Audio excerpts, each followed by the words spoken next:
Alright. Good evening. Hi, dog. I know you gotta say hi too. So tonight we're flying the Concorde. Because I feel like flying the Concorde. I should get this mic over here. Some days I'll have an actual checklist and actually do things correctly, but today is not that day. And if you're out there, OzTaz, thanks for following. You are now the 420th follower. So, drugs? So I'm going to be doing this flight on VATSIM.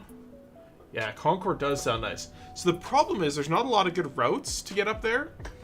And because the Concorde flies so high, it doesn't really matter what altitude we fly at.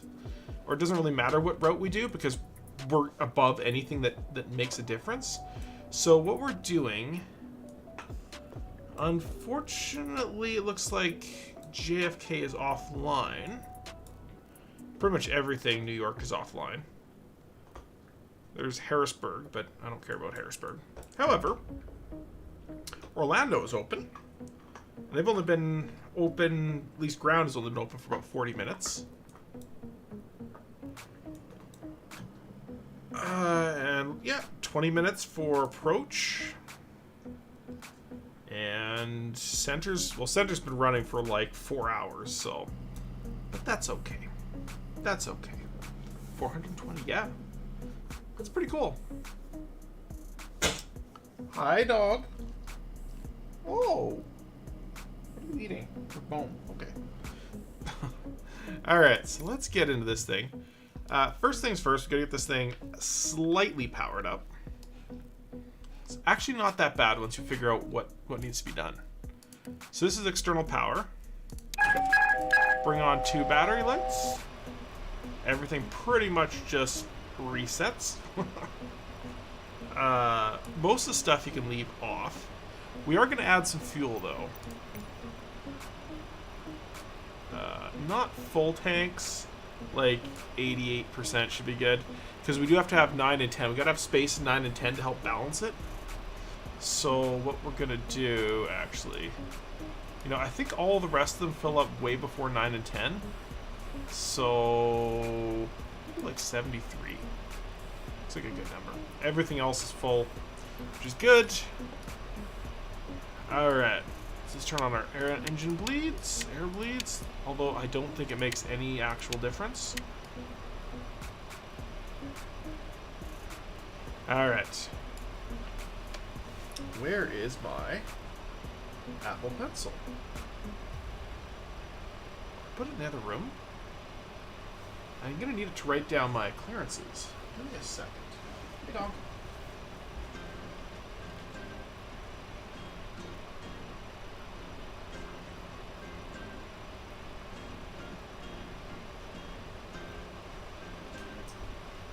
Alright, I got it. I knew it was there. Alright, so let's switch over to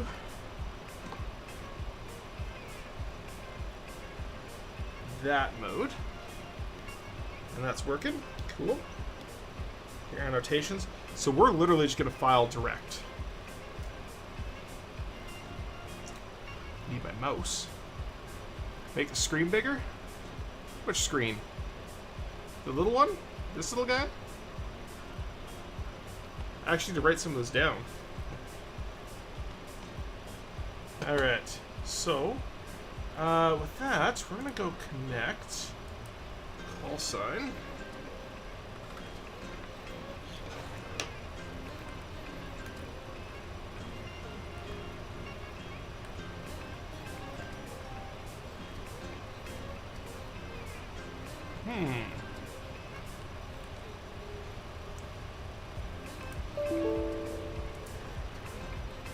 So now I gotta Google what type the Concorde is. Because, of course, I do.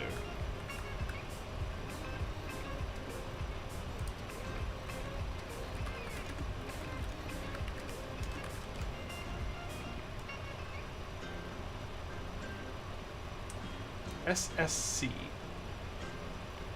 Okay. SSC it is.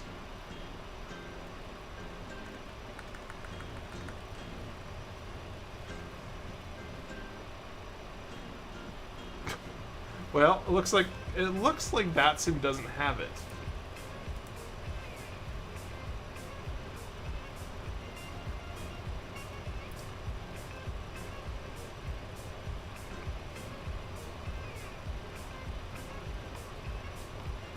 I just love PC only first.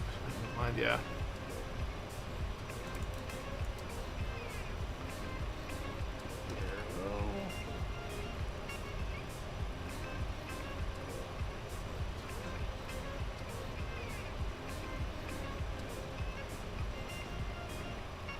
Stream.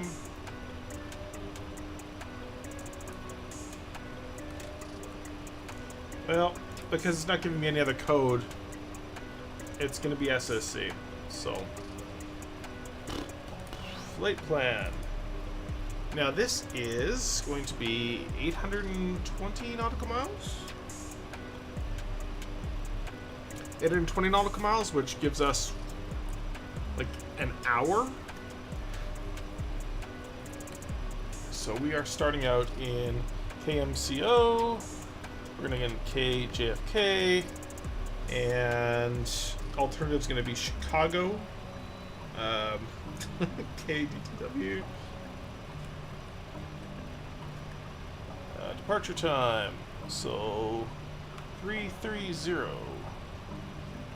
0330. Time en route, 45 minutes. Well, let's try 1 hour. Fuel available 4 hours. Cruise speed 1250. Cruise altitude 5,000.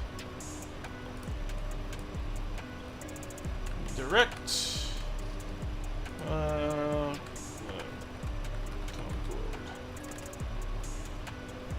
File flight plan. I have standard equipment. I don't have a GPS. Hey, Jedi, how's it going? We are doing bonkers shit right now. So, we're just following the flight plan, and hopefully they don't get too angry at us. Let's face it. VATSIM controllers. Are you sure you're comfortable flying this airplane 3 hours at first time? Well, I've flown it like 3 or 4 times now. And this route that we're doing, this route here, this is not 3 hours of flying. This is at most an hour. Oh, that was a great ForeFlight. Thanks for that. Alright, so let's get our thing set up. From KMCO.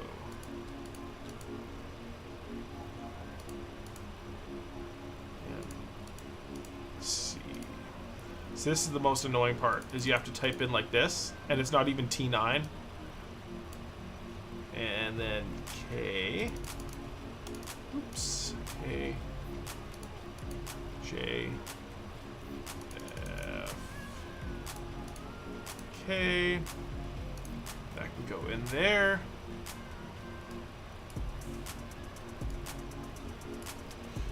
Here's the other thing, is the radio is a pain in the ass. Okay, so our ATIS information. Let's go check our ATIS. Oh my god, did I just switch? I need more mice. Okay, information echo, 235, variable, 5 statute miles, rain, broom, so clouds, scattered at 3,300 feet, broken, 40 political, overcast, 22, 21, explains why it's foggy, altimeter 3005, visual approach and use, ILS 17 left, 18 right, available on request. We're going 18 right for sure, because we need the extra distance. Departing runway 17, 18, blah blah blah. No towns. Pushback and start at pilot's discretion. Ground control at entry taxiway. Read back all instructions. All aircraft operate transponders. Alter reporting zone. Okay, fine. Bright lights on road between something. Don't care. Maybe mistaken for runway lights. Birds and deer on and off airport. Advice information. Yep. Oh, echo. Cool. All right. So ground is 121.8. So we're going to start that, 121.8. Oh, that's nav. So let's set that for COM 1. And then Charlie Foxtrot Golf 597. Once you're on Bravo 1, contact Tower 118.45. 5. I think we should be able to put that there. No.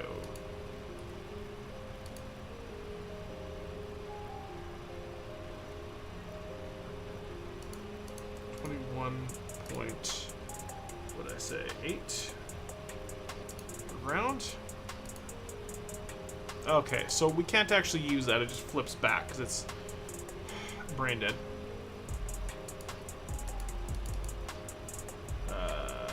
1845.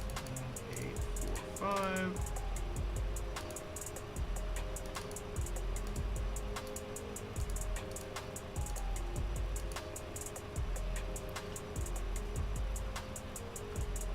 And 124.8.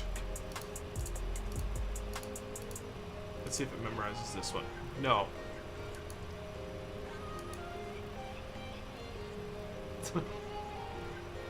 Okay, you do you.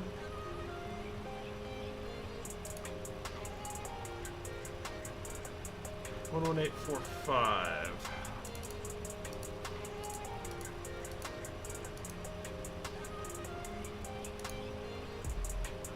So that's pretty much. Tower, hello, Condor 597 on board. Still on ground, the Condor.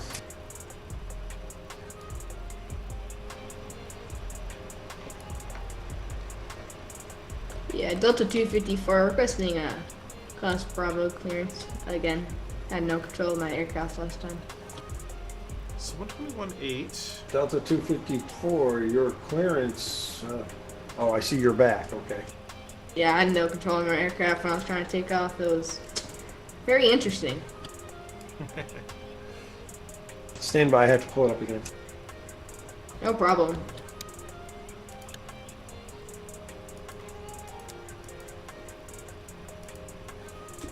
Delta 254, your final altitude So will be I don't have, like, a 10,500. standby You radio. are cleared to enter the class Bravo airspace.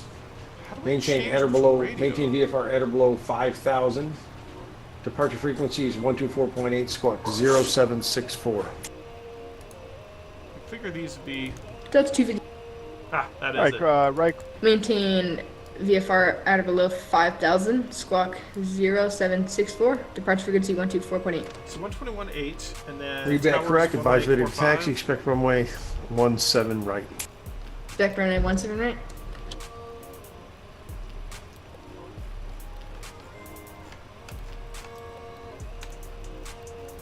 Orlando ground, Skywest 1228. We got Echo looking to pick up our IFR to Atlanta. That's so weird. It just like overwrites them. Skywest 1228. Let me see if I can find your flight plans. Alright. Delta 254 ready for taxi. Okay, set our Delta initial 254, altitudes. runway 17 right. Taxi via Hotel 1. Taxi runway 17 right via Hotel 1. Delta 254. Skywest 1228, cleared to Atlanta Hartsfield Airport via Jimmy 2 departure Payne transition, then is filed. Maintain 7,000, expect flight level I should probably let 330, you guys see what's going on in 10 the minutes cockpit. after departure. Departure frequency is 124.8, squawk 0776. Roger, cleared to Atlanta Hartsfield Jackson via Jimmy 2 Payne as filed 7K up to 33010 minutes after 124.8 and then 0776 in the box for Skywest 1228. Probably going to be super annoyed at this. Skywest 1228, one minor change. In between Payne and Lars, put Larry, Lima Alpha India Romeo India. You're going to need that fix. That's the initial fix into Atlanta. Confirm Lima Alpha India Romeo India. Yeah, so it'll be Jimmy 2, Payne to Payne transition, then direct Larry, direct Lars, then the Jedi 2. Roger, direct Larry Lars to Jedi 2 for Skywest 1228. Thanks. Skywest 1228, readback's correct. Push and starts at your discretion. Advise ready to taxi, holding short of Charlie. Expect runway 18 left. Second one left, put in charge of discretion, Skywest 1228.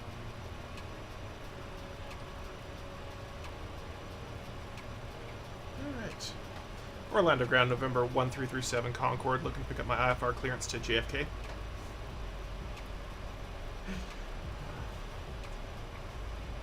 November 1337, I'm looking for your flight plan.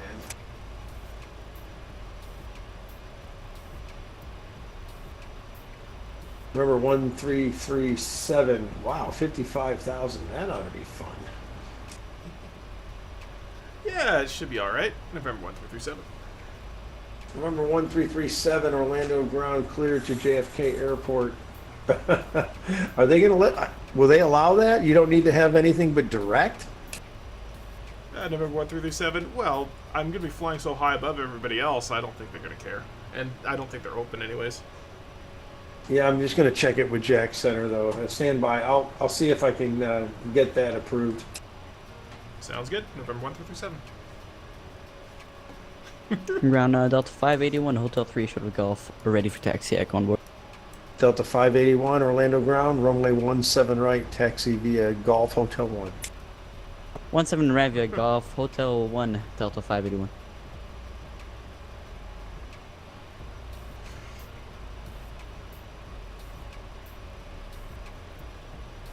Is the Concorde fun?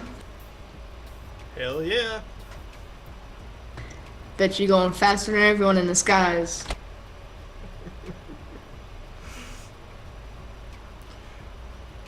Nothing's classier than Mach 0.9 in the 737. You firm. I'll be sure to wave as I go past. All right, guys, come on. Clear the frequency, please. November 1337, your direct flight is approved. Maintain 5,000, expect flight level 550, 10 minutes after departure. Departure frequency is 124.8, squawk 0721. Alright, 124.8, 124.8.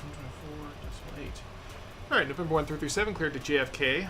5,000 feet, expect 550, 1 minute after departure. 124.8, departure frequency 0721, squawk code. Yeah, it would be 10 minutes after departure, although I'm sure you could get there in 1 minute. November 1337, expect flight level 550, 10 minutes after departure. Read back correct, push and start at your discretion, advise ready to taxi, expect runway 18 left. November 1337, will advise when ready to taxi. Delta 254, contact tower 118.45. Delta 254 contacting tower 118.45. I'm just that asshole. Is that airplane VFR, whatever they called it? Does it Ground matter? for Terra Flight No, 1013. no, We are it's, Charlie 1, Shuttle Charlie, It we're just means taxi. you have to know how to use your, Frontier 1013 electronics. Orlando ground, taxi to runway 18 left Alright. via Charlie 1, Juliet, okay, so let's go Charlie, get Bravo let's 1. get this bad boy started. Charlie 1, Juliet, So first thing Charlie, we gotta Bravo do, 1. External Frontier power. Flight 1013. Actually, So Frontier these 1013, I'm normally have looking, Charlie external 1 goes power all the way connected. through. Just This Charlie one 1, have an Charlie, internal Bravo 1. Thing, just to kind of Charlie make 1, it a Charlie, little bit Bravo easier. 1. Frontier Flight 1013. Gotta go make sure all of our fuel is on, cross feeds are on.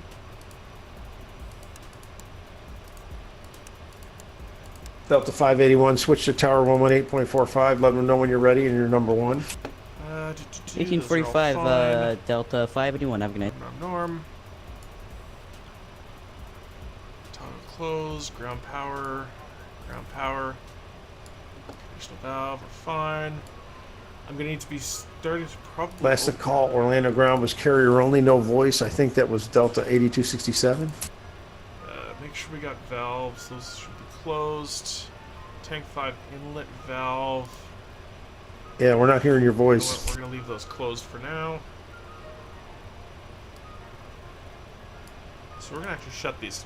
We want to make sure we're nice and even. Okay. I think we are actually ready to go. So, cabin door locked. Ground call switch on.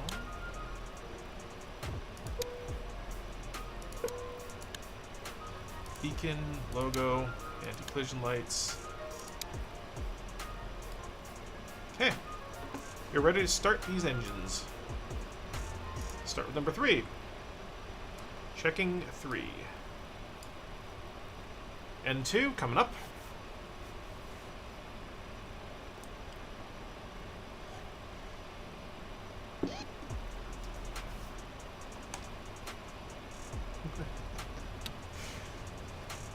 Frontier 1013, when you're ready at the end, contact Tower 118.45.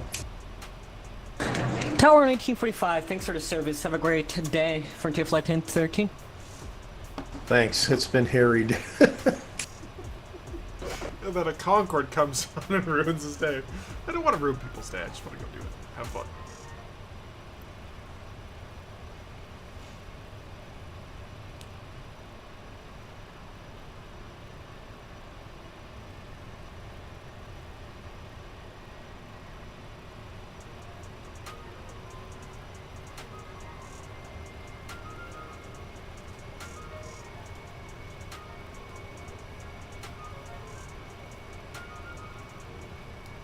Alright, power's on. Which means we're ready for the next engine, number 2.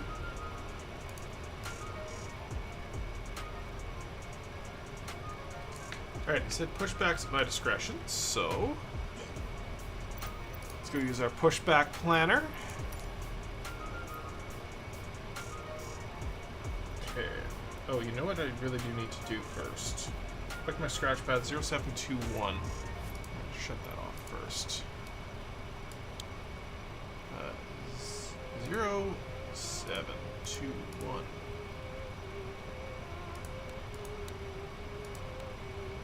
Set transponder to altitude reporting. We are now mode C.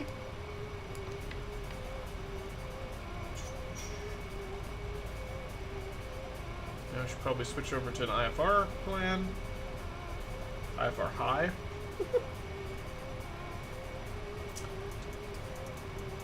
Okay, so I think we're gonna push back to the left. Back and to the left.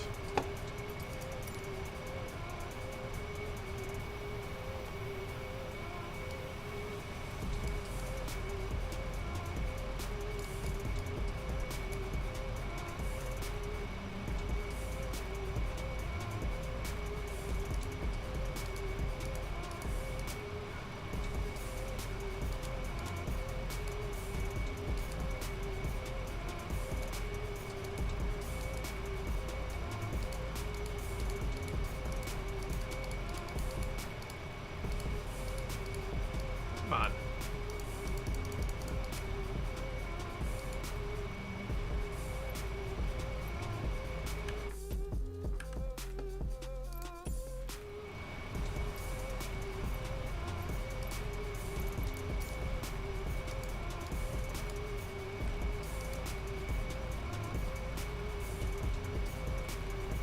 Oh, there we go. Alright. Stupid pushback planner. Okay. Cockpit to ground. This is ground. Stand Okay, by. 2 engines running.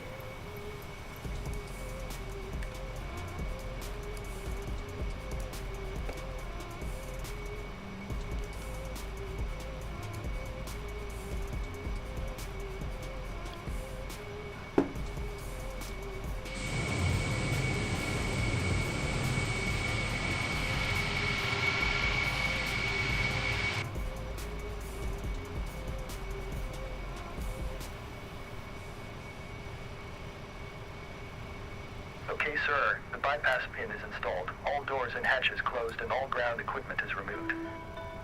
The parking brakes are set. You may lift. Parking brake set. Lifting the aircraft.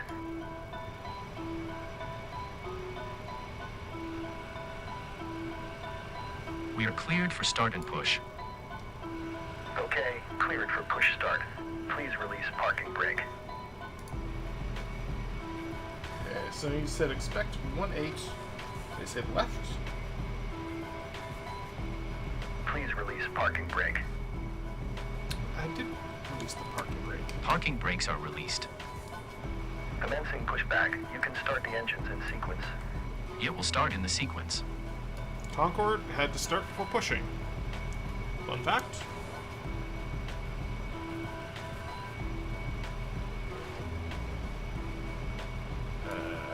Where's my landing lights?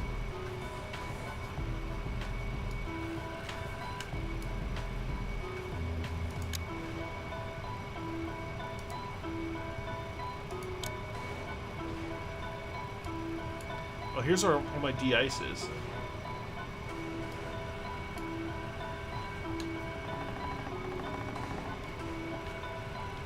Alright. So we'll set this to our 5,000 feet.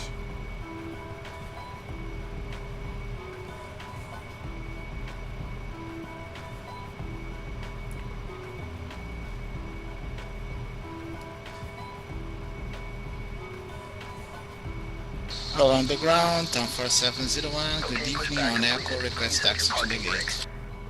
4701 Orlando Ground, where you're Parking parking? brake set. I have no preference, sir. Aircraft. 4701, taxi to Airside 3 via Foxtrot, Startup Echo is 2. complete. You may disconnect. Foxtrot and Echo 2 to our side 3, town 4701. You at the side. Correction, make it Echo, Echo 2. We'll give you the Holding shortcut. position waiting for the visual. Thank you and goodbye. So I think there's some taxi lights. Just here straight ahead somewhere. there, Echo, Echo 2. Landing lights. Roger, Echo and Echo 2, town 4701.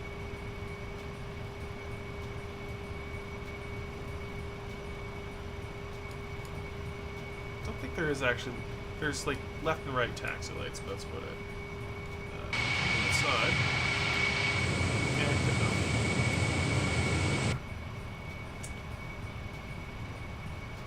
Alright. Orlando Ground, November 1337 is ready to taxi.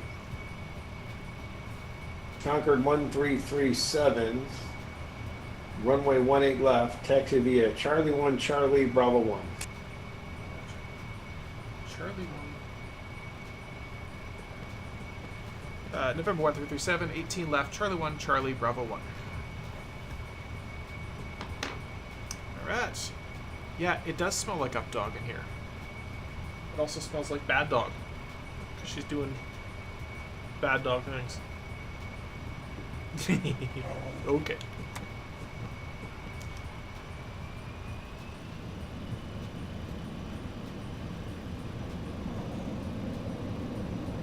Yeah.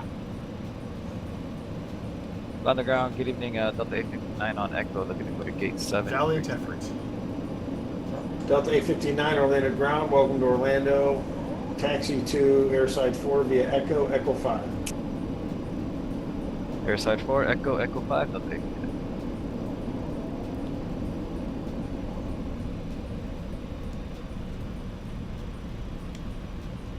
Alright. Yeah, this plane has to taxi super slow. Looks like a friggin' stork.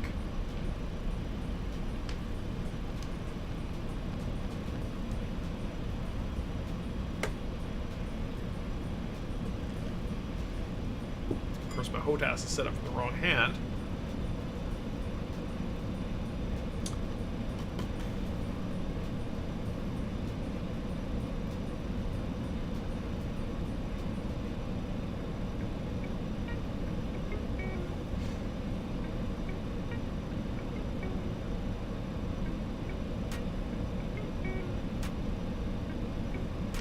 Probably set my auto throttle here to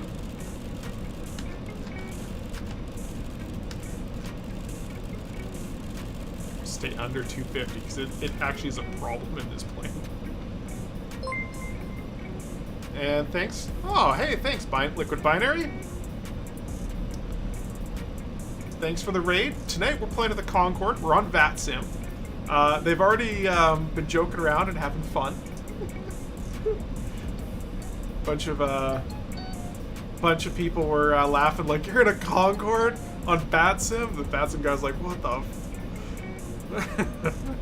Orlando Ground, Piper 3 Tango Juliet, But they're Short good. of They're Alpha, going to Atlantic. It's not the first time I've Piper done 123 something Tango silly. Juliet. I'm trying to see if that UPS MD-11 is moving. Is he in your way? And thanks for the follow there. Yeah, Planet he's blocking Neutral. Alpha. And active. November 123 Tango Juliet, Orlando Ground. All right, let me call him. Hold your position until I find out what he's doing. Roger. UPS 1329, Orlando Ground. PS 1329, we're just about to call you for taxi. We're ready. UPS 1329, taxi to runway 18 right via Alpha, Yeah, you got Bravo the 1. X. Alpha Bravo 118 right, sir. If I cause an inconvenience, sir, it's not my intention. PS 1329. Piper 123 Tango Juliet, give way to the UPS MD-11, passing left to right, and then taxi the ramp on Alpha. So Piper. Hi, behind the UPS by Alpha 3 Tango Juliet. We gotta do the speed check story, guys. We gotta do Remember, it. 1337, ready at the end, contact tower 118.45. 11845, November 1337. 11845.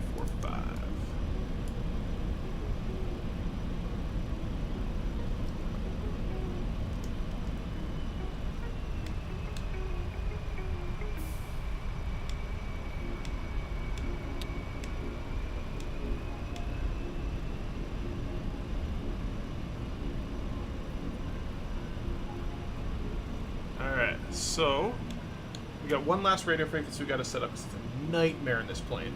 124.8. Wrong mouse.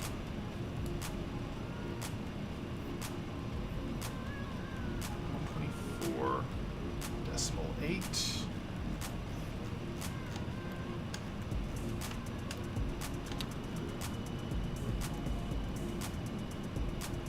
Alright, so we're all ready. I think I need a little bit more visibility on the Droop Snoot. Droop Snoot.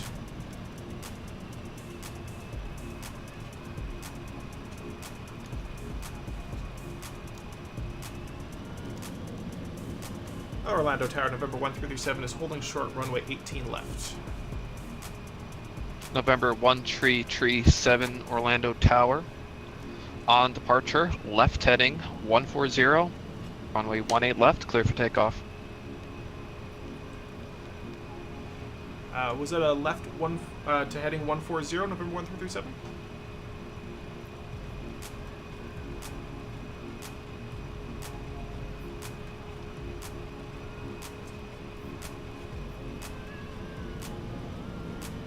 November 1337, clear takeoff, runway 18 left.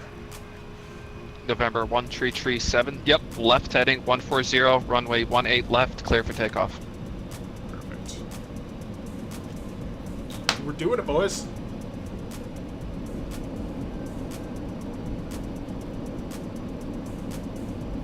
We should turn these lights down. Whatever, we'll figure that out.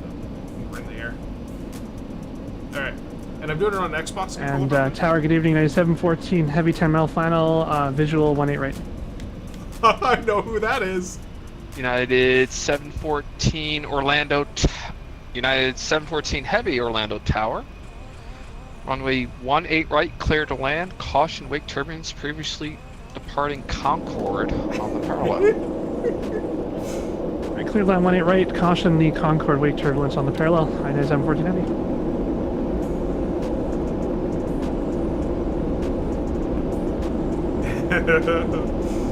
That's Studio Canuck. He raided the other night.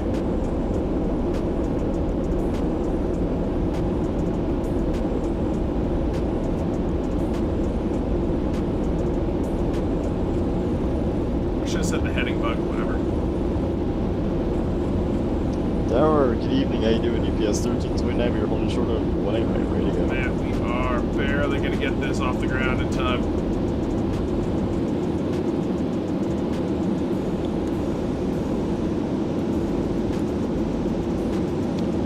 UPS 1329 Heavy Orlando Tower, continue holding short, runway 18 right. We'll continue holding short of 18 right, UPS 1329. Alright, auto throttles. November 1337, turn left heading 140, contact Orlando departure 124.8. Have a good flight. 124 all day. November 1337. Alright.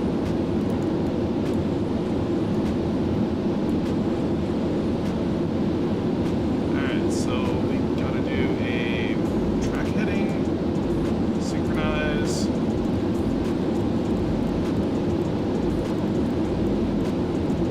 Oh my god, IS, come on, IS acquire. There you go, there you go. Alright. Orlando departure, November 1337 is currently 3,000 feet out for JFK. You want to go to 124.8. Sorry about that. Oh, it reset. 124.8. Orlando departure, November 1337. It is climbing through 4,000 feet for JFK.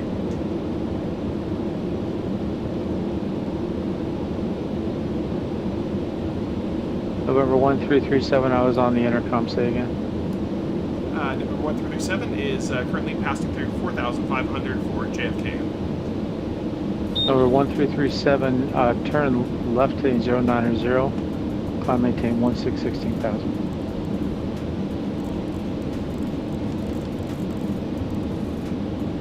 Left 090 to flight level, or sorry, 16,000, November 1337. Bearings 1215, turn right heading 120, descend and maintain 6,000. And we wanted to turn right 120, descend 6,000. altitude acquire, IS cool. Should actually max climb this bitch.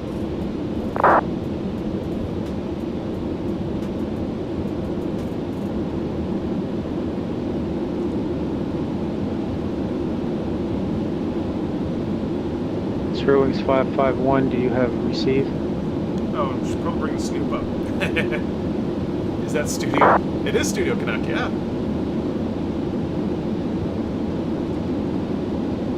Spare Wings 551, thank you. Continue via the Pricey 1 arrival. There's Orlando approach. The Orlando altimeter is 3005. Expect a visual approach from runway 18 right.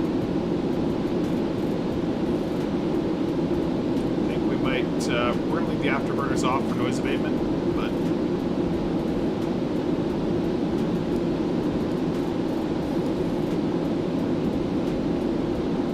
Spare Wings 1215, reduce speed 250. 250, not Spare Wings 1215. Number 1337, turn left heading 360. Number 1337, heading left 360.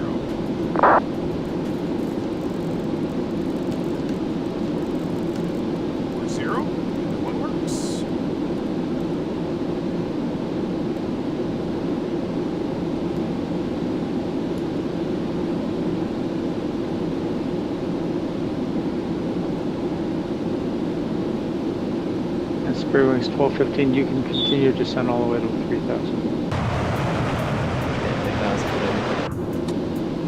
I should probably turn those reheats off.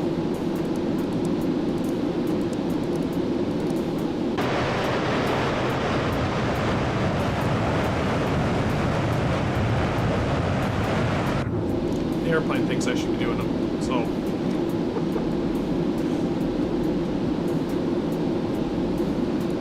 Tower 133, Concorde 1337. Contact Jack Center now at 135.902. He'll have fire for you. 135, 925, November 1337.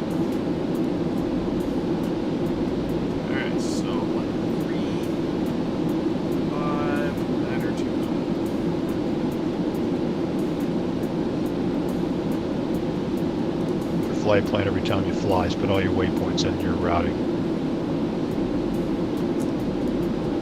Jacksonville Center, November 1337 is currently climbing through 19,000, looking for higher.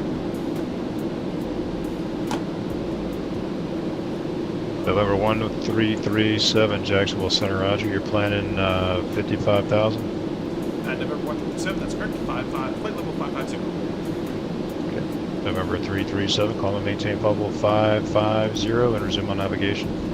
November 1337, 550, resume navigation. Thank you. Climb.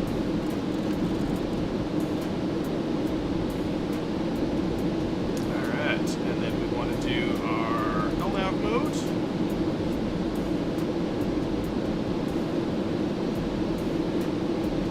Charlie Foxtrot Golf 597, request flight level 350. Charlie Foxtrot Golf 597, call and maintain flight level 350. Climb maintain 350. Condor 597. Alright, it worked.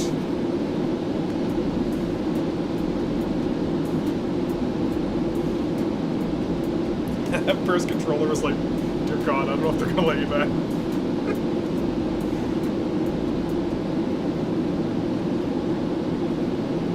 Alright, so we passed 18,000. I actually blew through my clearance, but whatever, it doesn't matter. I actually don't know how to set the altimeter. Oh yeah, here it is. That's fine. We're at standard pressure anyways. Alright. So right now we're doing 561 knots, climbing at 24,000. By the time we get to the peak, we should be at somewhere around 12,000 or 1,200 knots. As you can see on the bottom of the ForeFlight screen there.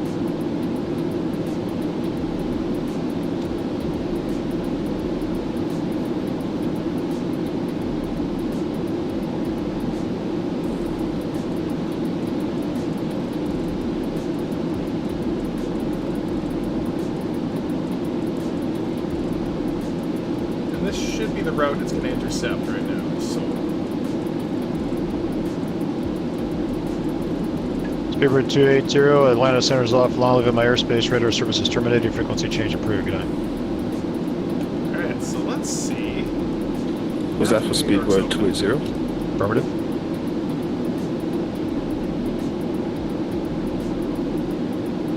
Delta 1293, Jack Center is going to be closing, radar services terminated, frequency change approved, have a good flight to Atlanta. Frequency change approved, and thank you very much for letting me see you. Have a great So, night. I did. So, Charlie Foxtrot Golf 597, radar services terminated, frequency change approved, Jacksonville Center is closing. The issue I was having, though, speeds are matched, was my, so in my previous Thank you for your service. Charlie Foxtrot Golf 597, frequency change approved. Delta 581, Jacksonville Center is closing, radar services terminated. To shut off the engine. And unfortunately, when I did that, I had left it shut off. Flight 1013 to get but to of course, it doesn't trigger until it changes value. 78 as advised, that'll keep you out of trouble. Radar services terminated, frequency change approved. So as soon as I figured that one out, as soon as I figured out all I have to do is turn it the other way, and so it would only change when it jiggled, which wasn't very common. And where was Unicom Speedbird 280? Thanks for your help tonight. Go Joe. Oh. November 1337, radar services terminated, frequency change approved. Good night. November 1337, frequency change approved. Good night. What is the November 1 Tango Alpha Alpha, that looks like the Matey arrival into Tampa. Can you confirm that, the Matey arrival? Was it 122.8? Tango Alpha Alpha. I can never remember. I think that's true though. Going so damn slow.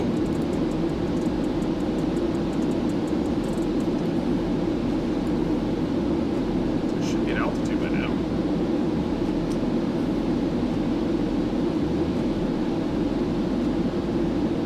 Closing, yeah, because it's been going for like 4 hours. Cool.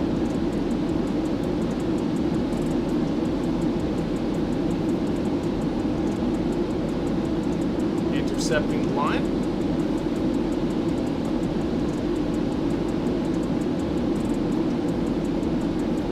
You know what we're going to do while we're at it? We're going to change the time to be something a little more sane.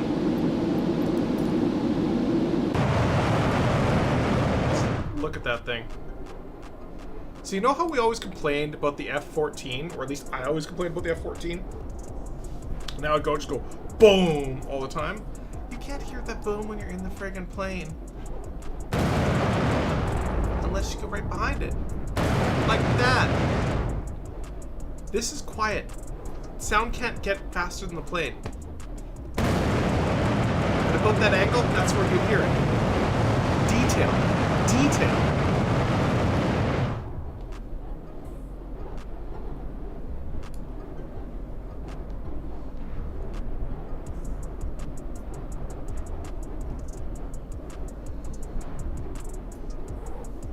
Daytona Beach traffic. November 1337 is currently climbing through 36,000 feet on road, 55,000 feet on road for JFK.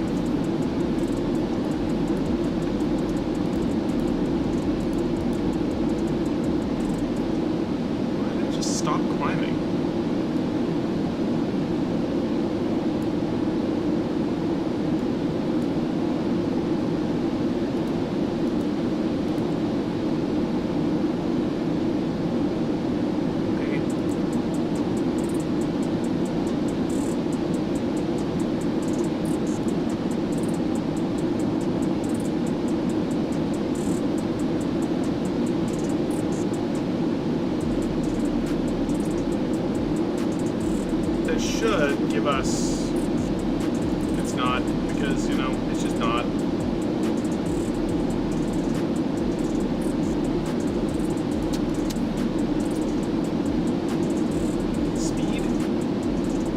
It's got the speed. We'll put it that way. We're pushing nearly 500 knots right now. We're pushing through Mach 1.5. So max climb is not climbing at all. Altitude hold, on the other hand, is now climbing. Suffice it to say, the Concorde is a little bit buggy.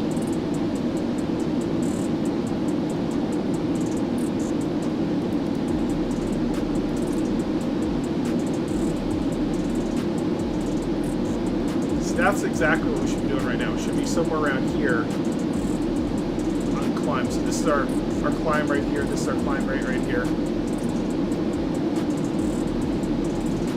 Doing its thing.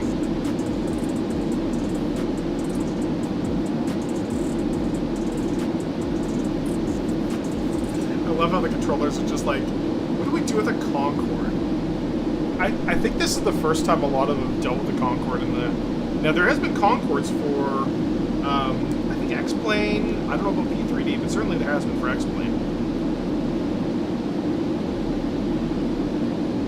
And I'm sure most of the people flying them are going to be dicks. Hey, thanks, Amplify. You're follower number 422. So I've been waiting for like a month for follower 420. And of course they followed while I was offline like an hour before I started the stream. So I couldn't thank them for being 420. I'm so disappointed. How's it going, Amplify? We are currently going real fast. Real fast. Oh, it's okay, dog.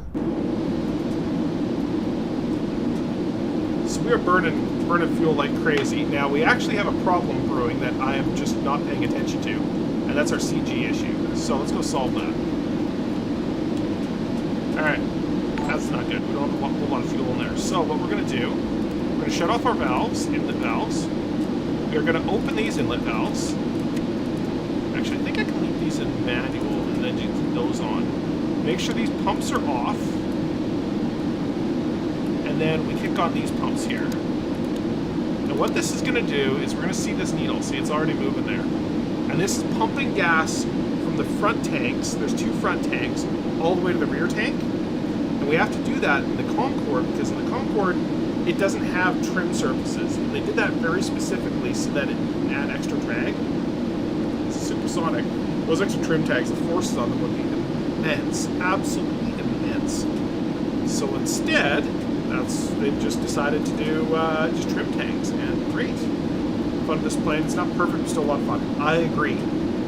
It is absolutely not perfect. There is a handful of little bugs, but they are not end of the world. Oh, let this on. There we go. I don't need that on anymore. Ground power, we don't even have it, so I can go off. You know, I never even checked my hydraulics. Yeah, this is dirty. So it is a fun little plane for sure. And by little plane, I mean this thing's huge. Apparently you can open the door back there somewhere, the cockpit door.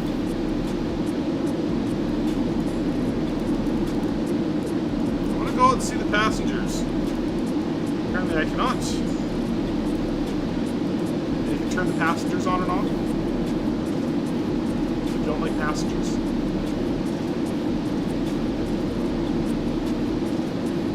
A lot of the things do work, like things like the fuel panel. This is where they spent the most time, you can tell. They spent the most time getting the fuel to work right. Top left overhead panel. Top left overhead panel. Okay.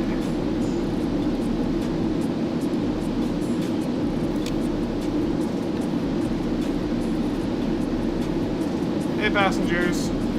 I don't have my numpad set up, and if I plug in the numpad, it's 100% going to crash.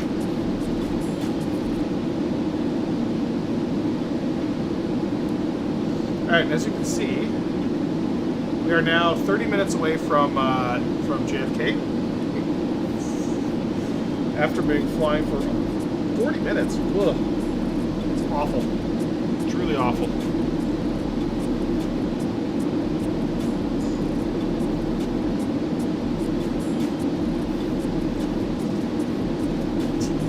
conversation.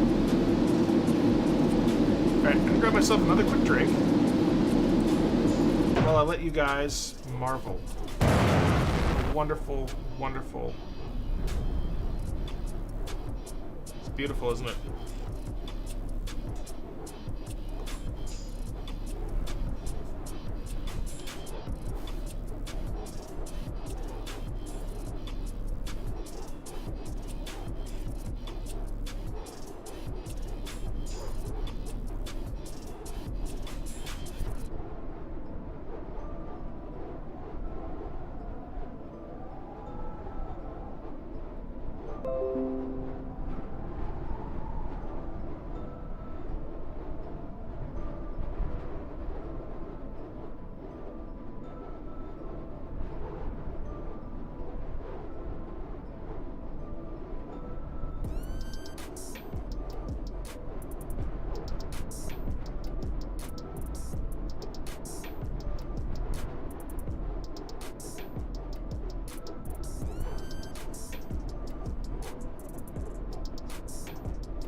Of course, leave it up to Walk Ninja to try and harass the dog. You monster.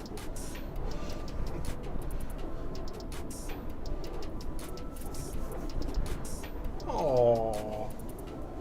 Oh, you think I'm gonna give you treats? I'm King Dildo.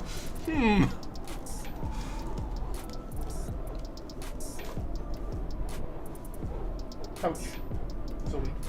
Ouch. Dog.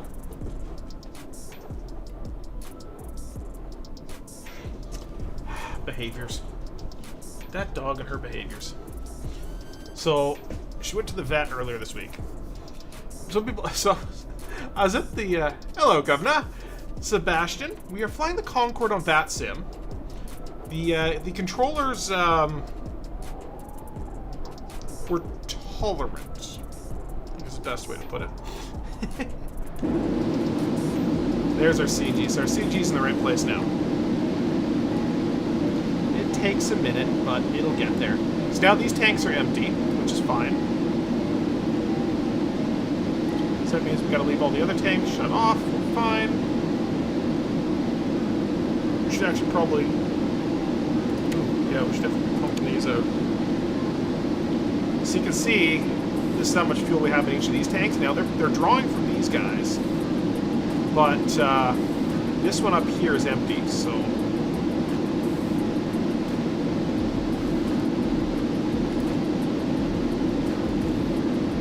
we should start getting fuel into there with that.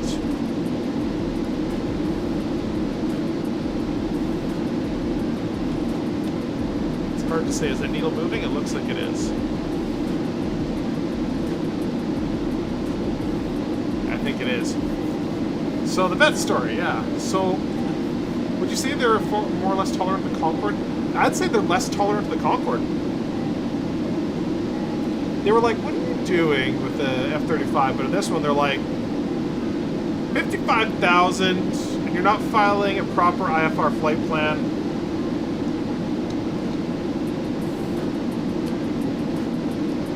Less tolerant. Oh, DC-6 is a wonderful plane. It's a KS-787. We are flying. I'm not flying this. I'm flying the DC-6 around the world. So I've got so far as to El Paso. So one hop. All on VATSIM. Everywhere that VATSIM's available. We're not going to stop and wait for VATSIM, but if VATSIM's there, we're going to be using it. So in any case, vet story. I get out to the vet. Taking her to the vet, right? Bring this down a tiny bit. So, go to the vet, and there's some other people there. They're like, oh, yeah, she must, I'm really sorry, little dog. You have to go to the VET. I was like, the vet? She loves the vet. So we put her in the back of the car. We get there. She's little, like she's always a little skittish in the back of the car. She's a funny dog, right? But yeah, you're funny. And she, the moment we get next to the vet, like the moment she's looking out the window and sees that it's the vet, she starts getting like just freaking out. Like she's super excited, and like she's just whining and just wants to run. And as soon as I open the back of the thing, she's just like, her head is out. She's ready to get like chained up and run. She just runs straight towards the vet door as soon as I put her on the ground. She's just ready to go. Like, she loves the vet. We get inside the vet. The first thing she does is go find... So the vet has the weigh scale for the dogs out in the front lobby. And she immediately runs over to the scale and just sits there. Just like a little waggy tail. Just like, all right, weigh me. You gonna give me a treat? It's like, Jesus, dog. You do anything for treats, don't you? Hey, couch. Dog. Nope, couch.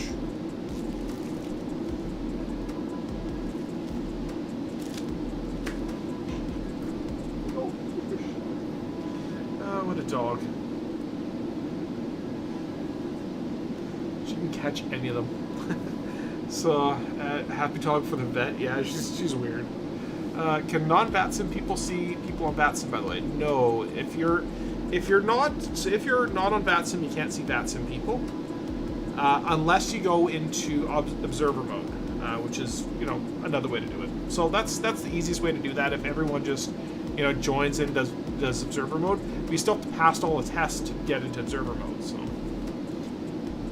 I'm gonna crack. Yeah, she's just getting her shots, right? She doesn't care. The vet's like, oh, you might want to hold her. She might get a bit skittish for this. He pulls up the thermometer, and I'm just like, she's gonna be fine. Every other time we're there, she just doesn't give a crap. She's getting treats. She's happy. Ooh. We gotta do something about this. We're burning way too much gas. So look how much that fuel went down. Yeah, there's a checkbox. When you click login at the bottom, it says, at least on VPilot, it says observer mode. You click that on. You can hear everybody. I think you can transmit. It's supposed to be for shared cockpits. And this is what happens when I raise a corgi. It's just a total nutcase. Stay. Lie down. I didn't say come. I told you to lie down. No, don't lie down here. Go on the couch.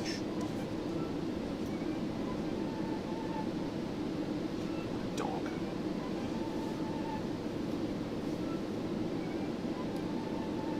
Alright, so how far away are we? We are currently 479 nautical miles away, which means we have to start really thinking about where we're landing here at JFK. Can't land on the cross runways. The only one we can really do is 3-1 left or 13 right. So let's go and get set up for this. Procedure. We are just going to do a vectors to land because it's just easier. So 13 or 3-1. Let's actually check our wind. 3-1 right or 3-1 left is going to be our best. So ILS are locked for 3-1 left. Pop that up onto there. Localizer is 11135. So 111.35er. Perfect. So we should also set up our 115.9er.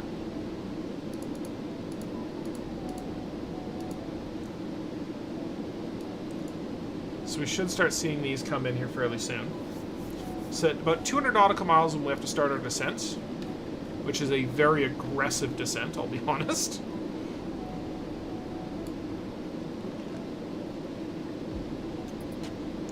You can see we're doing Mach 2, and our burners aren't even on.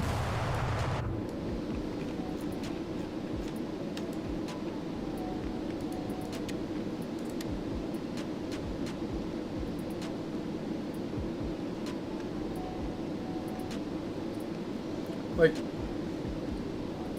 we're over Myrtle Beach, which is what, like North Florida, and we're already planning our descent because we're gonna be there in 26 minutes.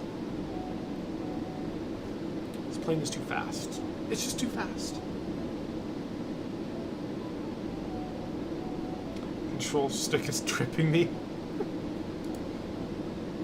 It's a primitive fly-by-wire system.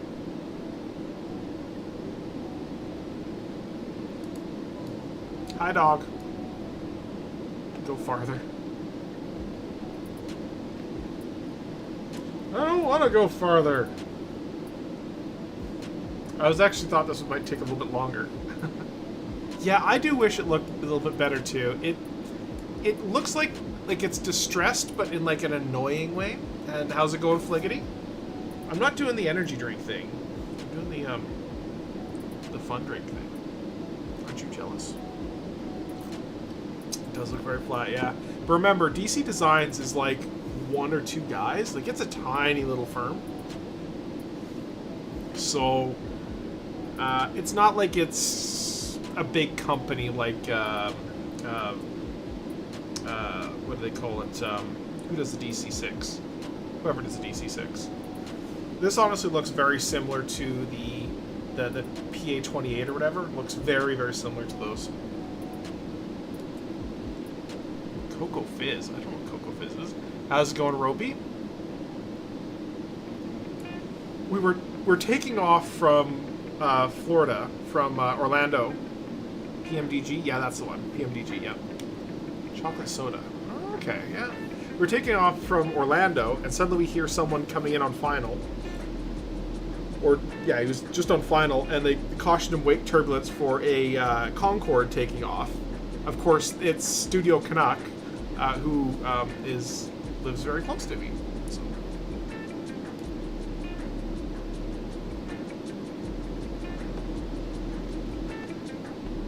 Yeah, it was pretty funny. It was just immediately. I don't think he's streaming. Is he streaming? He might be streaming tonight.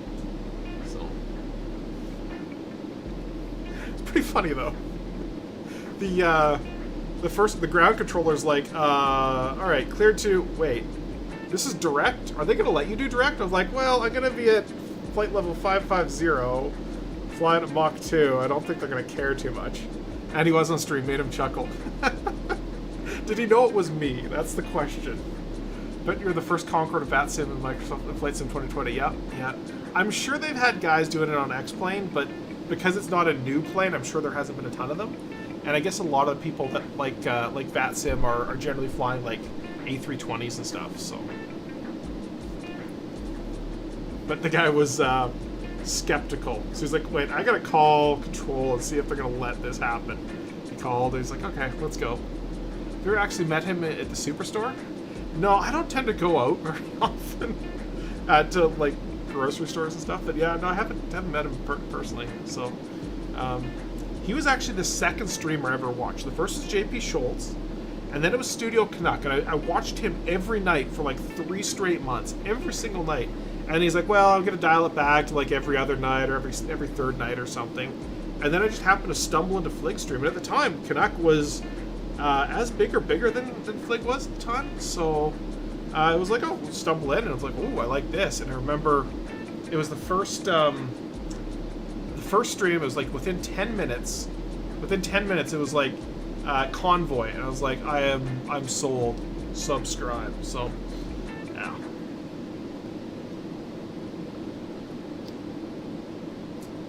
Then it became more fun to troll Convoy. So. Yeah, Convoy. COD streamer decided to try out Microsoft Flight Sim, yeah. Yeah, well, it's like I had Twitch until JP was on. He's like, yeah, he's doing Twitch now. Like, I don't even know what Twitch is. All right, sure, let's go watch this. And I had no idea what was going on. I'm like, I want to follow him so I get notifications, but it's like, because I'm used to the YouTube style where you hit subscribe. It's like, it's gonna cost money to subscribe. Like, screw that.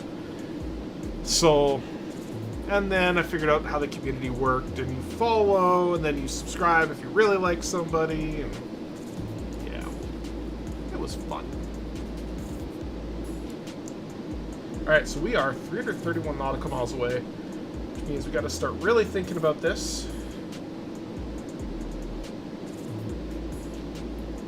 So this is the approach corridor for Transoceanic, I think? One of these is that. It's probably that. But we have to get out here somewhere. So we got to get out there and then come in for the approach. So now it worked fine on one approach for me, and then the next approach, complete crapshoot. I was like, now LAX for whatever reason the Concorde just does not function at all.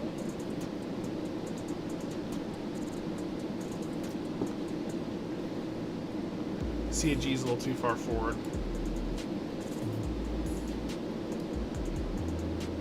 Alright, now remembering how to do a... Let's go check our fuel levels. Okay, we still got fuel in there, we still got fuel pumping around in these, that's good. We have our cross feeds on, so as long as we have some fuel in these, we're okay. These are both in overfull condition, which is good.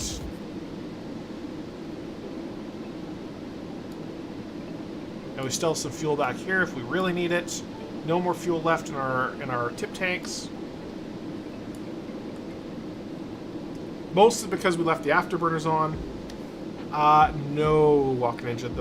The autopilot is buggy as hell. They saw earlier, I had it in altitude acquire mode, and I did a max climb. It found its first altitude. It would not pop out of that. I had to click into altitude hold, and then it started to climb, and then kick it back over to altitude acquire, and then it leveled off again. Then I had to fiddle with the altitude selector, and then it eventually came back out. So it is buggy for sure. It does work, but it is buggy. I don't know if my auto throttle's on.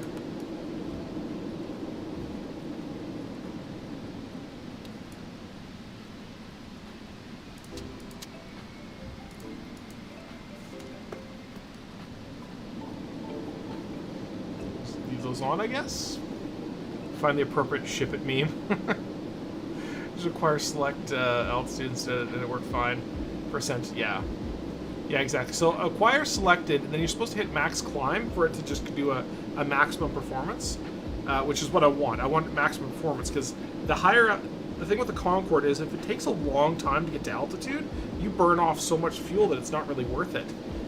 Whereas if you climb as fast as you possibly can at the big Olympus engines with afterburners, it's worth it. It's absolutely worth it. I think the Super Cruise setup in the Concorde is just incredible. Absolutely incredible.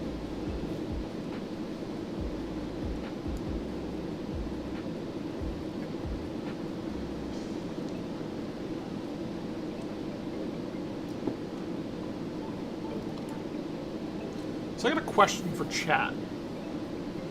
Who's ever heard of AIRRAC? AIRRAC. A-I-R-A-C-K, I think?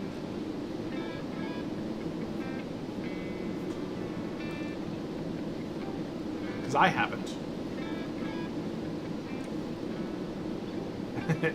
Not the data. AIRRAC is in a YouTuber.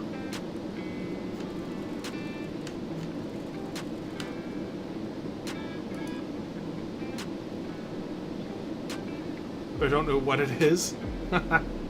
Not nav data. No, not nav data. See, this is exactly it. So people think I'm crazy.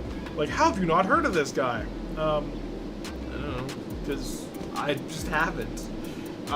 So I'd signed up for a YouTube creator, not really a boot camp per se. Oh look, it's got gravel. That's another thing. Everyone on frequency earlier was going, oh yeah, I like my plan at this point, Mach 0.9. I'm like, don't worry, I got a wave as I fly past. The ground's like, keep off frequency. Hey, I wasn't the one tying up the frequency. So, in any case, so I've signed up for this creator group, and it starts tomorrow morning at 9 a.m. So we're gonna see how that goes. See how I can expand the YouTube channel. Hey Smurfy, how's it going? We are flying the Concorde. We're on VATSIM. It doesn't sound like it because everybody's closed out here. But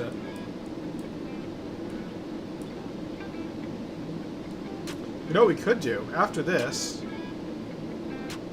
Oh, I know what we're doing. We're doing Cancun to Oakland, San Francisco. How is this Concorde?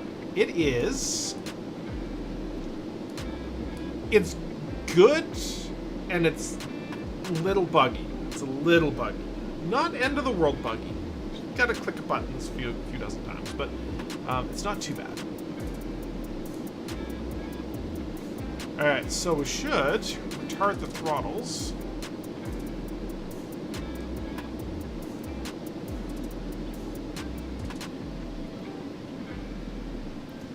Get them way back there.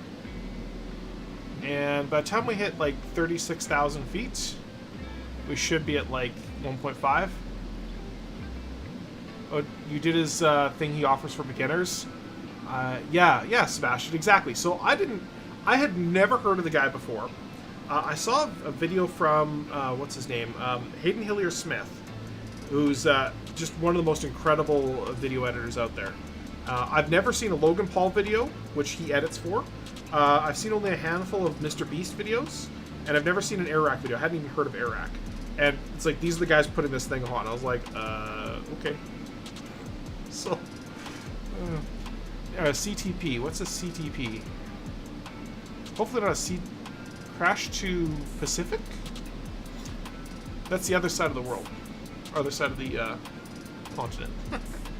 Patrols are out drinking on Friday night. Across the pond. I've already done one of those. They're quick. So quick in this plane. I know too many YouTube channel names. I know, right? It's wonderful. So, hey, I like making videos, and go with it. It wasn't too expensive either. I think it was only a couple $100. But I did the math. There's like 250 people in there. I think everyone paid like $200 to $250. That's like 60-some grand. If I'm doing my math right. So for like a 6-week course. The thing that immediately put me off with it though is that there, like, half the people in it are returning. A whole bunch of people like, yeah, I've done like six seasons of it. This is season 6. I've done like 5 seasons. Or I've done like 4 seasons. Oh, I had to miss one of them. And you look at their channels, they still got like 250 or like 500 subscribers. I'm like, ooh, sounds like this isn't really helping them then. Oh, starts tomorrow. I am definitely out for that, unfortunately, because I have that thing in the morning, and then the day after. So on Saturday, I have. So I've got the creator thing.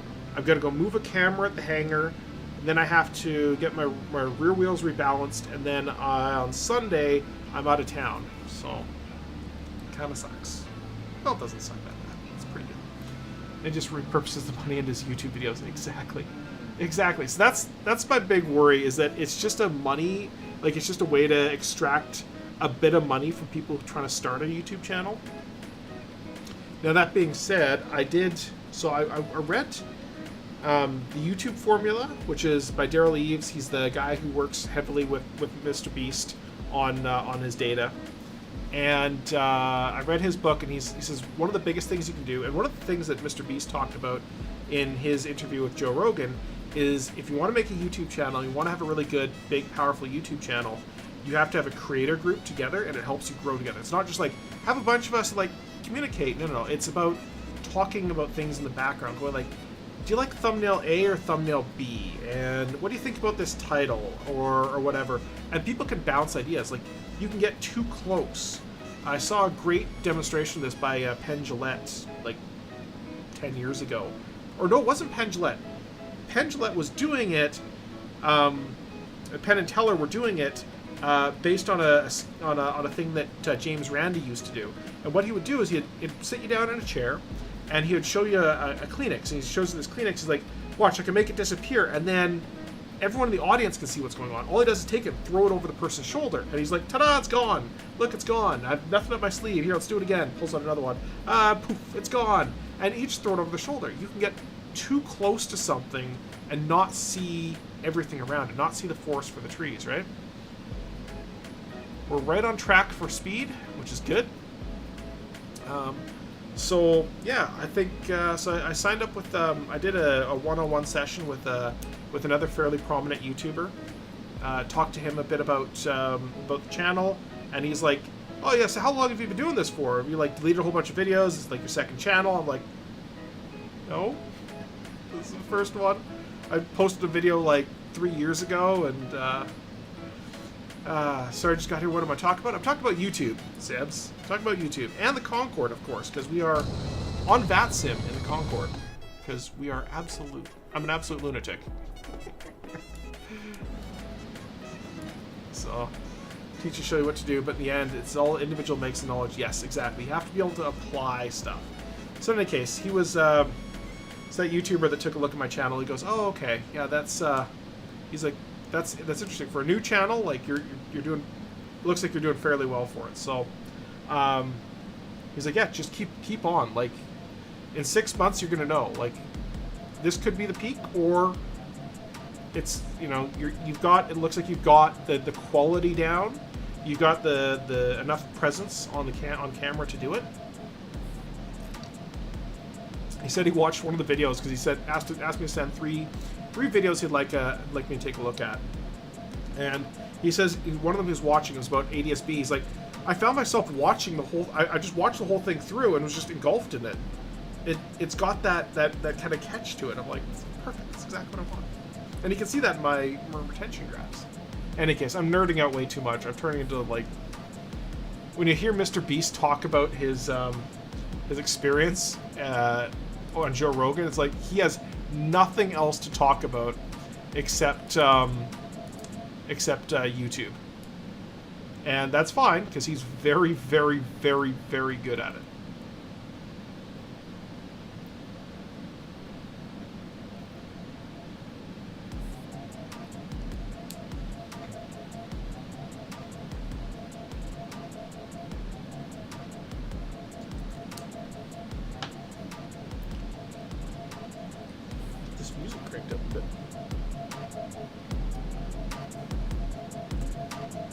I don't know if anyone's flying around JFK. We should probably check.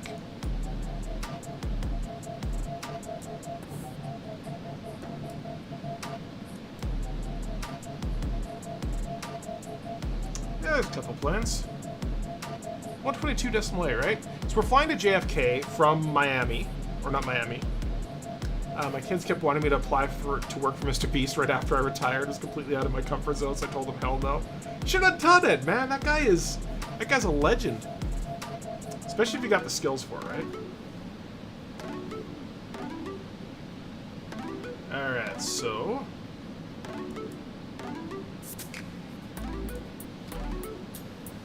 New York traffic, November 1337, Concorde's 25,000 feet inbound for JFK. We're going to be landing 3-1 left on the ILS.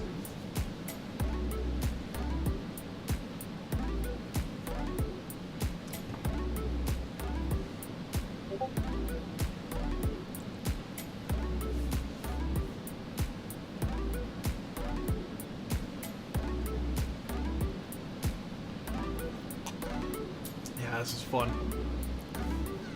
Not all the good.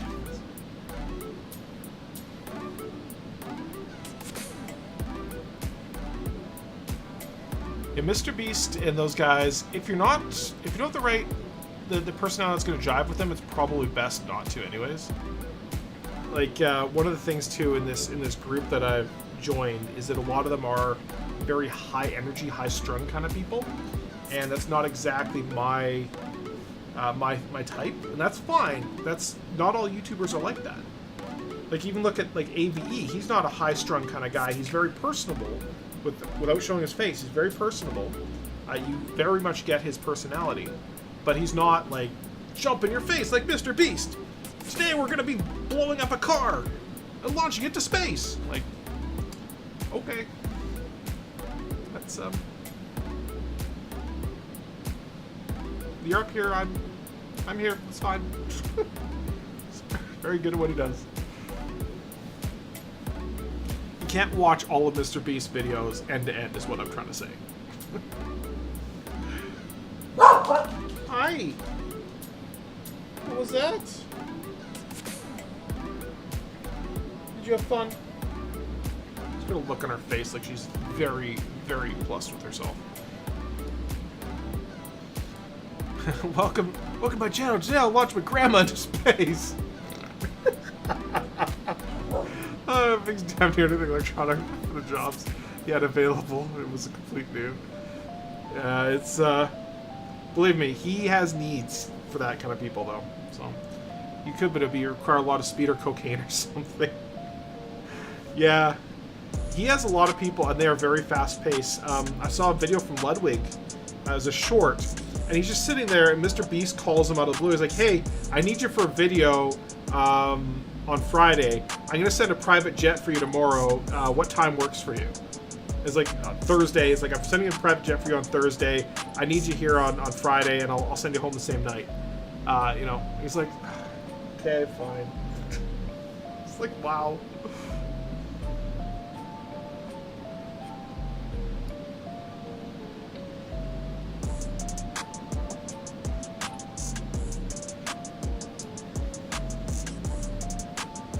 Alright, so we're approaching 16,000.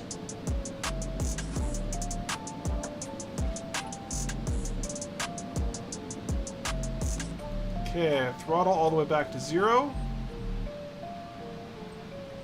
Make sure pressures are stabilized. We're good. Alright, so the top of descent over here. 2,000. Oof.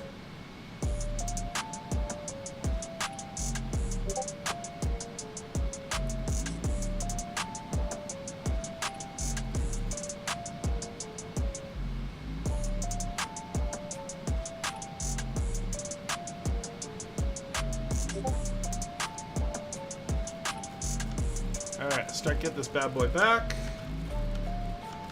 250 knots. Surprisingly, Concorde is basically like, that's where's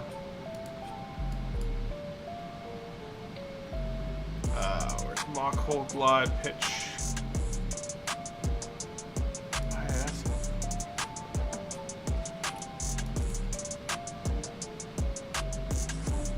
Come on, slow down.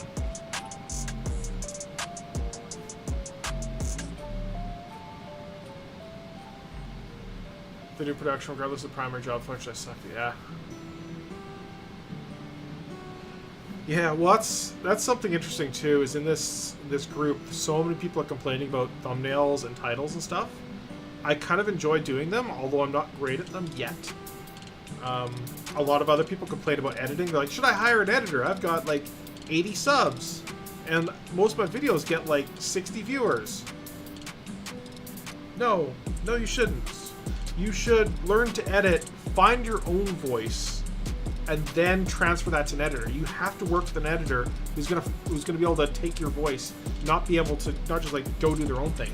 If all you wanted to do was somebody else to just like, you just sit on camera and somebody else edit for you, I'm sorry, that's not a recipe for success. That's a recipe for that editor. He may as well just go and sit on camera himself, and I guarantee he probably is. He's just gonna do like a shit job for you and walk away. Hire an editor when you're producing too much to keep up with the editing. Yeah, that's it. Or not. That's the point where you need an editor for sure. I think there is a point to do it before that though.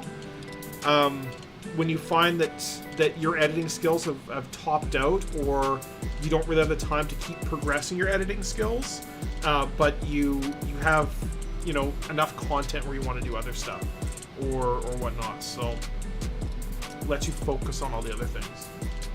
Person's flying on VATSIM, and they're able to see person on X-Plane and on VATSIM. Yes, if they're on VATSIM. So say when I'm on VATSIM, anybody else who's playing on VATSIM, whether it's X-Plane or Microsoft Flight Sim or PA3D, they can see me.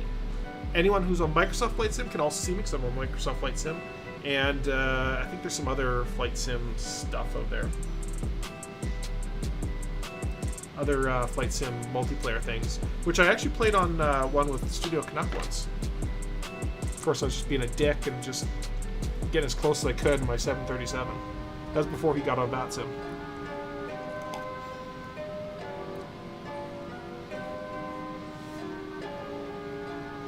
Alright. So we're going to go auto throttle.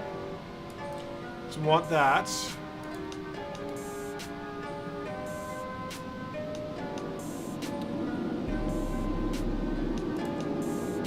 No. IS acquire. There we go. So it was Wednesday? What was on Wednesday?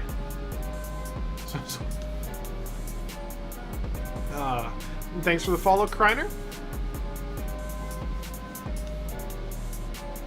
As being a tick. For you, it was the most important day of your life. But for me, it was a Wednesday.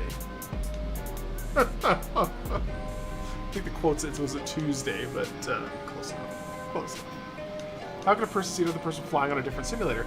Because what they do is they connect into your simulator and rebroadcast your position and everything.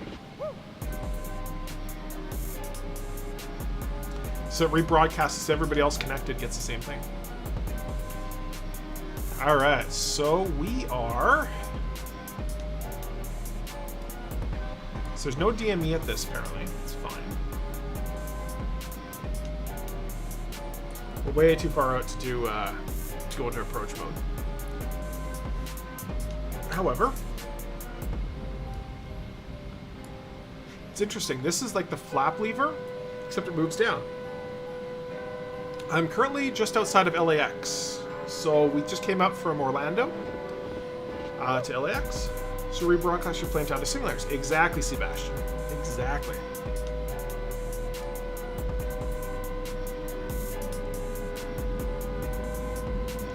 I don't know what's complaining. Something's complaining. I see no lights. I guess it just says it's moving. Who knows?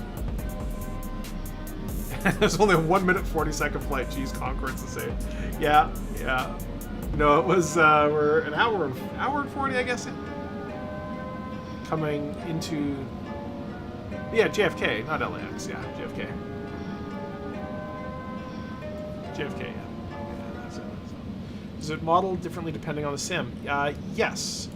So you have to do model matching. If there's not a Concorde available for, say, X-Plane or P3D, it'll substitute another plane in as close as it can get.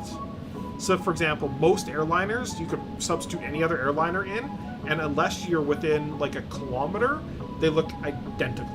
Like, it doesn't matter if it's, like, a 737 or an A320, they all look exactly the same. They're all the same thing. You know, an A380, that's a little bit different. You can kind of see the four engines, but a 747 has a very distinct look. But yeah, like if they put like a Concorde in as a, 152, and there is model matching. I don't have model matching set up correctly at all, mostly because I'm lazy. But because it's not doing physics in each of the other one, it just puts you into that location. So even if, you're all over, 152 is doing Mach 2. A 152 can do Mach 2. It just requires being lifted up by a heavy lift balloon and then dropped from space. Only once, yes.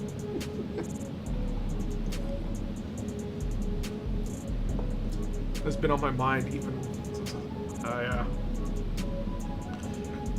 yeah, that first controller was like, what the fuck you doing, bud? So this needle is not right.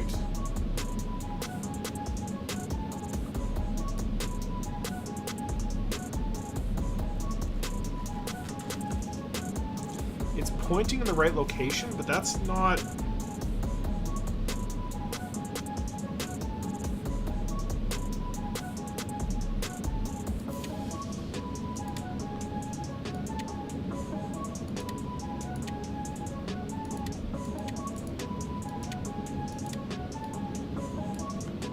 This does work. Ish.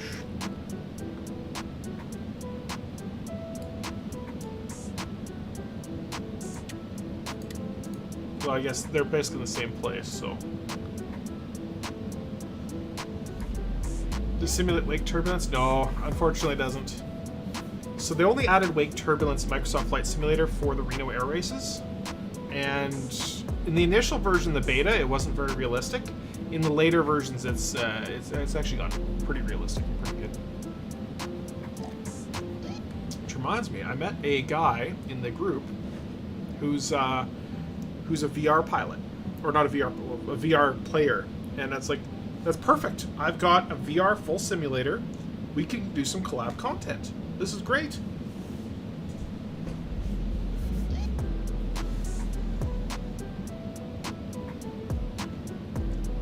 Alright, so let's turn on our flight director, even though I have no idea if it's going to work correctly. Oh, that needs to be on.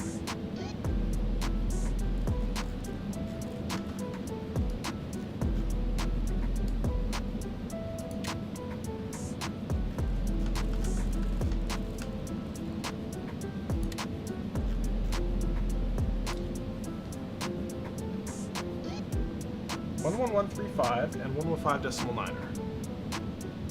Yeah, those are right.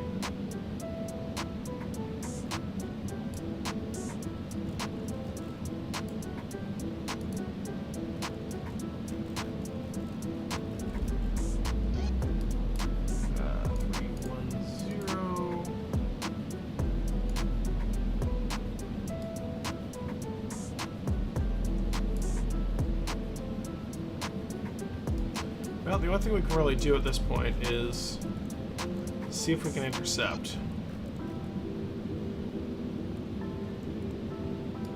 Might just be that I'm too far out, but we'll see.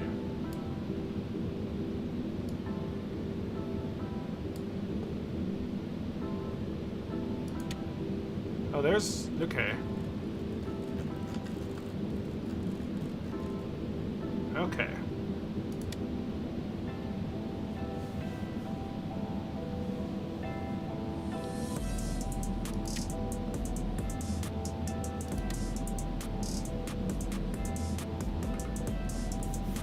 Ever thought of becoming a controller on VATSIM? I have. It's more difficult than that sounds. It will require a whole bunch of my time, and honestly, I just don't have the time for it. If I didn't have a full-time day job, I would consider doing it and make YouTube content out of that. I never even really thought about doing VATSIM until like mid last year. Like at all VATSIM.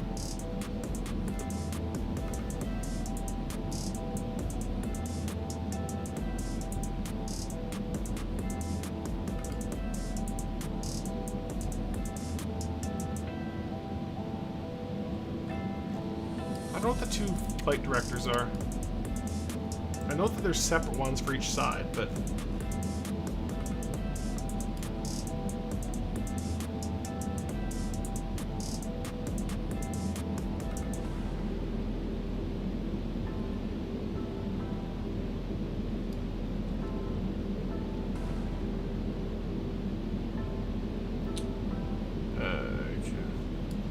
it sucks that these radios are busted as fuck. I've never asked, but what do you do for a career besides being a pilot? I am a senior software developer, senior software engineer. I raise chickens and sell their eggs. Wrong kind of chicks. I mean, that was bad.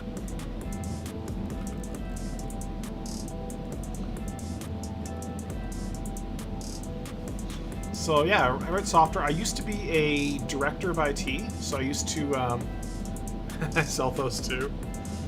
Yeah, this Ukrainian war thing has completely screwed up my supply chains. I mean, it's a terrible, terrible joke. So yeah. So I used to be a director of IT at a very large cannabis company, and I left that 3.5 years ago now. Mostly did nothing for 3 years. And now I'm a senior software developer. So I'm like, you know what? I don't want to do the management thing. Dealing with bureaucracy and dealing with, higher ups who don't understand anything about what anything does. Like, if I have someone above me, it means I can just, especially if they're partially technical, or at least fairly technical, and I found a good person who was, and then she quit 4 weeks later. So that was interesting. New guy seems alright, but Canada's first gigolo. Yep. We have very low standards for gigolos up here. Did it rhyme with Karora? Yes, it did. Yes, it did. First employee.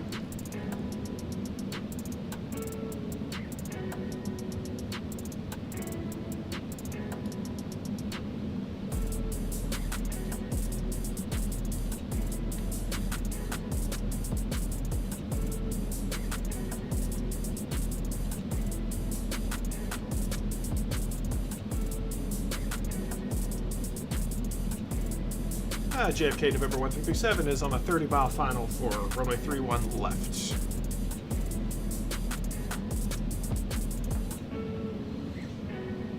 My ILS is not coming in.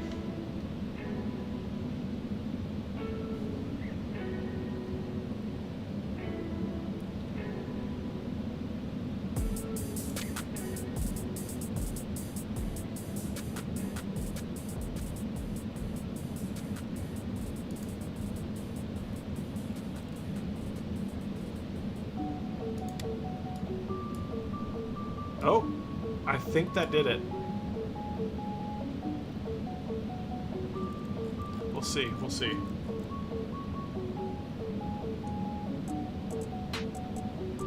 It was wigging out. It's either not getting anything or it's just super confused.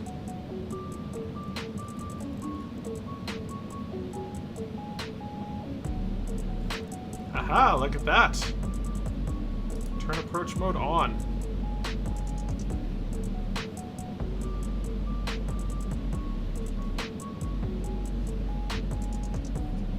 Come on, do your thing. Nope.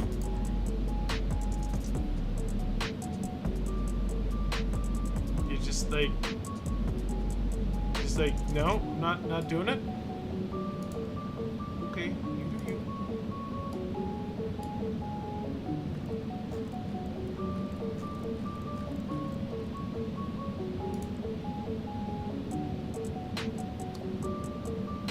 See if we can force this bad boy to go into it.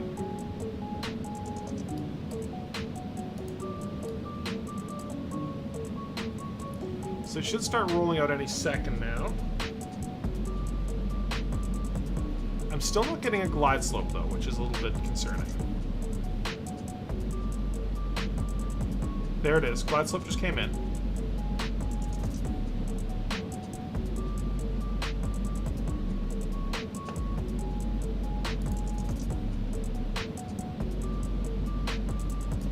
Today, you know, you can turn.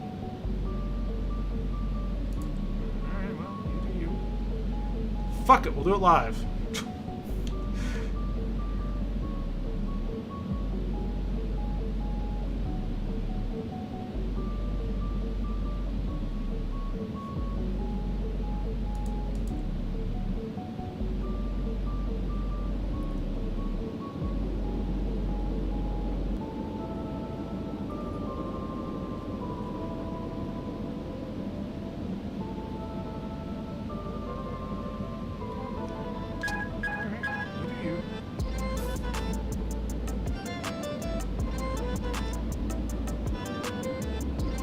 Definitely low for the localizer, but that's okay.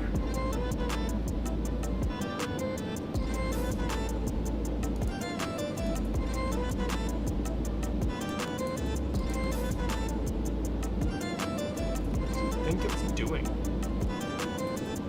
Okay, well that's definitely not accurate. It just gave up. Don't force it too hard, yeah.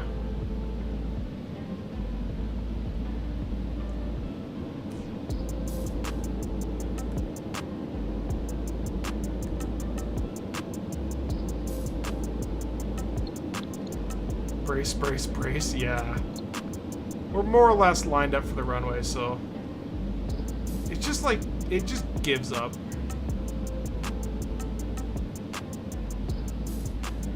The autopilot needs work. Yes, I know, we need landing gear. Kennedy traffic. $56, 57. Taxiing runway 31 left via Alpha Kill. Kennedy traffic, November 1337 is final. 31 left.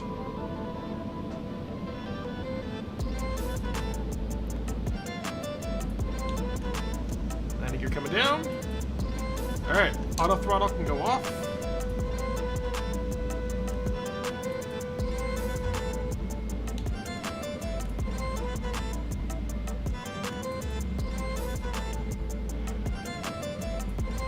Wish there was an easier way to trim this damn thing out.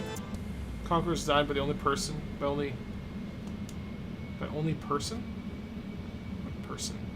Oh, this, the one on the, on Flight Sim, yeah. Now I'm high. Yep. Alright. Get that down there.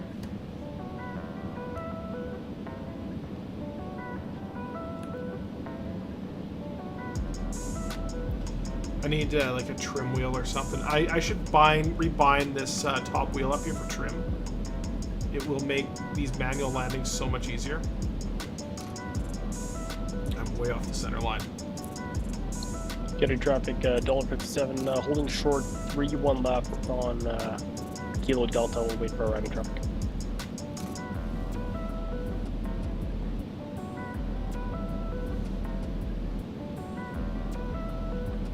Not exactly a stabilized approach, but fuck it, we'll do it live. So where are we going after this, guys? Someone, not too far, but somewhere we can just take the Concorde, turn around, and go.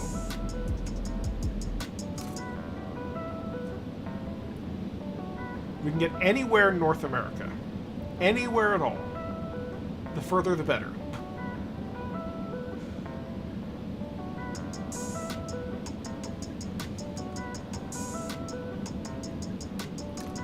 We are in New York.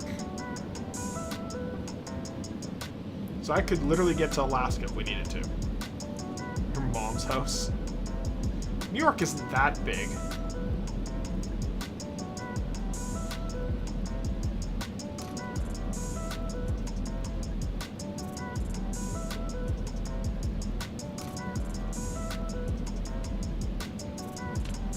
Tofino.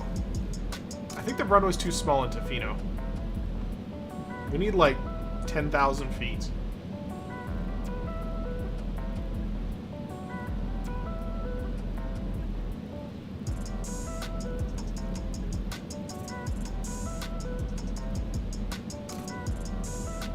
November 1337 to short final 3-1.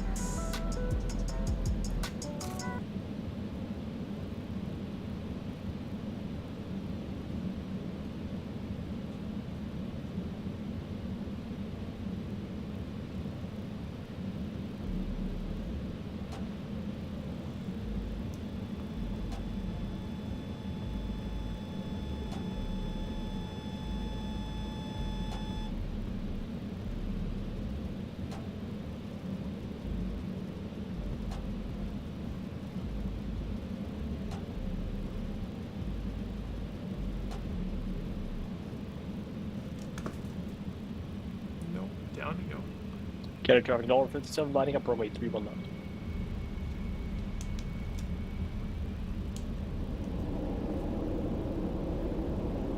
Full reversers.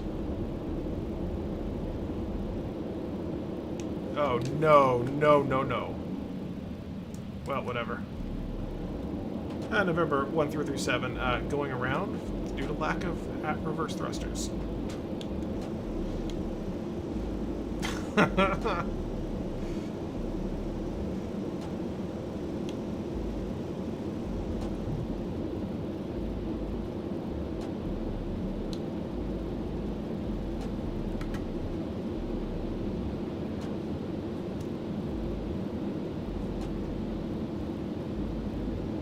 Yeah, that's definitely, yeah, 5,000, not enough for the Concorde. I hit the reverse button, throttled up, and then it started accelerating. Shit. Concorde manual landing is often its own challenge with this one. Yeah, it sounds like it's actually a bigger challenge than it is. It's not that bad. The biggest problem I have is like things like the autopilot just don't function well in this, which make it really difficult to set up for an approach. Plus, the reverse thrust on Flight Sim is just garbage. You press the button, 90% of the time it doesn't work. But you have no indication.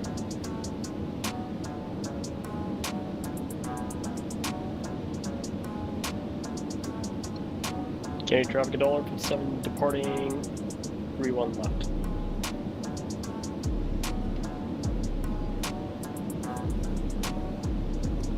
The aircraft brake? No, the aircraft's fine. It's just the autopilot is jank as shit.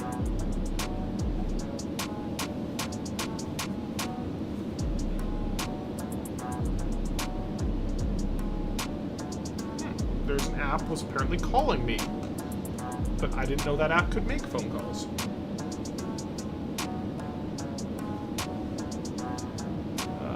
Visor de-ice.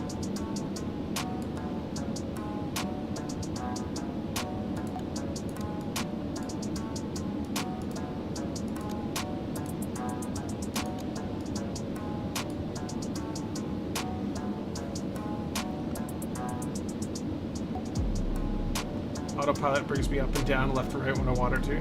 It doesn't for me. Like, I was trying to set it up for the ILS, it would not capture it, it just kept turning. So...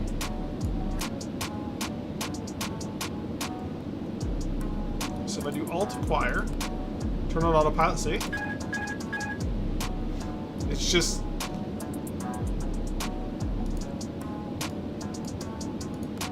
That's what it does, it's given up.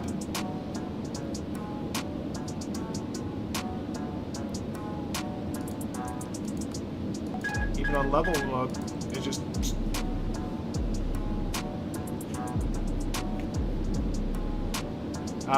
no, I have localizer mode. So this should be the radio nav. It's a failure just like the real Concorde. Yes, John, yes. It's got some bugs. It definitely has some bugs.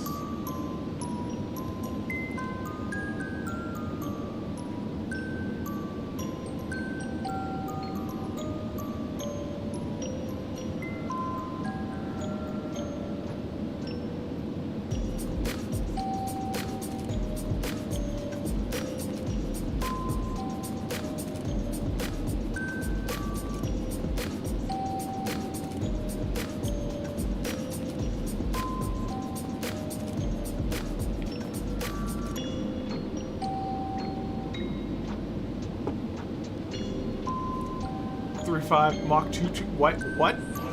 How'd you get to 225? Maybe in a dive, I guess. We got it. It works really well sometimes, but then sometimes the autopilot just goes, "Nah, I'm done."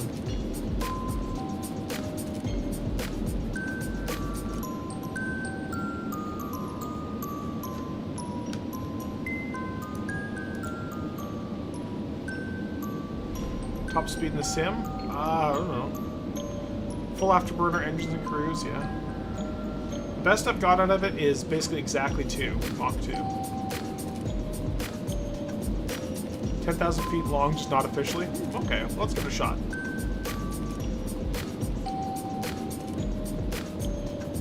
Alright, so get that nose down.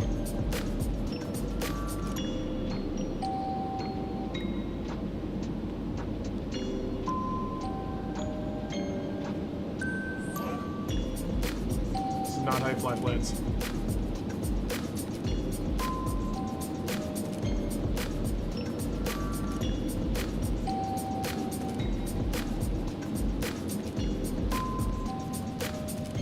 $757. No, we're something sexy and cool,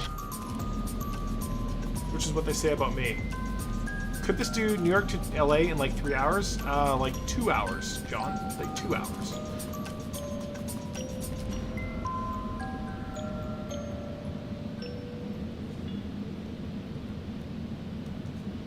Alright, get the droop snoop all the way down.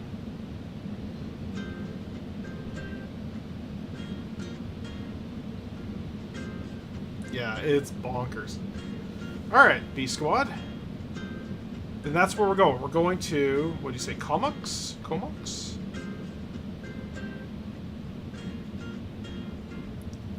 Alright, good night, Seabass.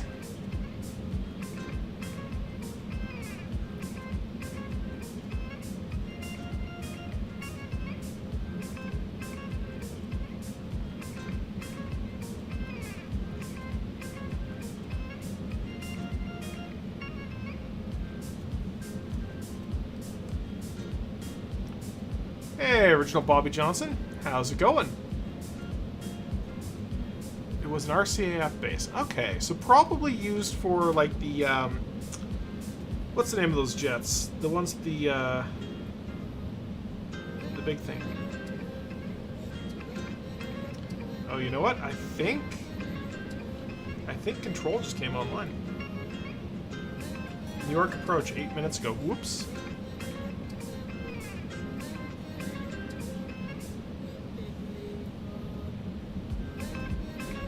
120.8.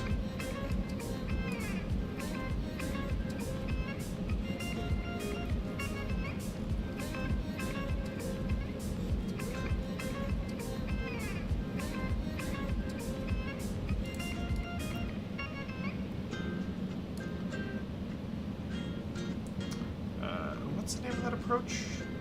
New York approach?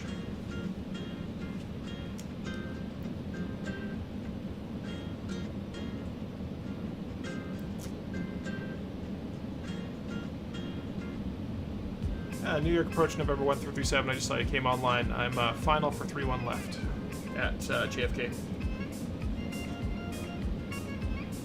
November 1337, New York, hello. Unfortunately, I don't cover Kennedy at this point. This is Monitor Unicom 122.8. Have a good night. Good night. See ya.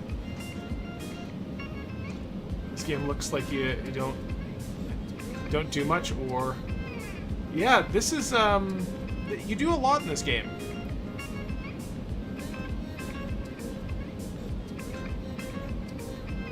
A lot of flying stuff. It's a different kind of challenge, right? You could like headshot people in like Fortnite, or you could land an airplane. And landing an airplane, I'll be honest, is in many ways harder than headshotting it. Headshotting noobs.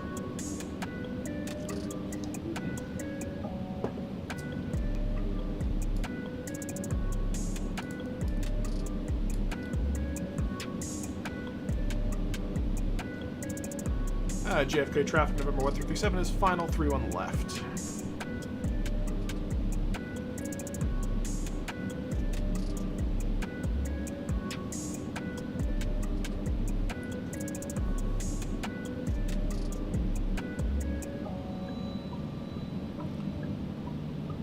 A little below the glide slope, that's okay.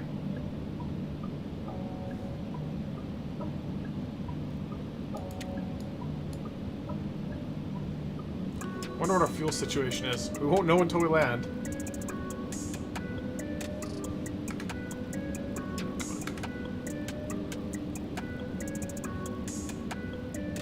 I'm basically having to manhandle this thing all the way in because I don't have a good trim system set up. Don't let her be swimming in this. I already screwed up a landing because I had touchdown, I hit the reverse, and it refused to reverse. It just, like, full throttled. Wonderful.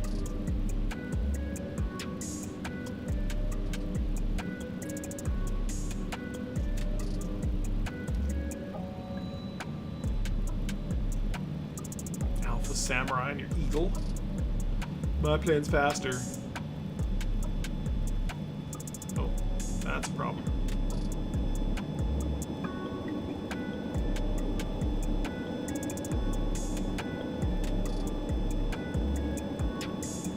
Definitely tail heavy on this one.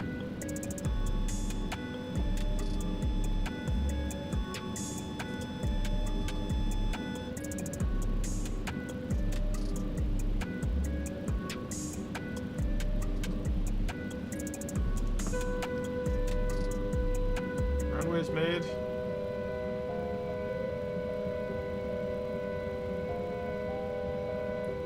Come on. she's not a happy bird. Oh, landing gear. Fuck.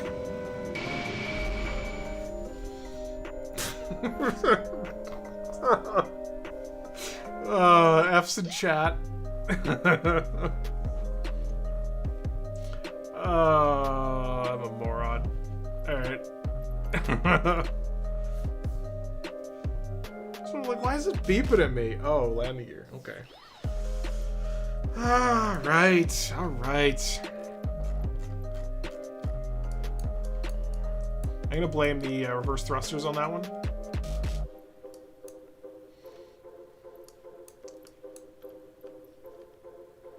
don't think there's anything long enough at LaGuardia. Newark, probably. 11.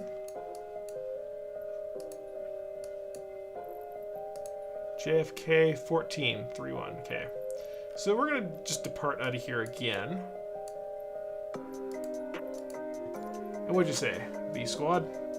On YouTube and have watched aircraft reviews. Nice.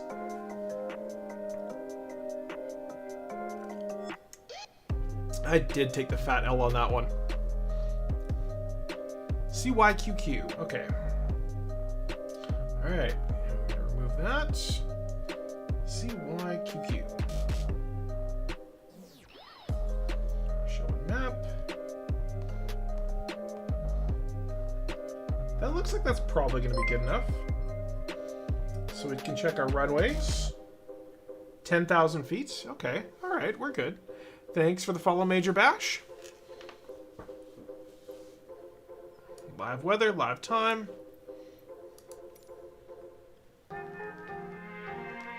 This is basically as far as you can go in this. Last word says, she's not a happy bird on landing gear, loud explosion. Do not let this guy fly planes. How could he be a real pilot? What an idiot.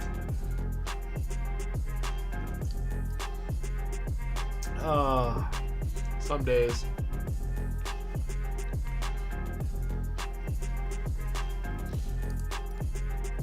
Alright. I'm gonna grab myself another drink here.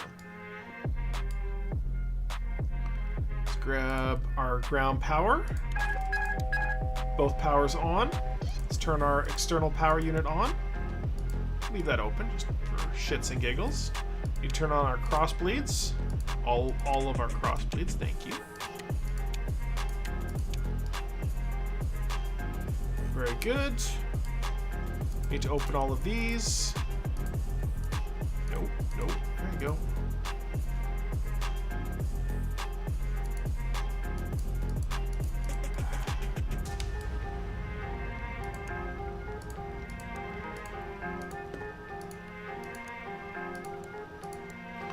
Okay, those are all on. Fuel management system, that's fine. Cabin pressures, we're okay. Initial climb out to 5,000 feet. Good. Auto throttle's fine. Okay. I think we are basically good for engine start. Oh, first thing we need to do, we're gonna add some fuel. Because if we don't, we're not going to get it. We're not going to get there. Now we also have to make sure we don't have too much fuel in the aux tanks. Otherwise, we will not be able to balance this airplane.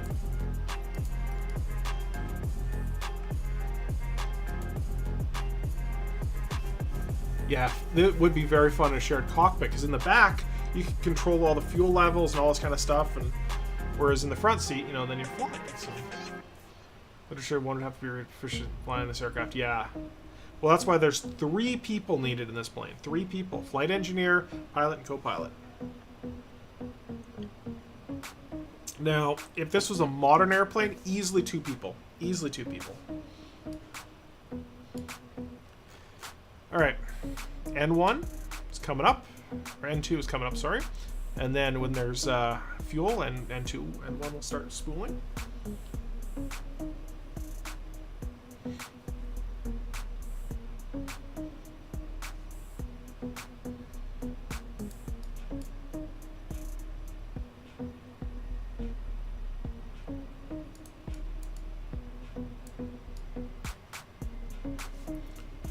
Very good.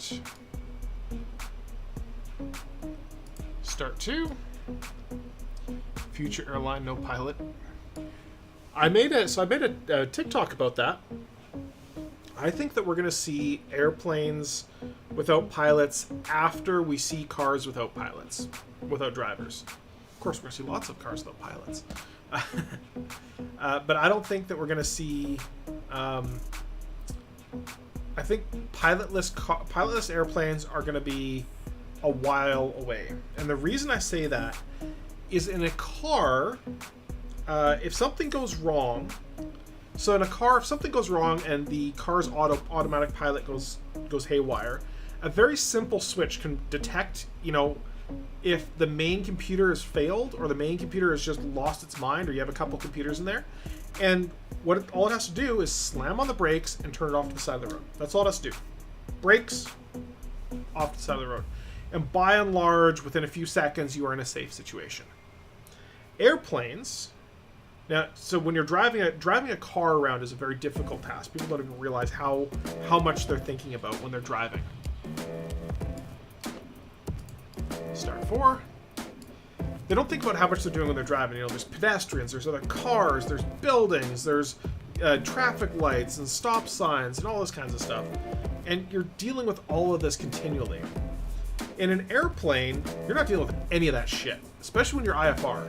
You get off the ground, you set your autopilot, and the only thing the person is really used for when a plane is functioning correctly is the interface between the old school radios and the autopilot. That's all they do. If you had eliminated, like with a data link system, there'd be no need for the pilot in the main part of flight. They'd just sit there doing nothing. And we're getting to the point where we have those systems. Surprising we haven't had those systems a long time ago, but we're getting there. So, an airplane in flight is a very easy task for an autopilot to do, which is why we've seen autopilots for decades, right? The competing GPS systems globally too, yeah. Remote pilots wouldn't work unless there's redundancy. Yeah, and even then there probably wouldn't be enough redundancy. So an airplane, if something goes wrong, that pilot has to troubleshoot a whole lot of electronic systems. Like in your car, if your car throws a rod or something, or your car you don't have that problem so much because cars, computer systems are reliable enough. But in an airplane, if something goes wrong, like your fuel system stops pumping fuel from your left tank or something, and you have to be able to troubleshoot all this stuff on the fly, and then you've got to figure out where you're going to land, not hit buildings, etc. And these are very complicated things you're juggling. And in airplane and AI, that's a very difficult task for that to do. So, all right.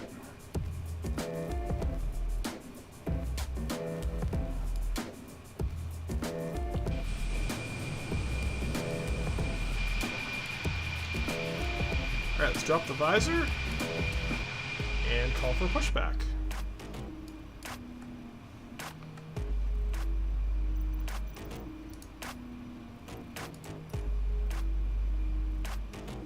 Should probably connect my iPad to battery here.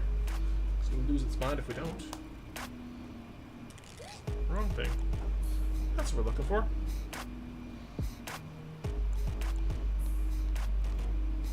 So where are we on there? So we have to get over to there, so we want to kind of hang a back to the left.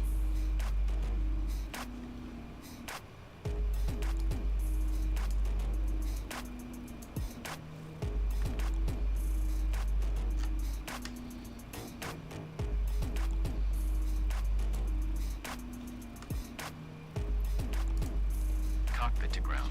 Cruise missile is basically pilotless aircraft. Exactly, but a cruise missile, it doesn't matter if it crashes into the ground. So, it's kind of supposed to crash into the ground. Being linked up with F-22 as we're progressing, yep.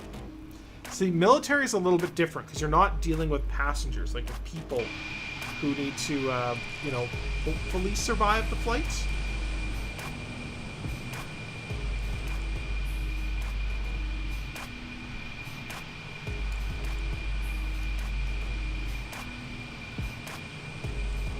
honestly, I'm just gonna cancel this planned pushback. I don't need this. Sir, the bypass pin is installed. All doors and hatches closed and all ground equipment is removed. The parking brakes are set. You may lift. Parking brake set. Lifting the aircraft. Please set parking brakes. Standing by for pushback. Please set parking brakes. Oh, hey.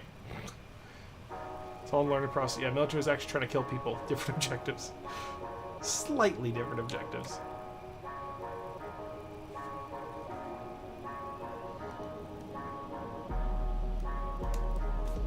Escape pods, yeah. Ground, please cancel pushback operation. Roger. Alright. Pushback cancel. I'm going to take a quick leak, and then we're going to taxi out and fly out of here.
Alright, let's make this bad boy go. Oh, it's been taxiing on its own, hasn't it? Oh, yeah, people. Oh, we're okay. We're okay. First no landing gear, then no parking brake. I thought I'd said it. Oh, well.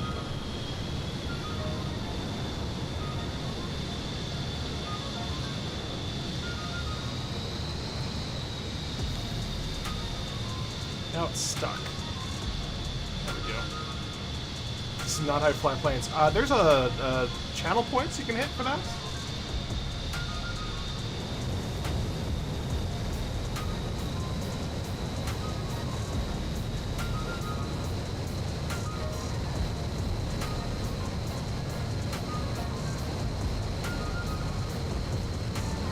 Not how you fly planes.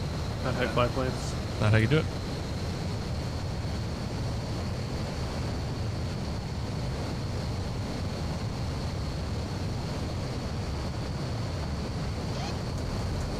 This needs a lot of thrust to move. It's like it's stuck to the ground.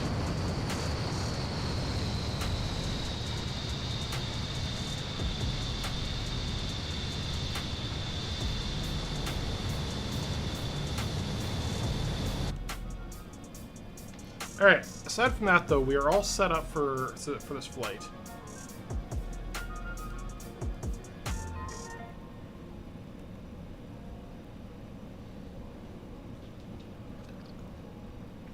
I know Access and Perfecto.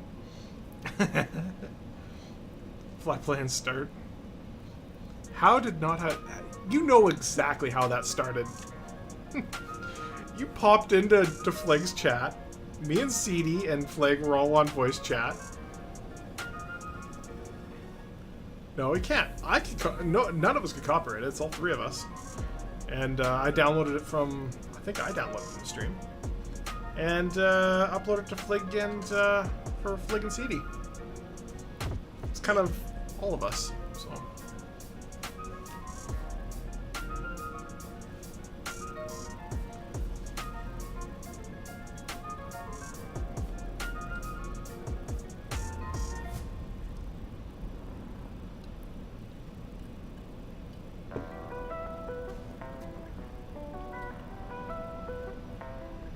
How's our fuel situation?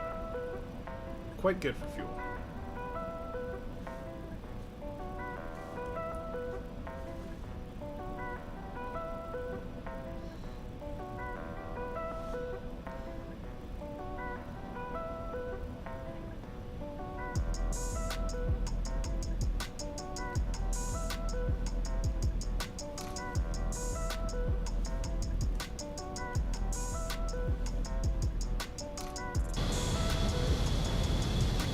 Crazy. There's no flaps at all on this plane.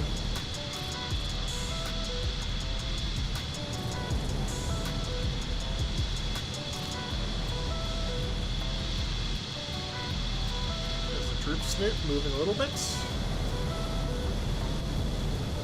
Start with someone complaining that's not how you fly planes. Yeah, it was excessive. Excessive perfecto. Right above you there.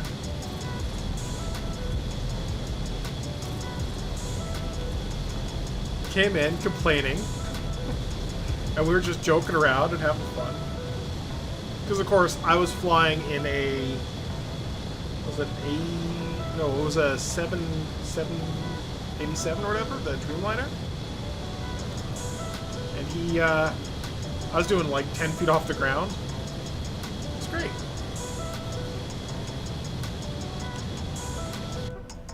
All right, final check for takeoff. All the reheats can go on. It's mostly wing, yeah.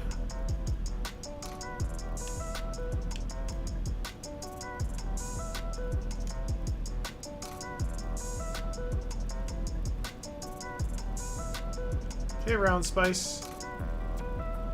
Get your butt in gear.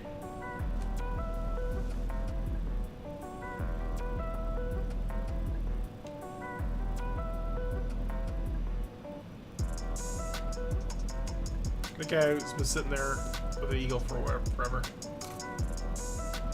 I was there, yeah. I happened to be there, as you can tell.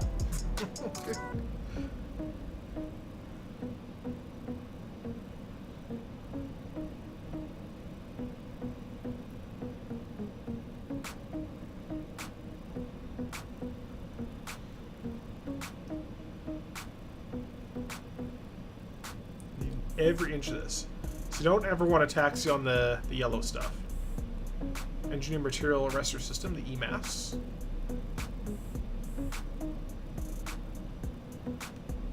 Alright, bye Round Spice. Too slow. Peace! It's a good sound clip, yeah.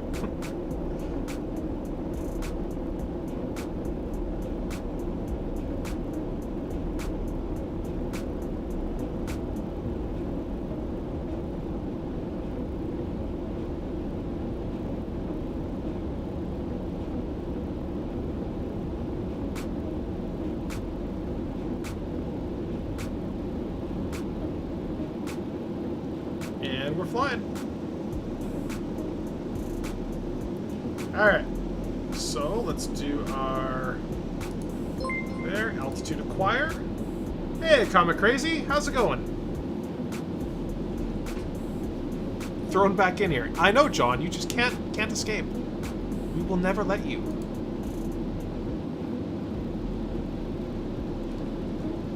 And the return of the shitty autopilot. Nope. Oh, it's because I didn't turn it on, isn't it? That's exactly what just happened there.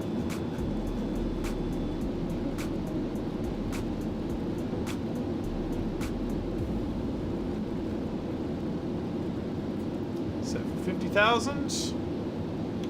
Group Snoot can come up.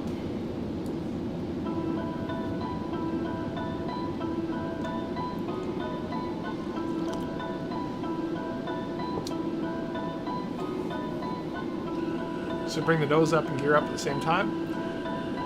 I don't know when you're supposed to bring the nose up, but you don't need forward visibility when you're in the air, so I'd assume that once they had a positive rate and are good, they pretty much should put it up, but who knows?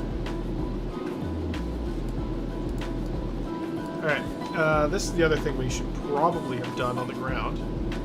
But because we're okay, okay. What do you do for a living? I stream on Twitch, my cooking shows. What the f is Twitch?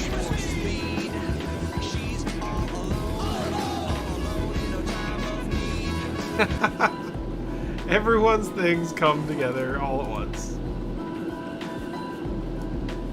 And CYQQ, right? Yeah, CYQQ.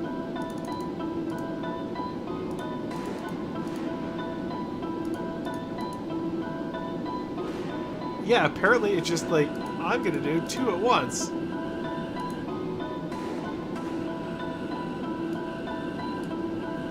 Should have that in the database. Sweet. So if we do, it's heading track, local mode, inertial nav. That's what we want. And then we just let it do its thing. So we're already at 15,000 feet. Pick this up. Not sure what I bought.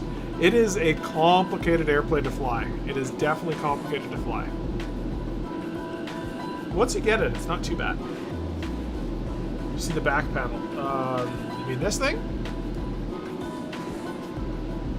And if you don't set this up correctly, see, right now, we're just outside of the flight envelope. So what I got to do is I've got to shut off these fuel pumps.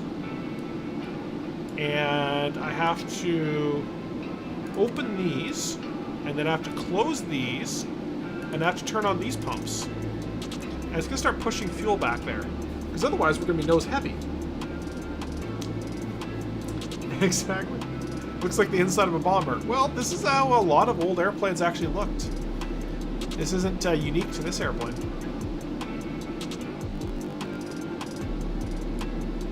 I might actually need to open these valves as well.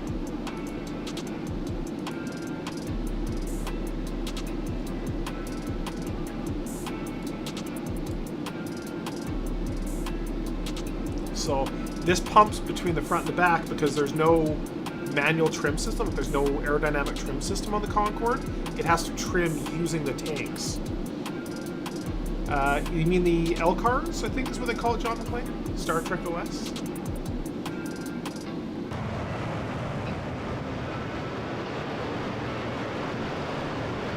Bye!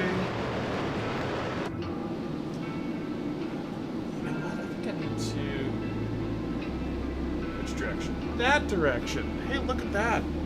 So I was taking some photos for thumbnails today, and I had it zoomed in a little bit, and I completely forgot about that. But as you can see, we're now passing through 29,000 feet. We're only like 4 minutes into the flight. Still looks like a bomber. Exactly. But can you go plaid? I can go Mach, which is wonderful. So remember how I always complained about the F-14 and what a garbage sound it has? You notice how this is dead silent right now? And their sound? Dead silent. That's how you do it.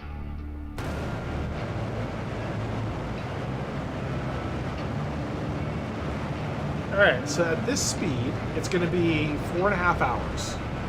But we're also only doing 491 knots ground speed. Exactly. So this is how it would sound if you were able to get next to it. So, accurate. Very accurate. Plus, it doesn't make that stupid boom noise when you're inside the plane. Because you wouldn't hear that.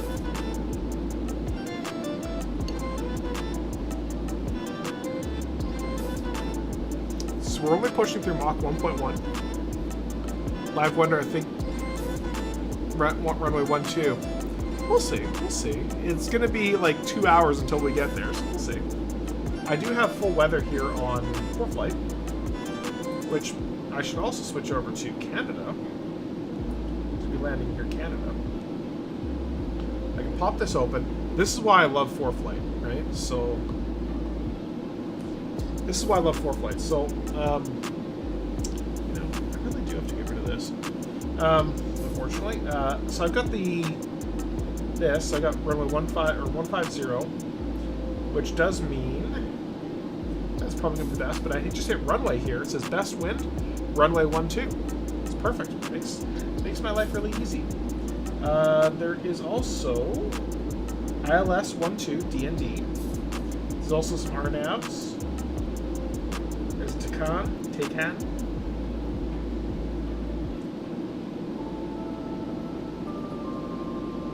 Now, whether or not I can actually tune this in is another story. So we will see when we get there, but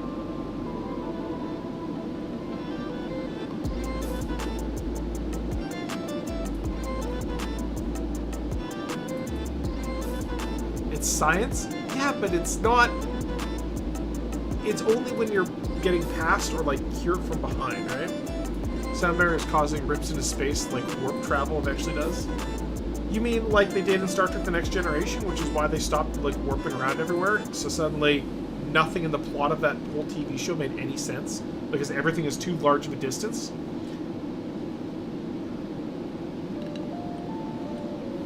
Exactly.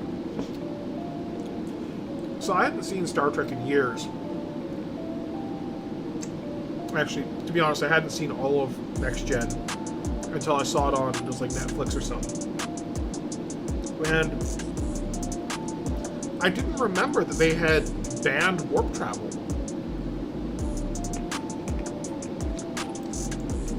Data did find a way around that? I don't know. Data's magic, so of course he did. Wesley never found out anything. Wesley was boy genius that everybody fucking hated, and I can understand why. That high outside. You're telling me you can still hear wind? Yeah, you can still hear wind up here. There's air, otherwise the plane won't fly, right? That's a good point. Yeah. I think there might be issues with warp travel. Tears. Yeah, the series too. Yeah, exactly. Some of them were like, yeah, maximum warp is like, wasn't like the original series like maximum warp was like warp 10 or 12 or something, and then they go back to like warp 9.9. If you go any faster than that, you turn into like plaid. Animating on warp factor.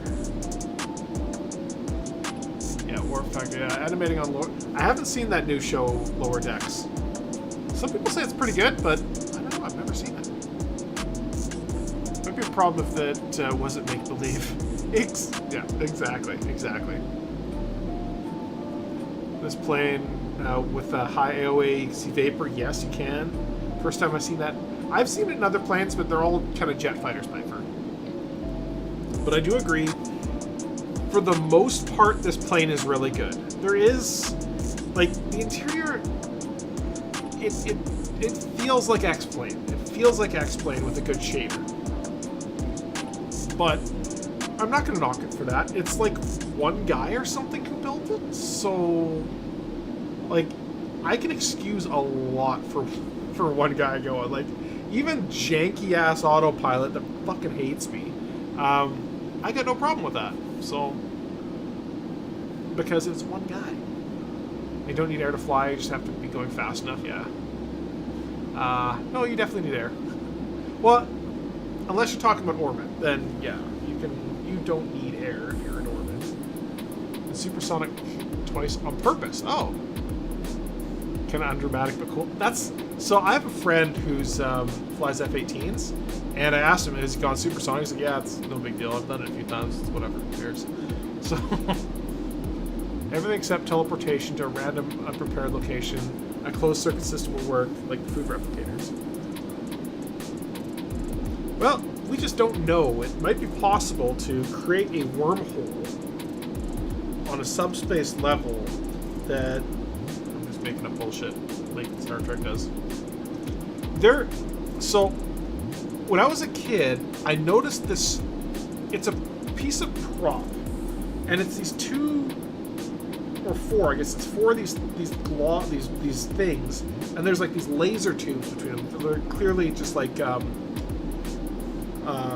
neon tubes, and there's 2 of them. They're just flickering like this, and they put them in the back of any place that needs to look science-y.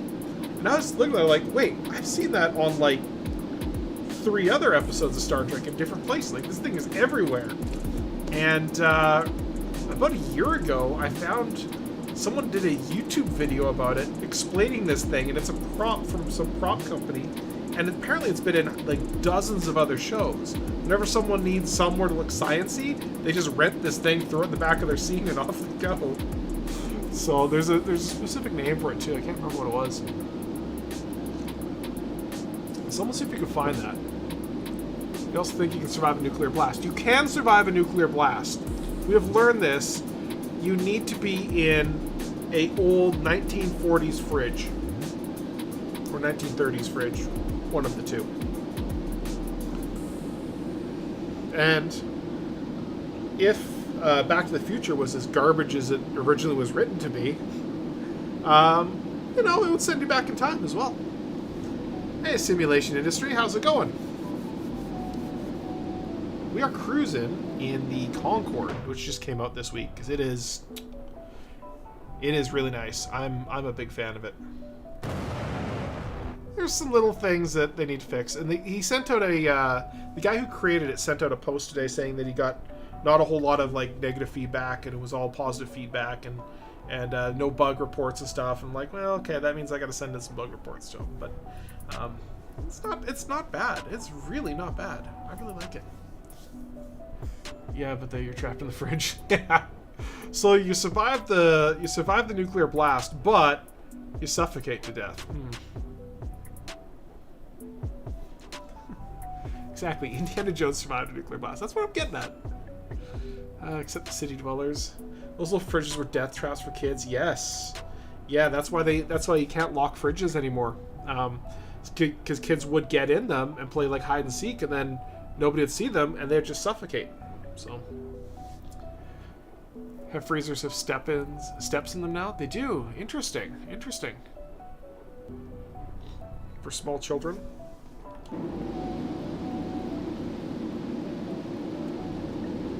Okay, we're gonna try and get this higher.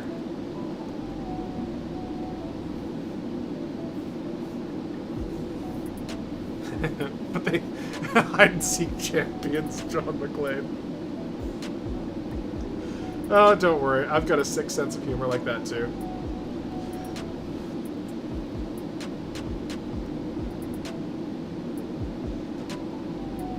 I've got to get like combination chat going, because this is like 2 windows and I keep missing stuff on YouTube.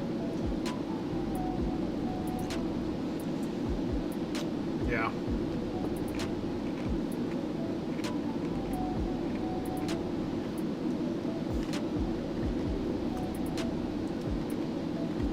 So what you're saying, B Squad, is we need to make lids lighter so children can lift them easier.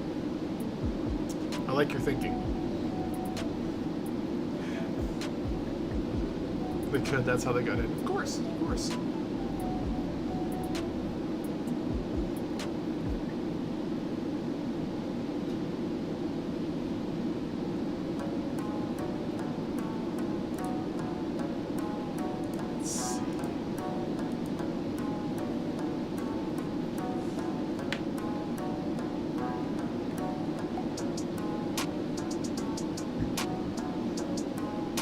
They need all their siblings to lift the lid and then close it on. At that point, do they really need the fridge?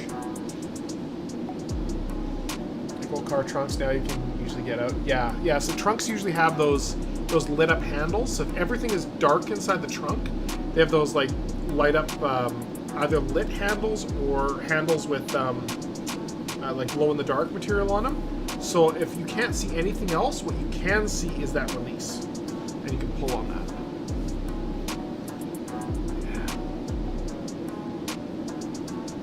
No, then it's no longer an accident. Yeah, maybe that's what they were planning into the cars. Survival of the fittest, right? And thanks for the follow, Cro-Magnon.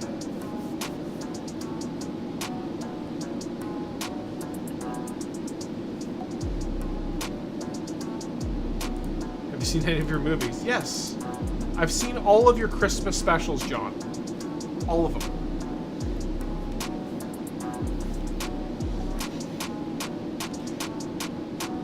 Let's use the word accidents anyways.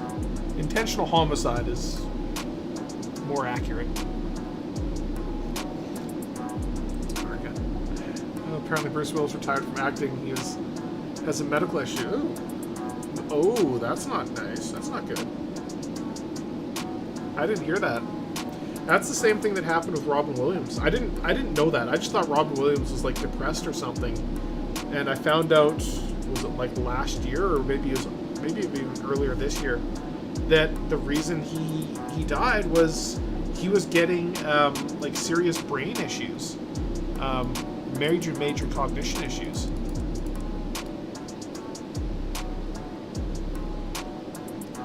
Alright, Super Cruise is off.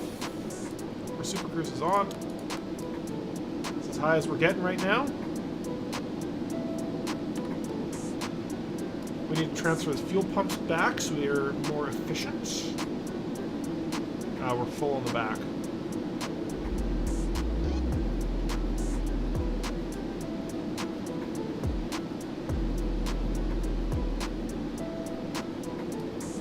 So I'll keep those closed.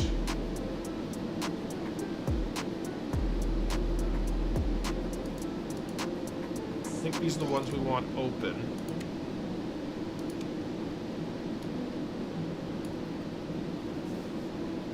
Aphasia, yeah. Yeah, I had no idea that was what was going on. Impairment of language, speech, comprehension, ability to read and write, results from injury in the brain due to stroke, head trauma, tumors or infections, yeah. Yeah, it's usually about 3 to 12 years after diagnosis. Years after diagnosis.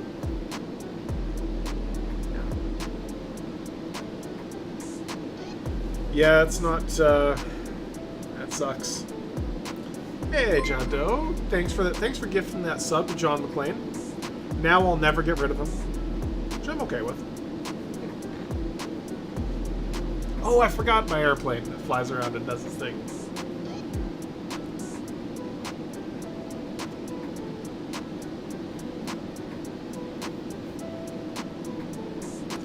So we're trimmed way too far forward. It is coming back, though. It looks like these are going up, which is good, which means these tanks are just dumping into the side, which is okay. It's fine. I gotta figure out what the hell is that secondary sound effect. It's just one goes and the other one goes like 30 seconds later. The Razzies and making Bruce Willis category and picking the worst one.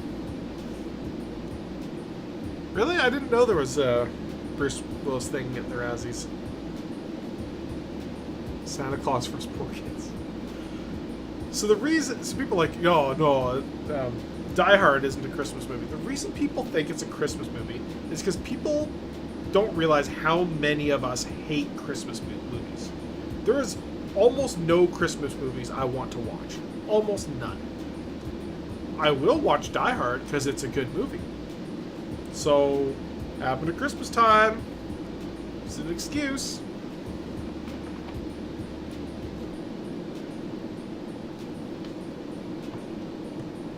"12 Bruce Willis movies in 1 year? Jeez. Gremlins is a good Christmas movie? I didn't particularly like Gremlins, but it's been a long time since I've seen it. Not down for the classic Jingle All the Way? What was Jingle All the Way? Isn't that the one where he was trying to find that toy? Sinbad, yeah. That was, there's one scene in that movie, Jingle All the Way. There's one scene. Yeah, it's Turbo Time. Yeah, I remember that. I remember that movie. There's one scene in that movie where they're at, like, the parade or something, and there's suddenly a guy standing there, like, handing out popcorn, and he looks completely wrong for the scene. Apparently what happened is they shot that scene, and they shot it all out of order, and they had changed some of it, the way they wanted to edit it, and there was a kid, like the anti-hero, the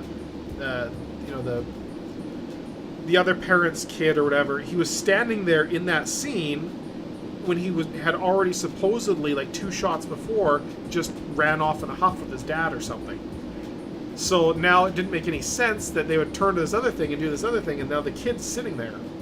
Yeah, I think it was Sinbad's kid in that was there. But if you watch that scene, it is very clear that that guy does not belong in there, and they did a very bad job color grading him in. It's very interesting to me, anyways. Is T2, but my second favorite is True Lies. Yeah, Terminator 2.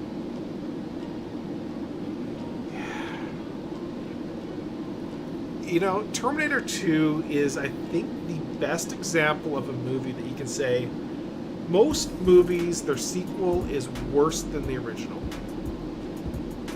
Terminator is exactly the opposite. I could not care less about the first Terminator movie.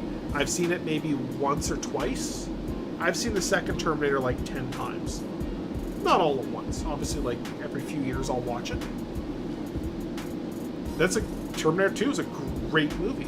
A great movie. Terminator 1? May as well not exist. Doesn't get enough love. It's one of those best scenes of the car. Okay. It's been a while since I've seen Commando. There's a lot of good Arnold movies. Arnold movies are great. They're the quintessential 80s movie. You can't really make those anymore. They're just those kind of movies where they're just good. Just good popcorn fun movies. They have a plot, but it's like they don't take it like, oh, we gotta sell you on his backstory and how he was misunderstood and brooding beast thing. No, just make me a movie about blowing shit up.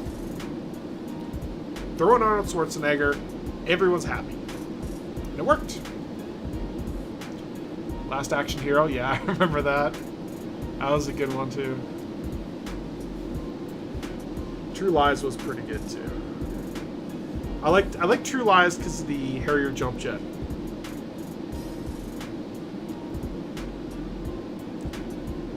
Bronco, Forest Hill, no power steering or brakes, crazy scene. VHS and Betamax. I never had a Betamax, I had a VHS. I had a friend who had a Betamax, and they swore up and down how much better it was. I noticed no difference. But I was a kid, I did have a Laserdisc player, but... So when I was growing up, I saw Laserdisc players like the AV shops, right? We'd go to the AV shops and whatnot for whatever else. Usually just to, like, look around. And they had Laserdisc players. And I remember seeing Speed on Laserdisc, and I was like, wow, this looks brilliant. Because at the time, VHS versus Laserdisc, it was no contest. Like, no contest. And I was always like, man, I'd love to get one of those. My dad's like, no, can't have one of those. We got VHS, we're fine. It's fine. And to be fair, we didn't have a TV capable of really using the better quality. So, yeah, it was fine. And then when I got older and able to afford my own stuff, this is like high school-ish, late high school, I started buying Laserdiscs, and I got Speed, I got Terminator 2, and it was great. People with Betamax, but everyone's TV was radically different, yeah. OG Batman movie was always in there. So, Walk Ninja, which OG Batman movie? Because OG Batman, to me, was the, like, what's his name? Adam West. Adam West doing Batman. To me, that was the original. Yeah, exactly. Adam West. With the helicopter and the shark repellent, it just... the ridiculousness of that movie. So I saw that original Batman movie before I saw the original TV series.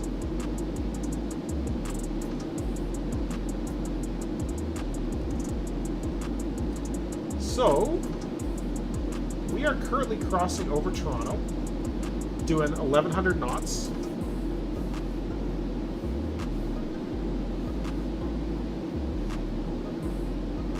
Had those Canadian part of our heritage commercials on Laserdisc. B Squad, really? That's cool. I wonder if you could get... I wonder... Those have got to be collectible. Those heritage moments.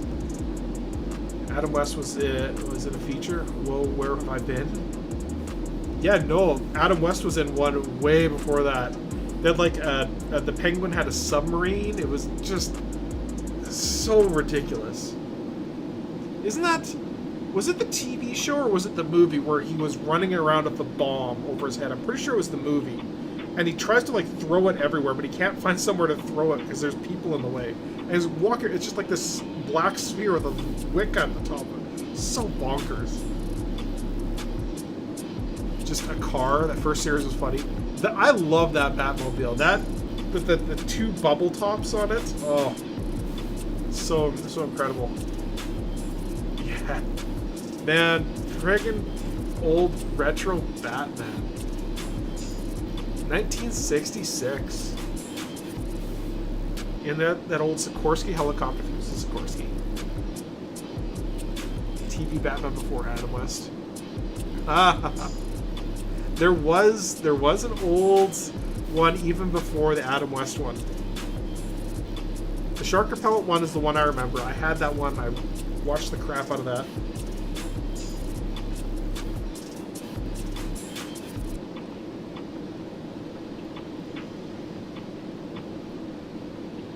That was a good one.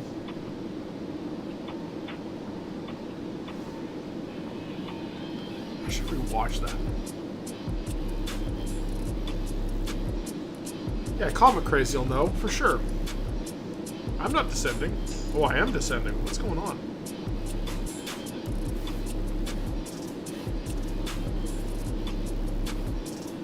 I think it was just too high of an attitude, and it's just kind of porpoising.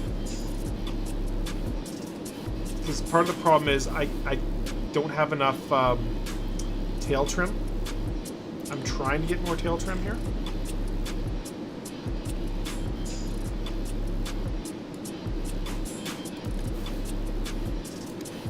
Oh, these pumps weren't on because I'm a moron. So these are all full, good. These two are mostly full, which is good. These two are partially full, which is also good. I still have 5A and 7A, which is my wing tanks. So this pumping out should bring my center of gravity back. 15 chapter 2 theatrical 0 from Columbia Pictures. Oof.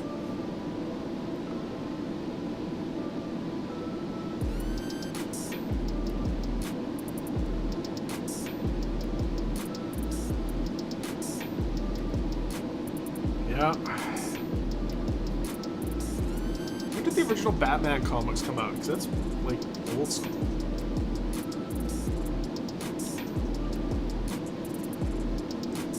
Give me an escort. Yeah, I think I'm on US West. Currently departing Vancouver. Well, I'll be over Vancouver in about an hour and a half.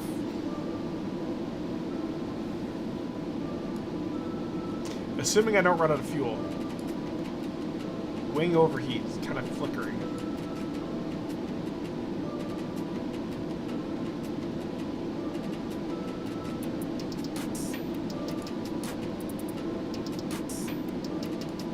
Don't want to hit those in flight.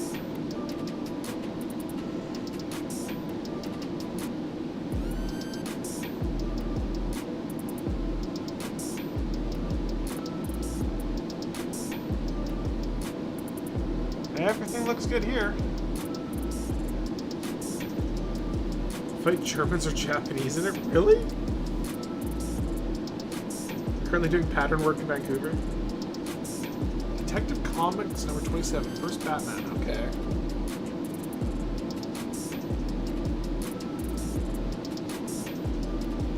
I know so little about comics.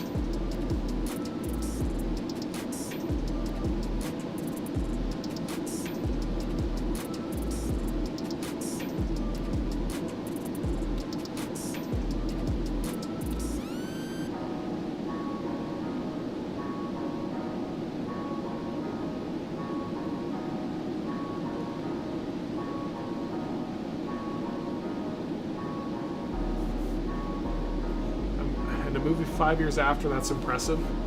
Well, there's been some movies that or some comics they've turned into movies like a year later. There's been some TV shows where they've made TV shows before the guys finish writing the book. And then they conclude the TV show with a very shitty ending because the guy hasn't finished writing the last book. Probably The Walking Dead too. I remember the first season of The Walking Dead, I was like, okay, that's pretty good. That's alright. It's not, my favorite, but it's good. And then they got into like that stupid prison, and then they fucked it all up, and then they had to leave, and then there's like down some tracks or something, and then there was like the governor in a... I'm done. This is awful. Is there a request a bigger seat in this Concorde? No. You cannot sit in a bigger seat. Unlocked door. No, you can have your wine though. You can't have another seat. I actually haven't walked into the back of this thing because I don't have the keys bound.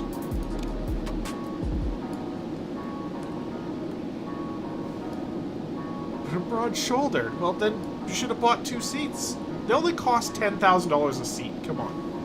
They're gonna make a movie about the Great Maple Syrup Heist.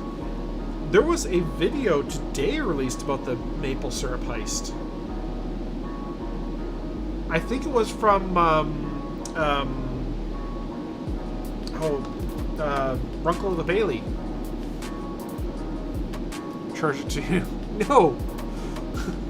I'm up here. I'm the one that lets you on once you pay me the money.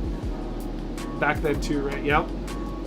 So I told the story a few days ago, but on the original Concorde, the only Concorde, in the first several years they're running it, they weren't making much money on it, and they asked the people that were on it for some information. How do you feel about the plane? Was it comfortable enough? Was there enough leg room? Did you get all the beverage and stuff you need? Was it fast enough, etc., etc.? All these kinds of things. British or French? Obviously the British, because the French have everything written into some weird Sanskrit language. So they were asking them, they're trying to figure out, how they can get more money out of this. Like, should they cut, wine service or like champagne service? Should they do this stuff? Like, how can they help profits? And one of the questions they asked them, that they asked the passengers, was, what do you think of the price? And nearly universally, most of the passengers flying the Concorde said, I have no idea how much it costs. I just asked my secretary. And that's white, yeah. They just said, I asked my secretary to just get me a ticket on the Concorde. I said, I need to get to London. Give me a ticket. That's all they did. So they raised the price. It was like a couple $1,000s, like $2,000 or $3,000 a ticket, which was expensive, especially back then, to $10,000 a ticket, which is more like $20,000 in our money today. So yeah, I wish I was like John, could ask my secretary for a plane ticket. I know, don't we all?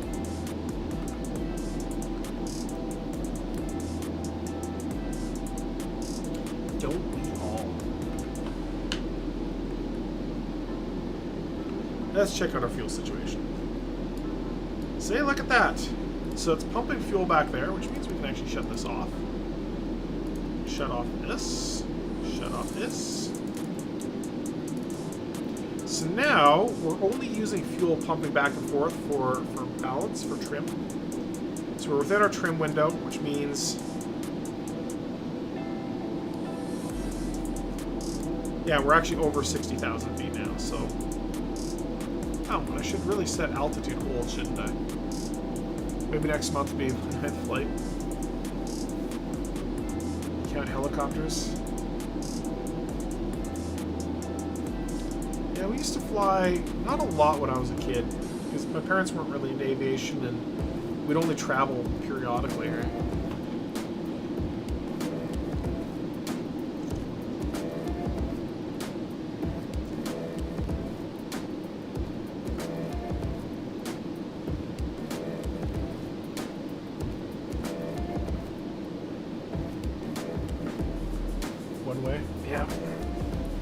So that autopilot on this thing maxes out at 60,000 feet, which I think is what it's trying to do right now. Which is fine. That's best cruise for the Concorde. The guy on VATSIM earlier was like, confirm you're looking to get to 55,000 feet. I'm like, yes. Flight level 550. Thank you. Quick if they depressurize. That's the hope. That's the hope. First time I flew was as an adult. Ah, okay. Okay.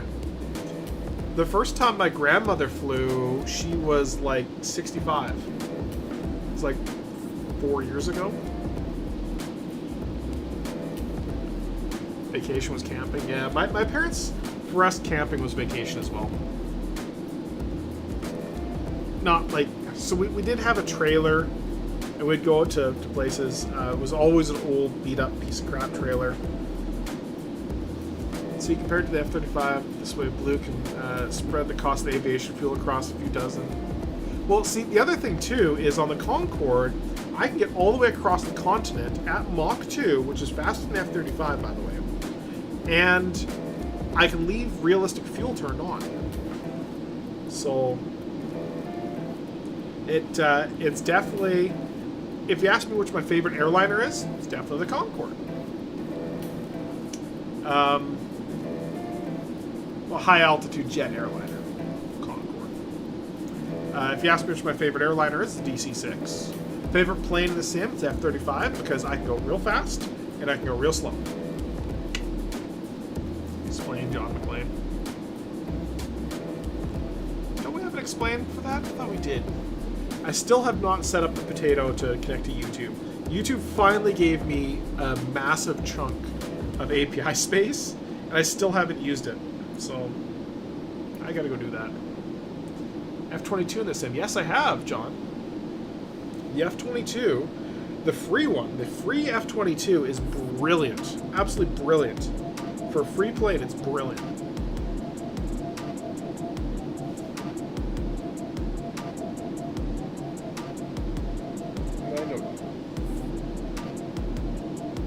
What a sleepy dog. No, F-35 is better. Because the F-35 can vertically take off the land. Aside from that, the F-22 is better.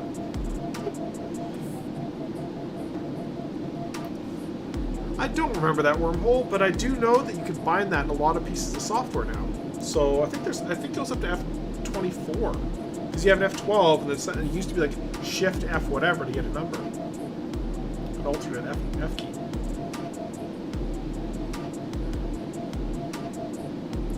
But like when you're doing things like speed running, which by the way is something we should do, because we speed ran SeaTac to LAX, or was it? Yeah, SeaTac to LAX. Remember that? We did. I think it was LAX we landed at. We should do that in the Concorde. See if I can beat my other time. Set a new world record. Macro key bindings, exactly. So, like when you're doing speed running and stuff, that's what people do is they bind that to something on like a Stream Deck or something, which is what I have set up. So.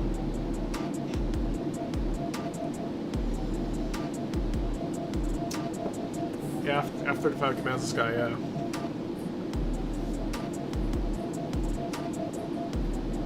Did they? I've never seen those keyboards, but I would absolutely believe they existed because there was a time where you couldn't click on things. You couldn't like click menus and stuff, so you had to like have function keys. And then Emacs decided like control, was it escape, meta, alt, control, shift. That's what Emacs stands for, presumably. So you claw your hand around and then press another key, and that's how you control it instead of function keys. Good old Emacs.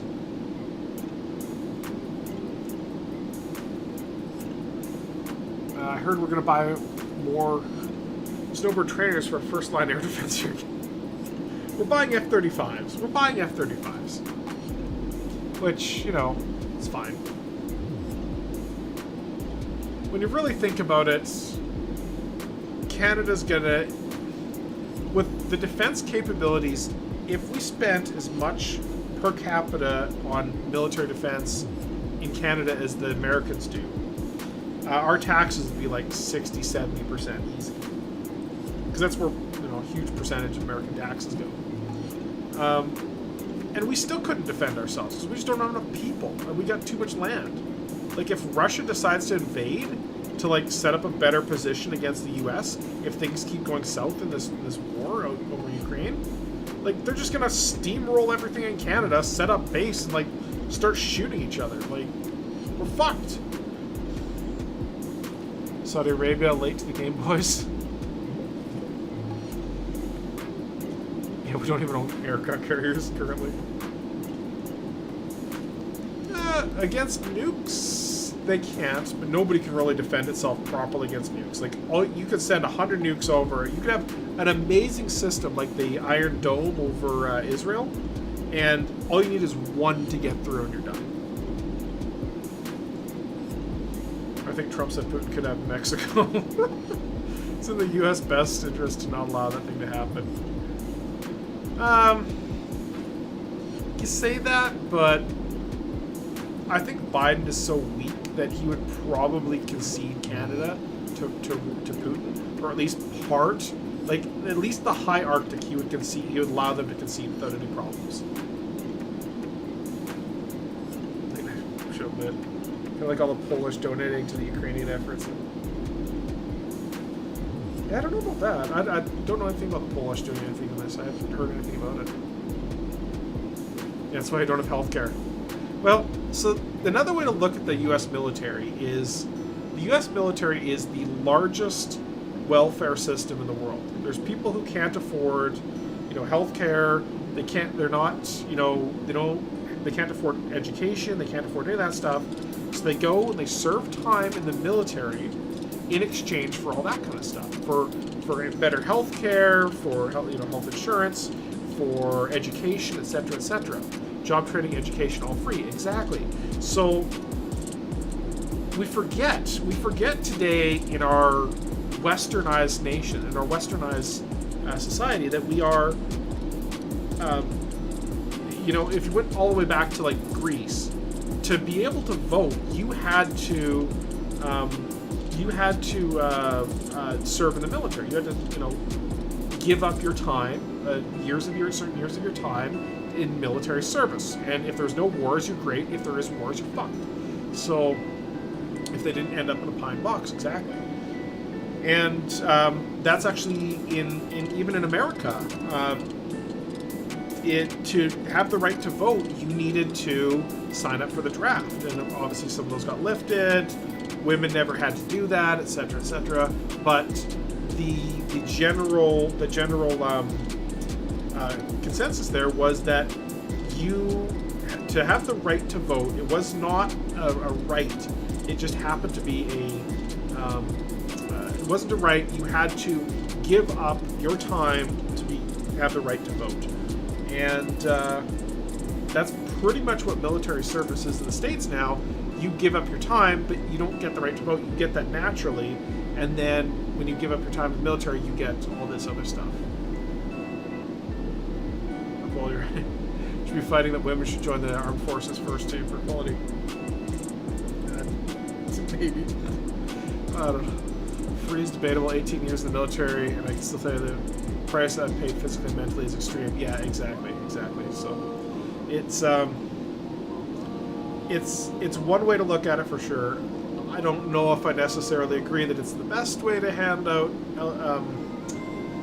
social welfare, but it is how they deal with it. No Viet Cong ever did nothing to me. Yeah. A lot of history there. A lot of history.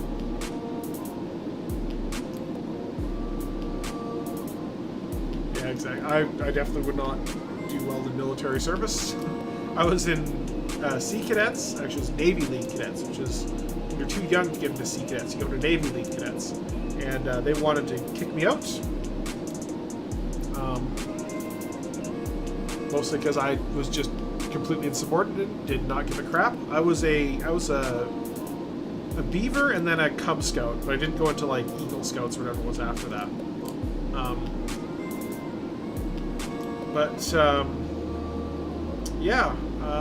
Then I was in Air Cadets, And I was like, you know, I hate cadets, but, you know, screw it, I'll do air cadets. I'll just put my head down and do it so that I can get my pilot's license. And of course, in my group in air cadets, they just never really pushed for any of that stuff. I was like, whatever. So I didn't know what I needed to do. I did ground school, but that's about as far as that went. So.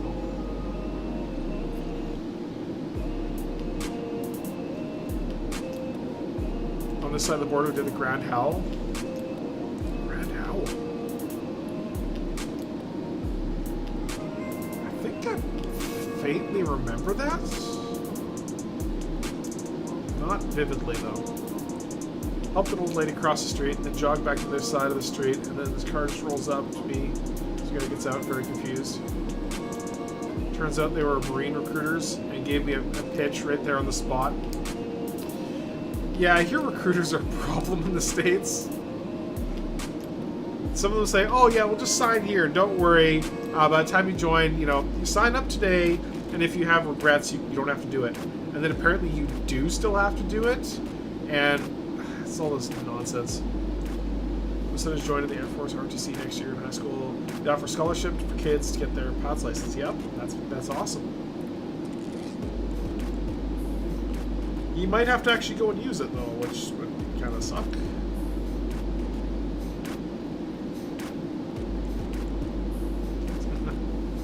Yet, I don't think Marine recruiters go to 7-Eleven.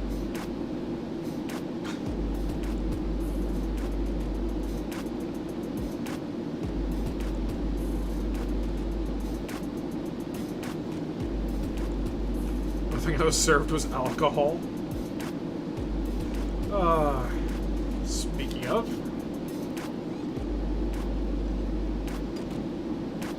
they have to list each month or they get all kinds of hate. Yeah, I hear that. Well, I hear some of them do like really shady things to get those recruits, which is the scary part.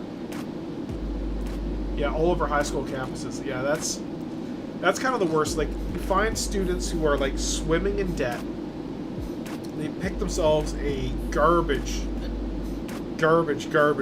major. Like, the majority. So when we hear stories of people that are, you know, in their 40s and 50s and even sometimes in their 60s, and they're still paying off student debt, they either, one of two things has happened. Either they have completely checked out and just kind of failed out in their industry, which is not all that common, or they've gone into something like arts, like some arts program, like a poli-sci degree or something. And they just, like, the poli-sci degree is like a license to get a Starbucks job. It's stupid. So, you know, $100,000 in debt and no marketable skills. So, it's a bit unfortunate. So, you find people in those situations where they go, okay, well, I got this degree coming out, I'm not going to be able to do anything with it, but I got hundreds of thousands of dollars in debt. Some people can do well with an arts degree, but it's usually in spite of the arts degree. Yeah, more vocational schools. So, alright, here's my hot take on education. Hot take time. We hear a lot from people in politics now that, you know, the government should be paying for everyone's college. I don't think that's true at all. I don't think the government should be paying for people's colleges at all. And I don't think they need to even lower their prices for colleges at all. I think what needs to happen is we need a revamp not of college education, but of the lower levels of education. There's a ton of things you learn in like high school and junior high that are, and even elementary school, that are completely a giant waste of time. Complete giant waste of time. That can be shuffled off to other things like learning how to interpret Shakespeare. You spend way too much time on that. That is not a useful skill except for 0.001% of the population. I'm sorry, Shakespeare is not relevant. Just like they got rid of handwriting a few years ago in a lot of schools, and now they teach typing instead. So printing and typing, that's what they teach. And learn how to balance an account, exactly. Learn how to pay your taxes. I didn't learn how to pay my taxes in school, only like tangentially. So teach people how to do these important things that are actually more marketable skills. Because right now, it's really hard to get an entry-level job without a college education because the lower-level education system has failed people so badly that they don't have the skills they need to get into these kinds of jobs. B Squad, I did my CCNA, not in lieu of that, but I actually did it as a night class. I was one of those assholes in grade 11 or 12 that took night classes to do my CCNA. I know, I am a fucking idiot. I never actually did the exam, though. So, I never got my CCNA, but I took the courses. At my work, people have over a decade of experience that no longer meet the current qualifications who've had their titles downgraded to acting and have active... Ooh. Yeah, listings for the replacements up from the last few years. Ugh. That's awful. That is awful. CCNA but never scheduled the exam. I know. CCNA is, I'll be honest, it's such a joke that if you put it on a resume, it shows like you did the basics, but that's about it. If you have like years of experience of like actually building networks, completely blows a lot away. So in any case, I think that we should be fixing our lower level education systems so that there's less pressure and less need for people to be in colleges, and let college be for the elite and move it that way. But of course, that's not a good profit motive for profit schools. And we're just passing Thunder Bay. Bring that up on the screen. Thunder Bay right there.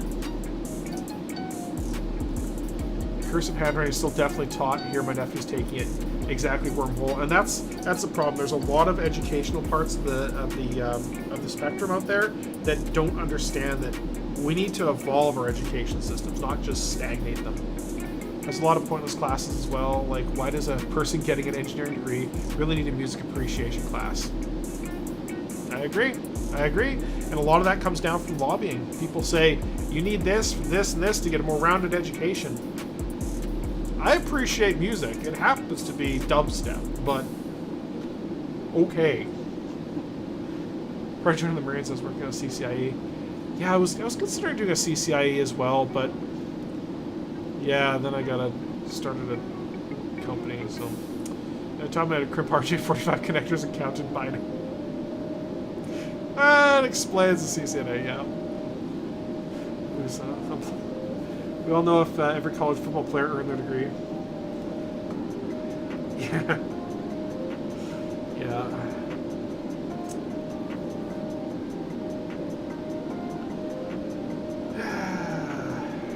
Yeah, that's the other issue too, is like college football is so immensely popular in the States, it funds itself.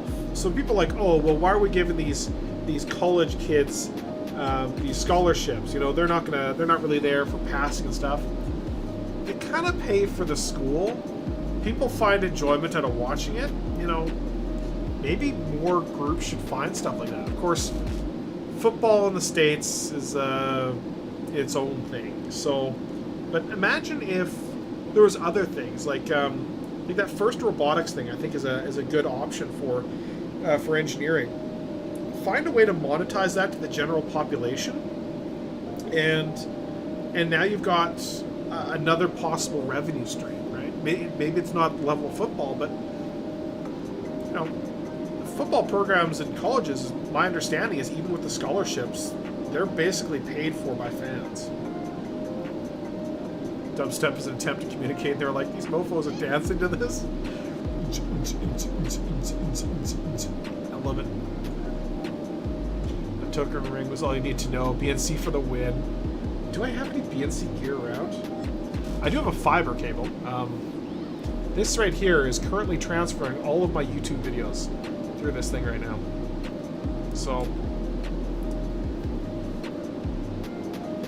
standard multi-mode. What, 120 microns, 125 microns, something like that? Yeah, make a lot of money for the school, yeah. High school football stadium, yeah. We'll pay for the use of it as well. See, the other problem, too, is that a lot of these professional sports teams have figured out ways where they they're making money like hand over fist, and the city's making money, and et cetera, et cetera. But then these professional football teams or professional hockey teams, they did this here in Edmonton, and they said, if you don't build us, like city and province, if you don't pay for this stadium and just give it to us, effectively give it to us, we're taking the team elsewhere, and you're not going to have a hockey team anymore. And then people are going to be mad at you for letting your hockey team go because we can't keep playing at the stadium we're playing at. And then the taxpayers effectively pay for the damn thing, while they're continuing to pay exorbitant rates for beers, for admission, for all this stuff, to effectively pay for this whole thing. So, yeah, I don't want it to come out of my tax dollars. It can come out of ticket prices for the people who want to go to those. I'm sorry, it shouldn't come out of my tax dollars. Hey, stop it. My littlest town had fiber. When I moved to a big city, it's not available. I know, right? So, I have a company we're starting. That's actually why I've got fiber like fucking everywhere in this place. I put fiber through the walls in my condo because I'm a psychopath. Yeah, I'm starting a fiber optic company, and we're going into a small town to do that. Now, I have fiber here at home, so I've got full gigabit, and that's actually why this fiber is here. So, I've got my main storage array, which is where all my YouTube videos and all my YouTube content lives. But even though it's got durable storage on it, I had a single drive fail, and it took me like 3 months to actually go and check and go like, oh crap, I have a dead drive in here, like I am on degraded mode. If I had one more hard drive fail, I would have lost everything.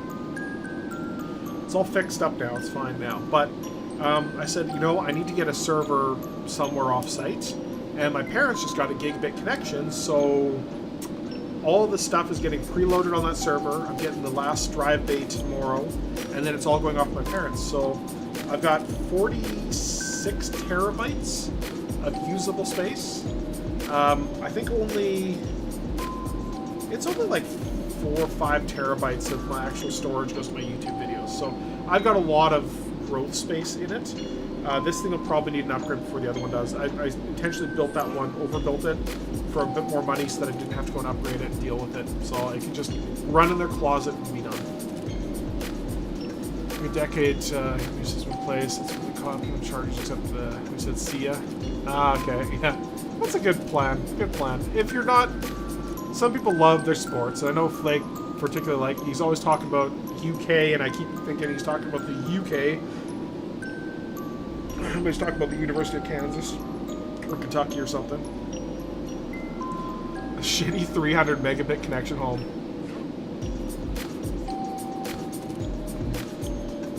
300 megabits. My first broadband connection, I think, was like 2 or 3 megabits or something, and that was stupid fast because everybody else had.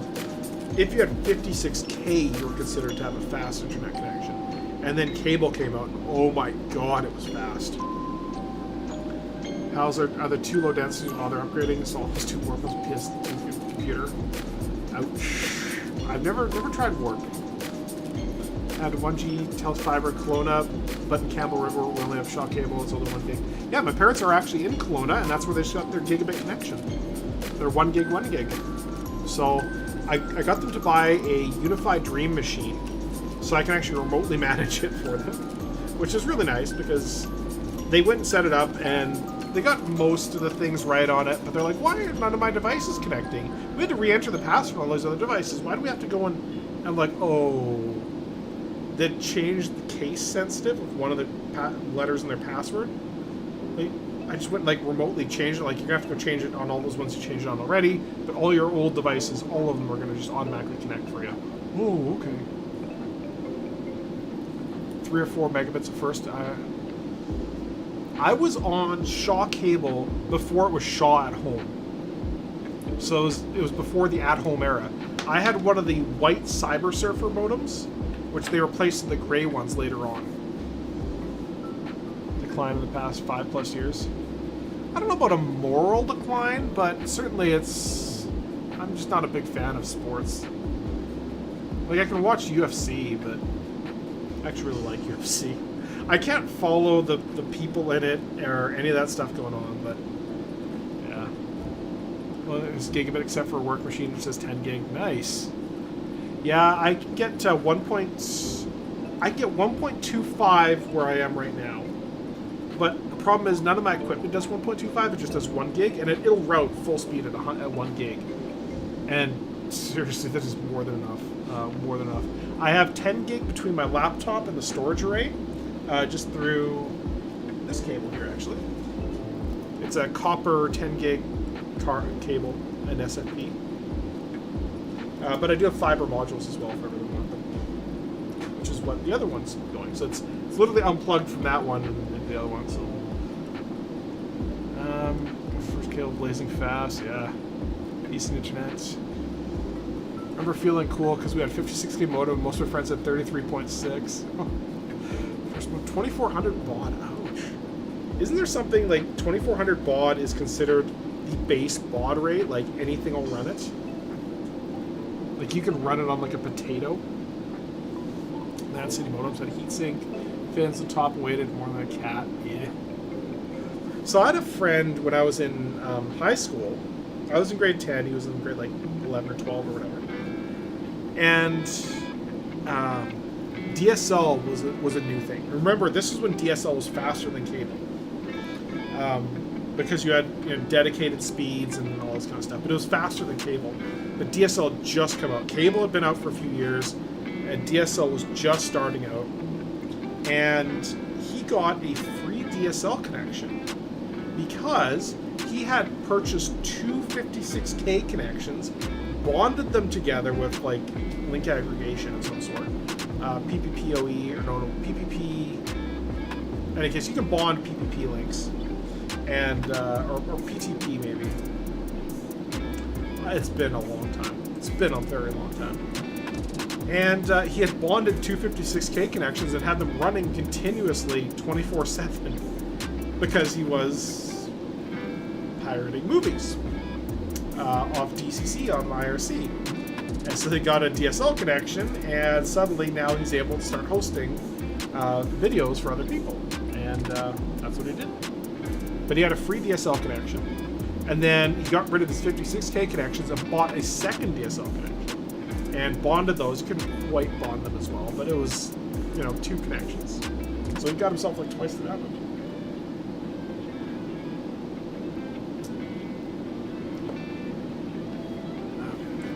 That one spoiled internet speeds my whole life. Yeah. Yeah, so my parents weren't in IT in any way, shape, or form. They knew very little about technology. Shocked to the swaths of the U.S. that had slow broadband for a few years back. Yeah, there's still massive swaths of the U.S. that have very, very slow bandwidth. Which is why, like, Starlink is such a big thing. Oh, look! It's all snowy on the ground. It's Canada. And then the snow just stops.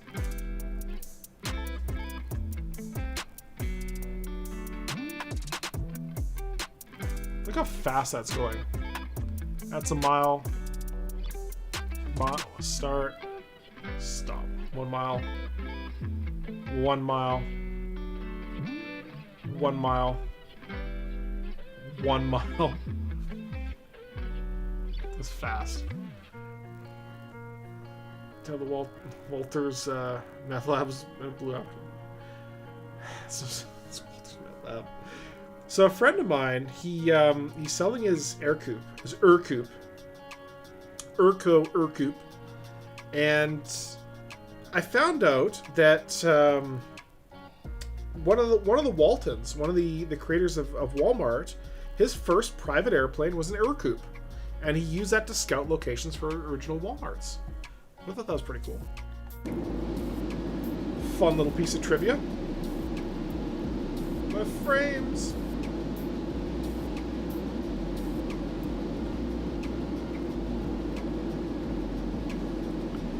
Still providers here in Phoenix that only offer like 5 megs. Oof. Yeah. Well, so I can understand some of it. I've heard issues where people complain about how slow their internet is, and you go, how much are you paying for it? They're like, I don't know, I'm just paying for my internet. It's so expensive, I can't believe how much I'm paying for this. And I said, okay, well, let me see your bill, let me see what you're paying for, let me see what we can do. You know, I'm not selling them internet, I'm just curious. And turns out they bought the cheapest possible, like my aunt, this is my aunt. She's bought the cheapest package she can for internet. Like, she gets like 4 megs a second or something and pays like $25 a month. It's so expensive, I can't justify paying the $45 a month for like 10 times that. Then don't complain about your internet. Your garbage internet. Like, I can barely pull up a YouTube video. I tried to watch Fliggity stream there before he got partner, you know, back when sometimes some of the streams were not transcoded. I tried to watch that from her house once, this is like a year ago, and couldn't do it. It just wouldn't come down. The 1080p stream just wouldn't work. It's got upgraded from 150 to 300. 300's still not bad. I'll be honest, most people don't need anything more than about 25 megabits per second. 25 megabits per second, if it's a reliable 25 megabits per second, you can easily get a good 4K stream, like high bandwidth 4K stream down there. So for most people, that's actually enough. You don't need a gigabit. Now, on the other hand, if you're like me, you want to have more, and I want like to be able to live stream. That's why I bought this connection, because I want to live stream out of here. Just want to pay extra for unlimited. I have no data cap, or at least no practical data cap. My Starlink is so nice. I'm so happy with Starlink. It's so fast.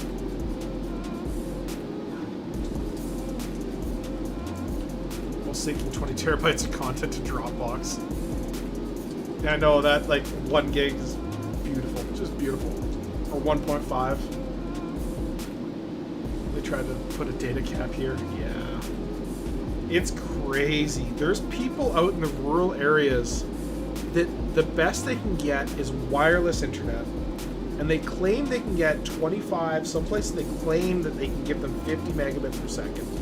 They've got coverage of 50 megabits here based on their, you know, estimates.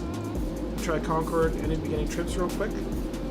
Yeah, do it cold and dark. The actual checklist up here in the Concorde, this checklist actually does work, with one exception. It tells you to turn off this switch at the back here. So you do engine 1 and 2, and it tells you to turn this switch off. Where is it? It's right here. This switch tells you to turn off. Do not turn it off until all 4 engines are started. It is a bug. He has mentioned that it's a bug. It shouldn't be. It's not a bug in the actual plane. It's a bug in the checklist. So, but yeah, go for it. Other than that, it's wonderful. Most people share internet with more than one person. Exactly. So families, multiple 4K streams, gaming. Exactly. So, but even then, most people aren't watching 4K yet. Most people are still watching 1080p, which then you only need like 7 megabits. So, in any case, it does help to have faster internet. So what was I talking about? Rural areas. There's people that are getting 25 to 50 megabits per second. If you actually go out and measure them, and we've gone out and measured them, they're getting like 4 to 5 megabits per second, and they're paying anywhere between $80 to $130 a month for 7 megabits per second.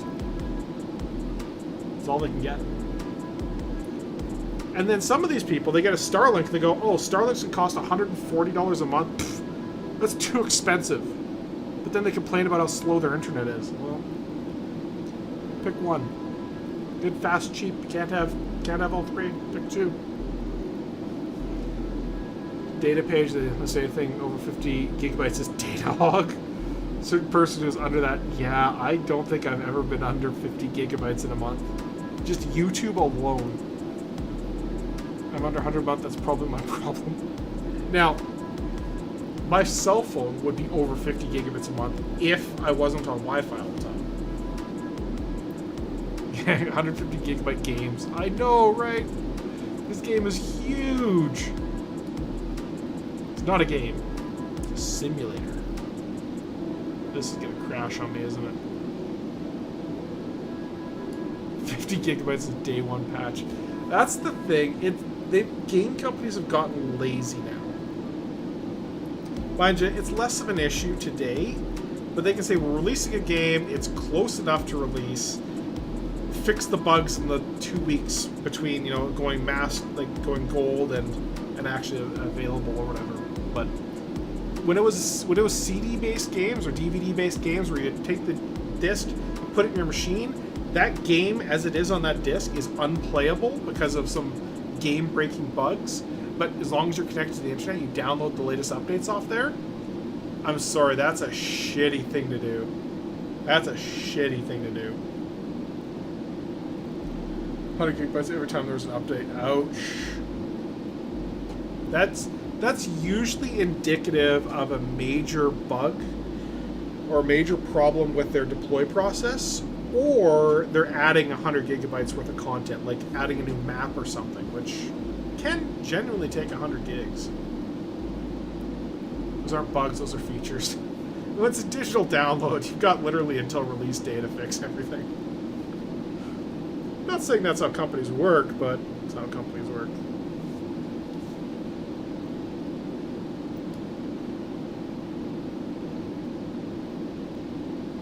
Okay, let's go check our fuel situation.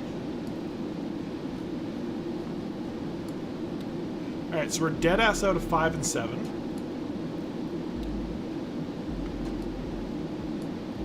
But 6 and 8 are okay. Actually, I should bring up my Concorde blueprints.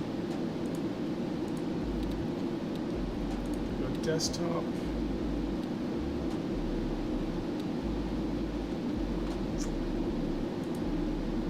Preview. Recent DC Designs Concorde manual. Alright, so let's check.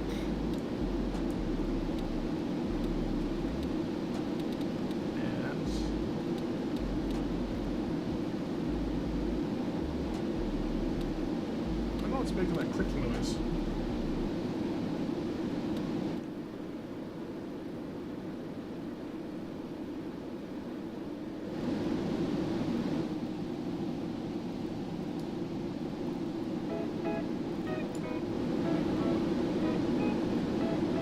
Holes report patch later.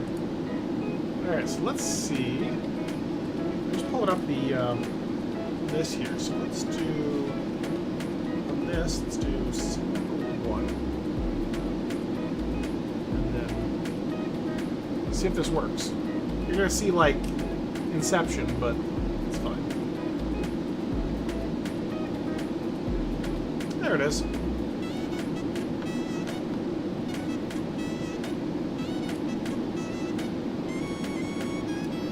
So here's the fuel situation. So when we're in the game, if I look over here, we can see that 6 and 5 drive tank number 2, which drives the engine. So number 1 is 5 and 6 as well, so that's 5 and 6. Okay, so that's fairly simple, straightforward. 5A will drive 5, so that's what we need to do. We need to kick that bad boy on, and 7A will drive 7, which looks like 7 is also fairly low. So no drums, it's just desktop. This plane have a flight engineer? Yes, it did. Yeah. 3 people, 3 crew to run it. Pilot, co-pilot, and passenger. Or flight engineer. Prune juice. Yeah. I don't think anyone understands prune juice.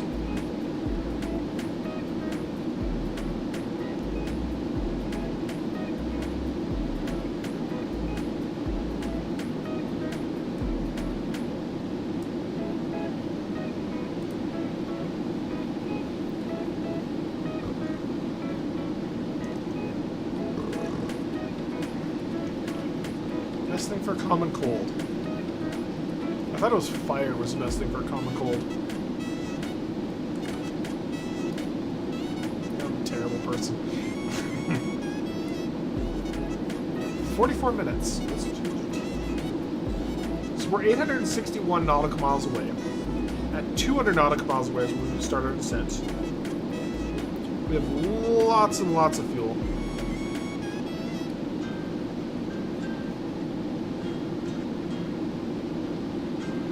Lots and lots and lots of fuel. So 5,000 kilograms in each tank, and each engine will burn, what is it, like 10,000 per?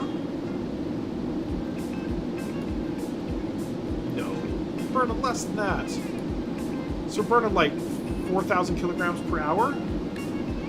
Each of these tanks has like 5,000, so each one of these tanks will burn for an hour at the speed we're going. Plus we've got like another 2 hours in each of these tanks. Plus, you know, 25 minutes in the 5A and 7A tanks, which are going to pump down to there anyways. And then we've got, you know, another hour worth of fuel. Actually, a quarter of an hour back here. Because that's got to go between 4 tanks. So we got time. We got time.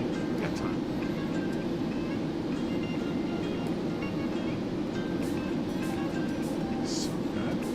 I have no idea what you're talking about with prunes. All I know is that prunes are those digestive fruits or vegetables. I guess fruits that old people eat because they can't eat it with their teeth. Throw them up. They basically have illegal still. Yeah.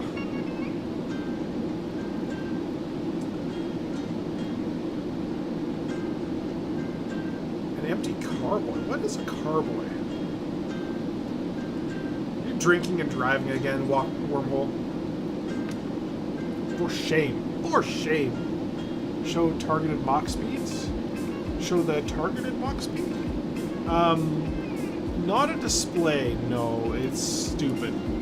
We have the Mach speed right here, and you can set your speed right here, increase selected airspeed. Oh, no.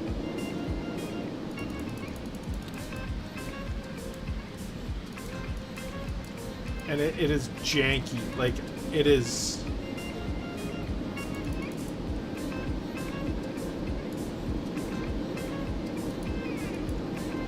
Like, this does not work right.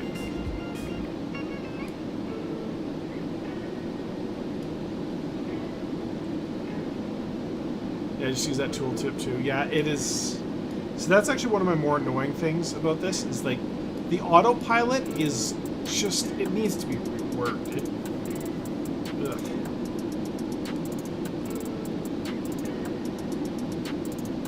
I bet that's how much fuel I've got. Yeah, 52,000...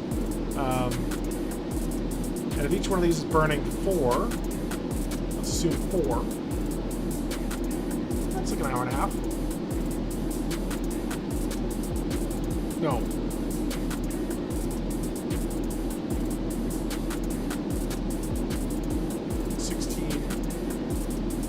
Yeah. It's like 2 or 3 hours. More than enough for what we need. Legal for self-consumption. As long as don't sell... Okay. Legal, but every Italian and Portuguese family owns one. It's certain geographical region.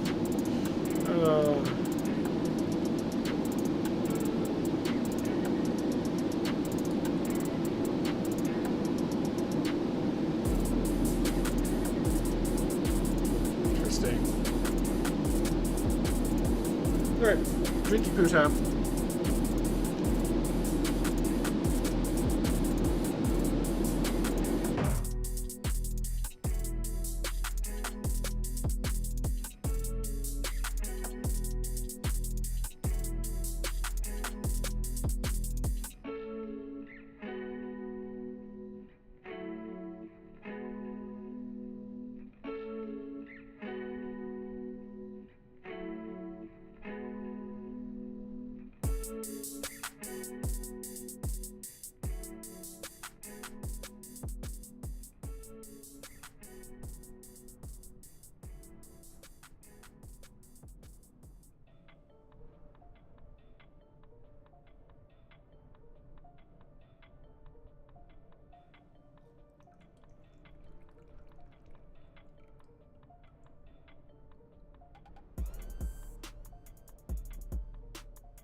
1 mile to what? Ceramics, 1 mile, 1 mile. I have no idea what you're talking about.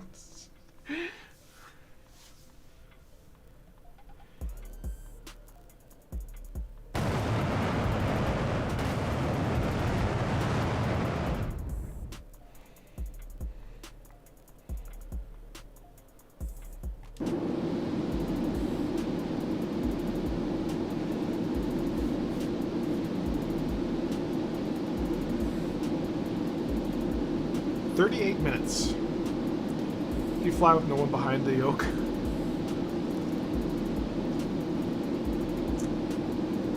Yeah. Well, let's see. So we're doing 1164 knots. Divide that by 60.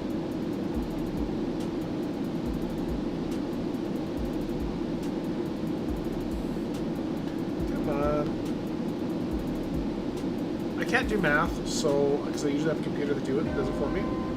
Divided by 60. We're talking 19.4 nautical miles, so let's say 20 nautical miles per minute. Which is like a nautical mile every 3 seconds. So if we were gone for a minute, you know, we're 20 nautical miles. If we're gone for 2 minutes, that's, you know, 40 nautical miles. It's a pretty sizable amount of distance.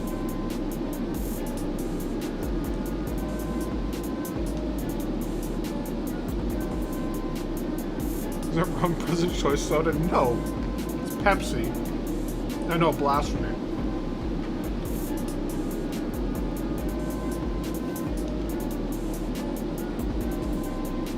Hey, Zoe. Come here, Zoe.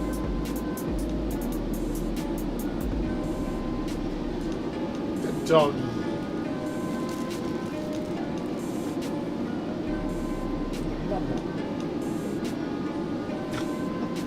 I started carrying bags of treats with me, and she's so much more obedient now. Before, she would just ignore me if I called her. Yeah. You're a hungry dog. Almost as much as 172. Exactly. Exactly. I found the way to her stomach. It's the same thing.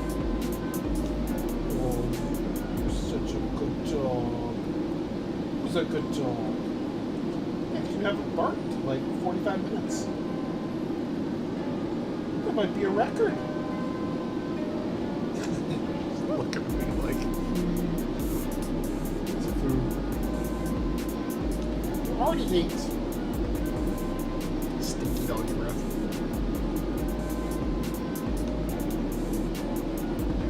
Alright, so 600 nautical miles. Let's start looking at our approach plates here.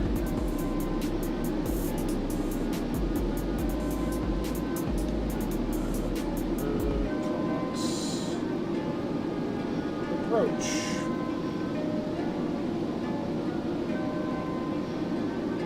So runway. Runway 18 is our best runway right now. Which is too short, so 12 is what it's got to be.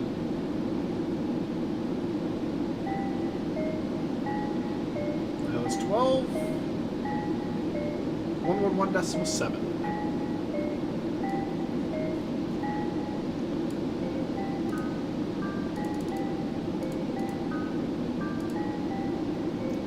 Set up.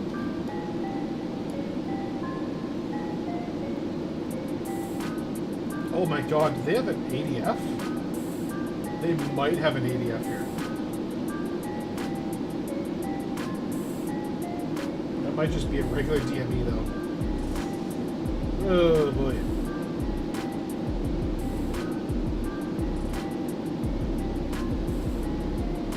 If you picked me up a Froster. How much does it cost to fully fuel this at today's prices? I don't see an app call. Yeah, okay, thanks, Siri. I don't even want to know. I don't even want to know. A lot. ADF, Automatic Direction Finder. To be honest, 69F is the best temperature. Nice. I gotta tell you. Teacher in KY, pay for all that jet fuel. I know, right? Those Kentucky teachers, man, they're just filthy rich, all of them.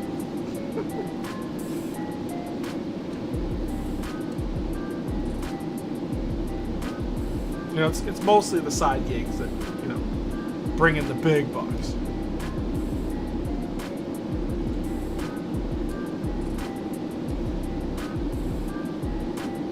For 2 cars.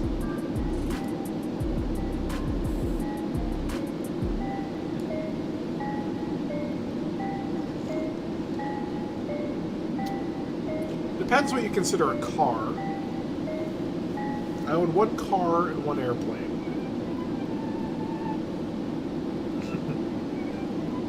Airplane's more fun. I was gonna fly it tomorrow, but I'm so busy tomorrow, there's no chance.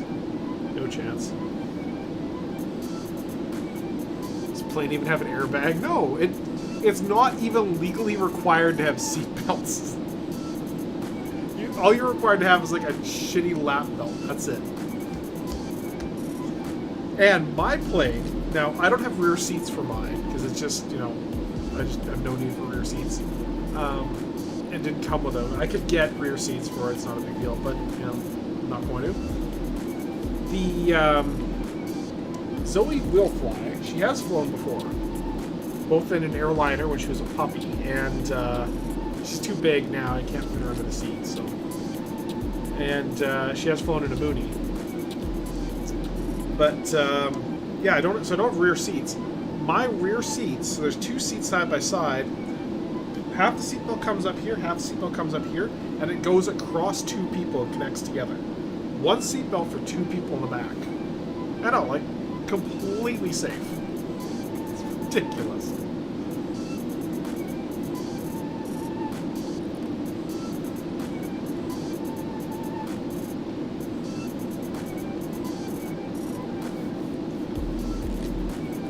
Carpooling to games as a kid, yep.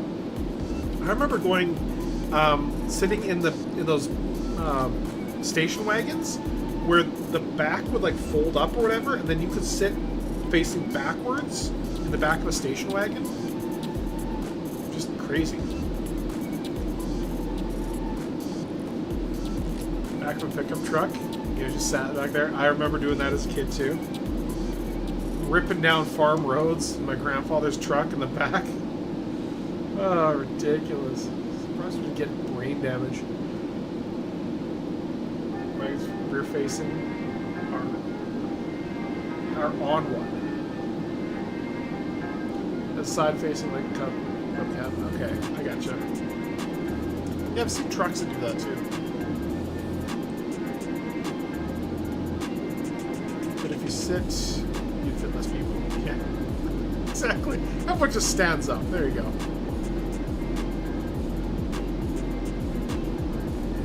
Alright, so we're going to have to divert a little bit north. Not a big deal. Catch the ILS, come back around. Not a big deal. That's the 30-minute mark. You can just see how fast this thing's going, just by how fast that green arrow is moving.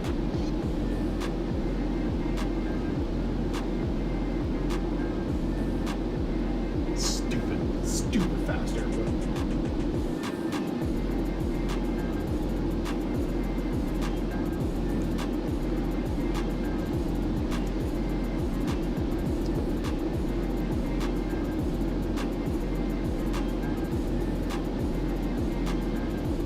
Didn't even know a single Britax. What's a Britax?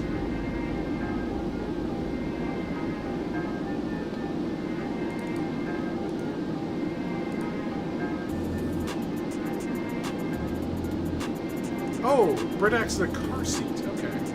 Okay, I gotcha. Britax is a brand. That's why I like my Mac. Like, I can just, like, double-click on something. Like, what the hell are you talking about? I just double-click on it, right-click, I'll look up. A little pop-up comes up, and it's got a bunch of stuff. It's got Wikipedia.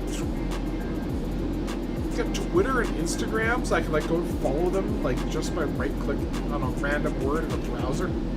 That's awesome. The side-facing seat's small. Mom, he's looking at me. Yeah. My parents realized very early on the best way to keep us happy in the car was Game Boy and lots of games. Hi Zoe. Can I put a cooler at your feet like the... Remember the Vista Cruiser? The only reason I know about the Vista Cruiser is because of that 70s show. What? Do you think I'm actually going to care that you barked? Not getting attention. It's not sunroofs anymore, it's moonroofs. My car came stock with a sunroof, but the upgraded version, the version I got, it's got the moonroof. Oh, yeah. It's like an extra, like, foot around. We can cruise the vistas, yes. Oh man, that 70s show, it breaks your head to realize that 70s show, when it first came out, was closer to the start of that show than it is to now. Like, it felt like it was a completely different time, you know? And now it's just like, holy crap. The show was actually longer ago than the beginning of the show. It was just, ugh. Time goes on. What is Suburban Rental and Dig Eagle sunroof?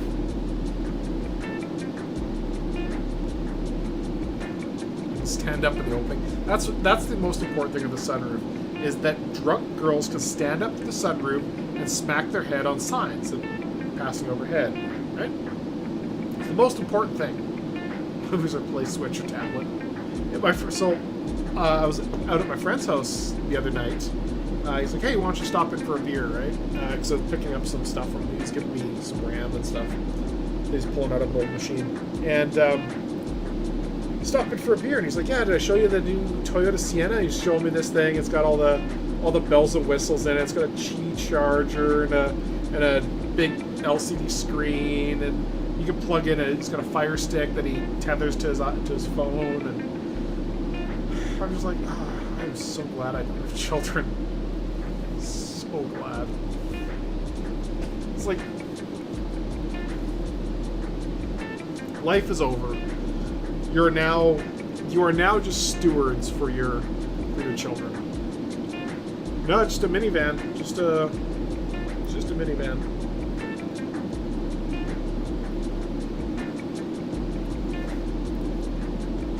I like that idea of living in a van. Yeah, I don't think he cares. Like, he has a Porsche 911 twin turbo, and yeah, if he wants to drive something sporty, he just hops in that thing and goes. Although I didn't see the Porsche that was there. Maybe he sold it. Fast roof over the first two rows, sunroof over the third. Yeah.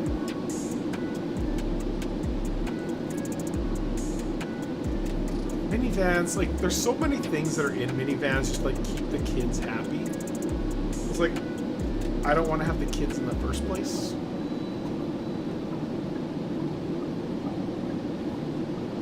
So we're currently flying just south of Calgary. So Calgary is that away.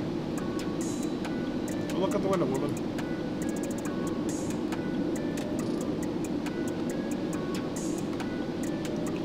Canadian Airlines. Okay, Canadian Airlines.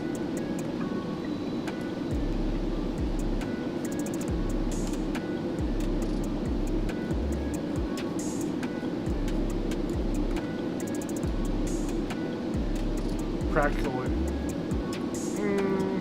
I don't think they're that practical if you don't have kids. If you don't have kids and you need all of that extra space, buy yourself a cargo van. Or a truck, pickup truck. Way more practical, right there.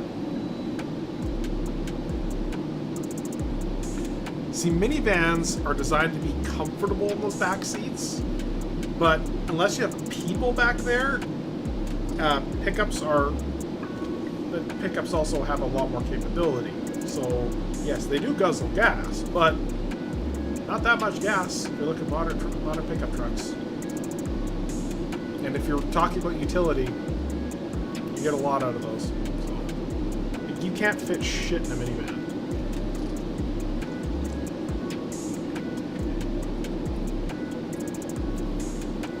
Two couches in your van?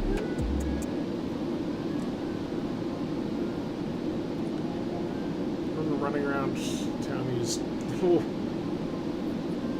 Yeah, wheat. And basically a pickup, just running around town, yeah. Yep.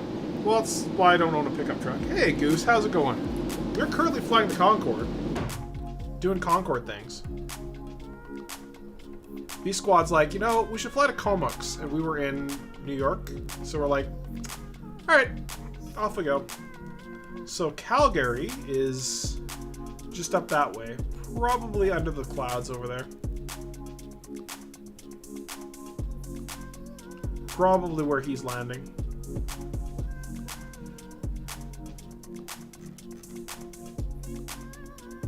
Let's see if I can see. Oops. Frames are not being very pleasant with me right now.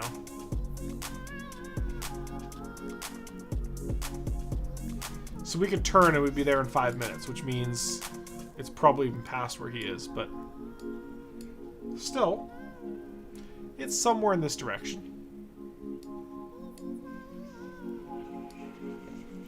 And we have the mountains here. Stop this.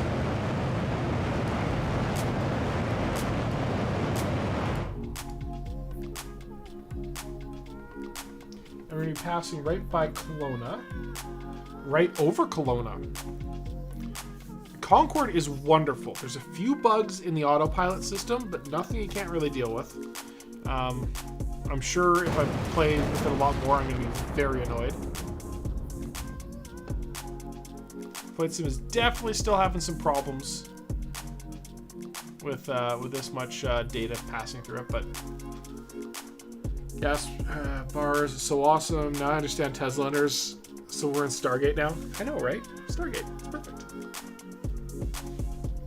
This is probably Kelowna here. Like this is how fast this plane goes.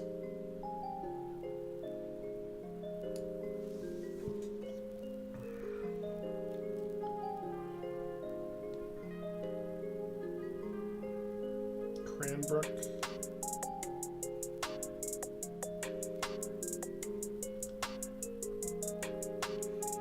Where's the Livingston range?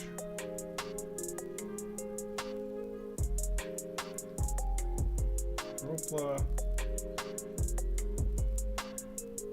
Cowley. Okay, so we literally just passed through it. So Cowley is like probably I can zoom in and probably see it. Oh, don't do that.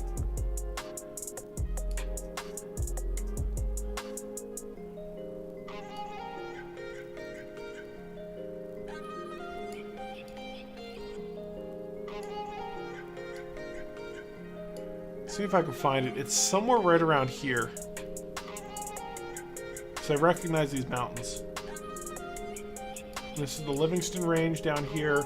This is where it goes up for, like the Frank Slide is up here somewhere.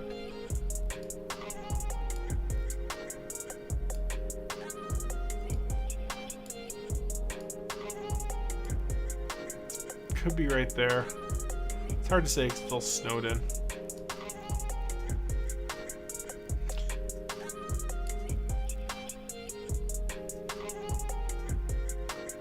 So I think this is Cranbrook. Long Skinny Lake, yep.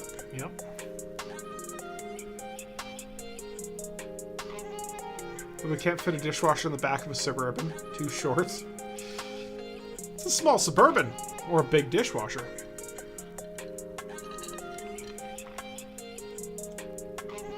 Supposed to put it all on curb, so I'm gonna have to take it.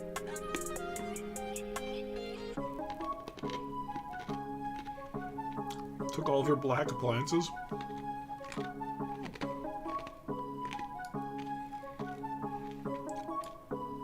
I was replacing my fridge. I was like, just give away the old fridge. It's crap. And we ended up selling it for a couple $100. It was like, and they came and picked it up and everything. I was like, okay, well, that makes sense. 10-year-old fridge. Someone still came and bought it. And put it in a rental property, which is why, if you've ever rented a place, you know they always have shit appliances. It's because some asshole trying to save a few bucks will just buy some used garbage from somebody who would otherwise throw it away. I love Airbnb. But the problem is the distance between the bumper and the top of the tailgate is short. Ah, okay.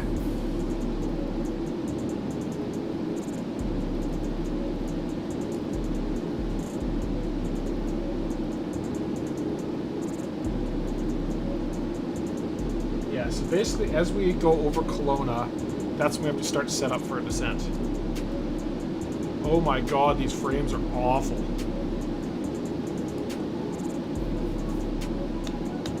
We're almost there. Yeah, you are adorable.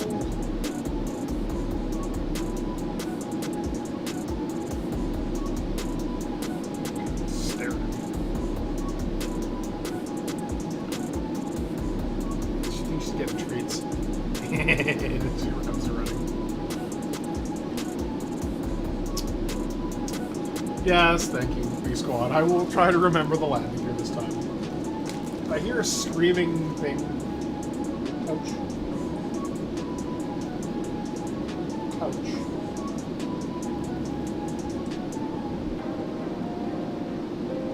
Zoe, couch. Just give me a dick. You're such an asshole, Zoe. Couch.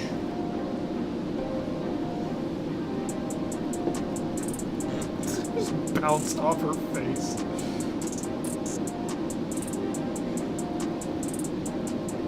Poor dog. Poor dog.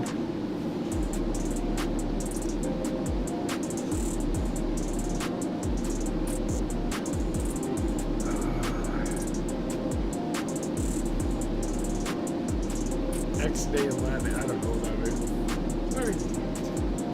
Kibble to get her to stay. She pretty much, so she has doggy breath, and when I went to the vet, the vet's like, okay, well, have her eat these dental things. He gave me like a big ass bag of them for free, and apparently they help, you know, get the crap off her teeth. It doesn't seem to be helping, but she thinks they're treats, so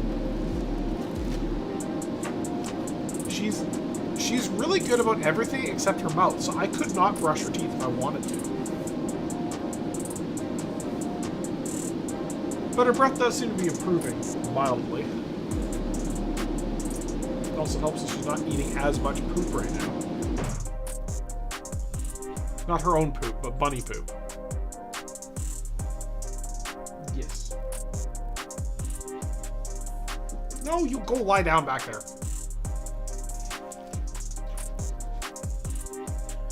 And so my breath.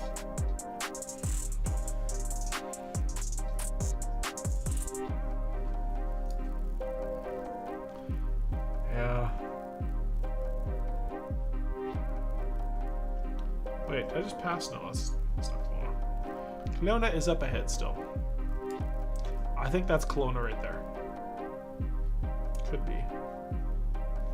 No, it's not big enough. Looks almost the same as bunny food, yeah.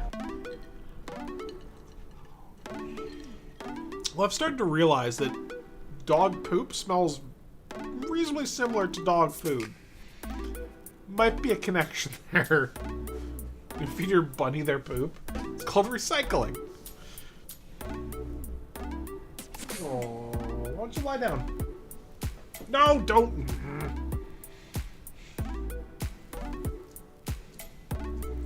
You're so adorable.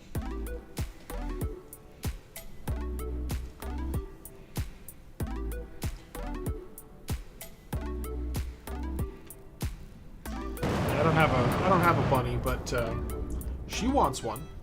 That's why she chases them all. They just disappeared over winter, which, you know, I thought either they had all frozen or had been picked up by the coyotes. Nope. They came back and they're starting to multiply already. Kid had one rabbit and literally jumped out of my sister's hands one day and ran on its side in circles and stopped moving. Okay. Killed itself. That's wonderful. Right out of their own butts. Had a rabbit. I think that's the captivity thing, because they definitely leave bunny droppings around, and she thinks they're treats.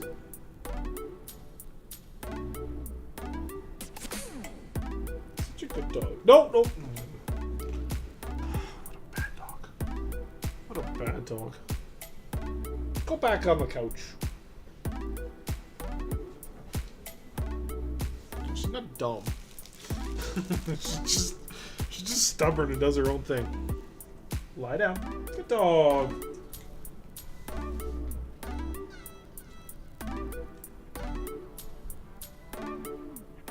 She's getting attention. She's so happy.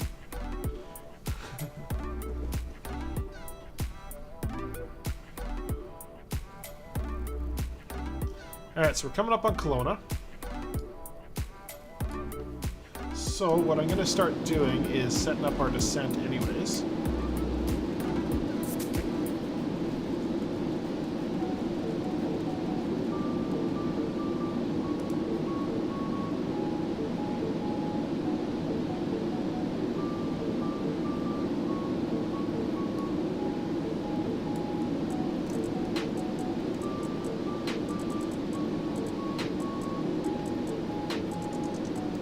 Digest it once, but after that it's a waste, yeah.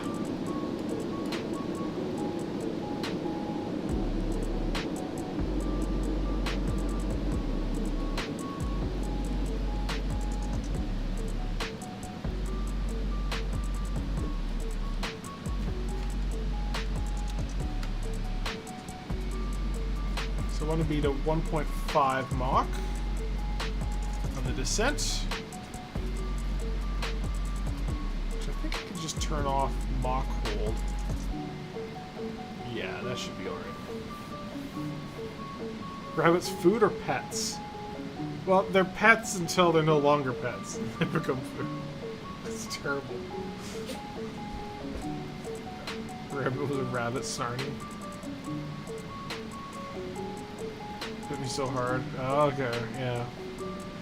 The only experience I have with the rabbits were when I was in elementary school. We had pets around that were some of the students would take care of.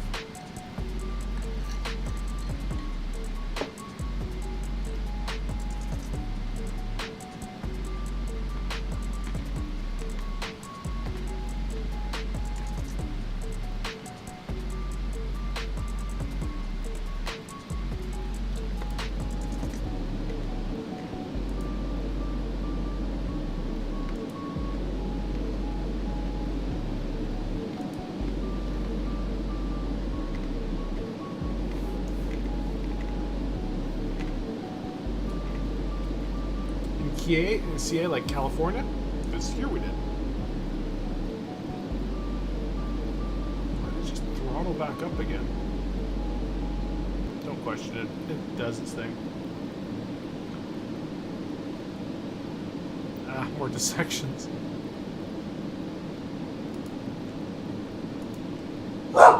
Hi. I heard you.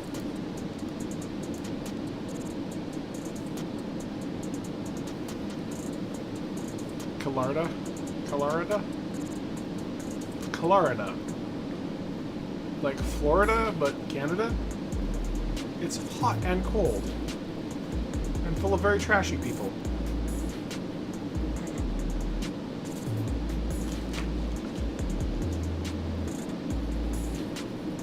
Colorado, if it was always.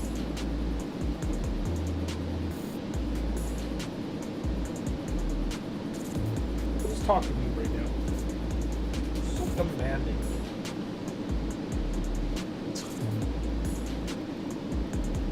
Oh, we were gonna look down so we can see Kelowna. Shit.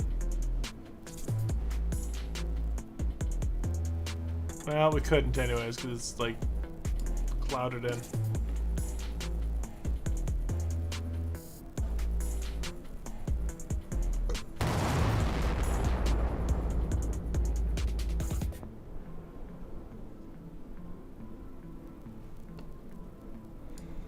Is anything to compare to Florida? Yeah, we're a lot colder and... I guess they have a lot on us, right? Can't even compare. Yeah, we just go to Florida.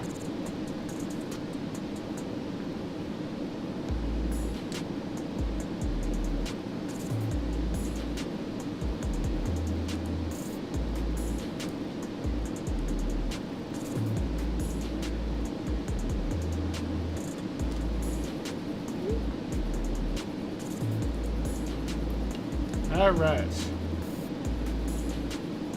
160 nautical miles out. Synchronize our heading bug.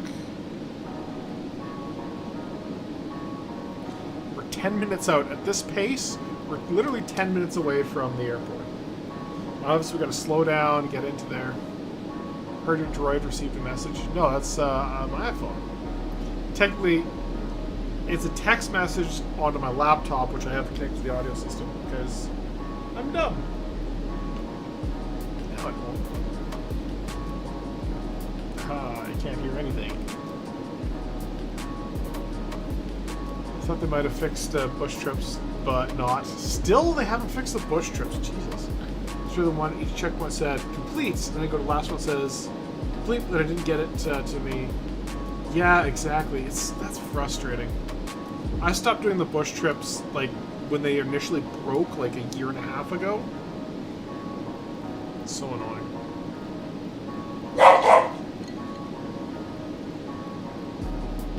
She's literally lying down. She jumps up and just barks.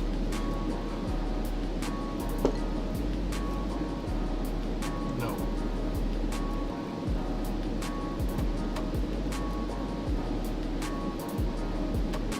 Yeah, she's all dejected.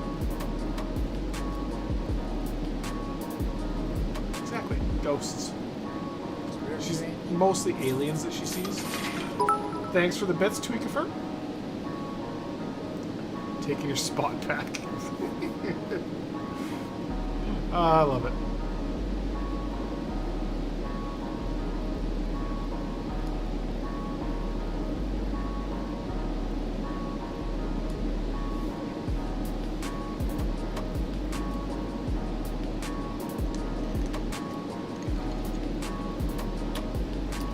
I'm gonna work on my Elden Ring, so I want to play it. Pass it.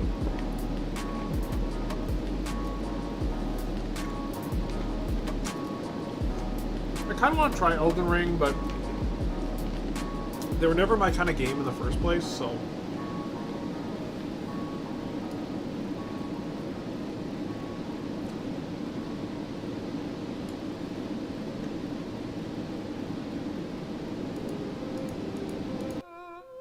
Oh no!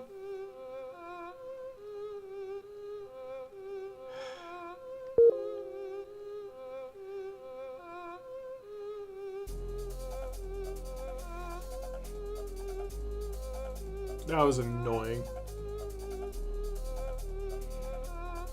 That was super annoying.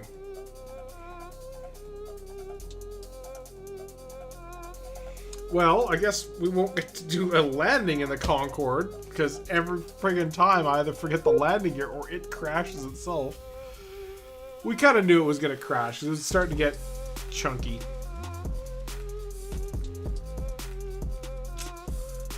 Alright, well, then let's go find somebody to raid. Oh. That's so annoying. So annoying.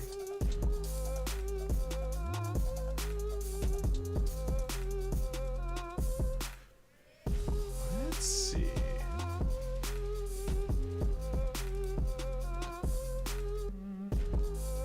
Oh, here's a guy doing a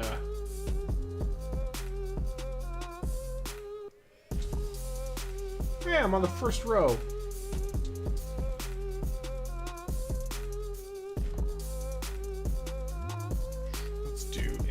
Chatting scene there.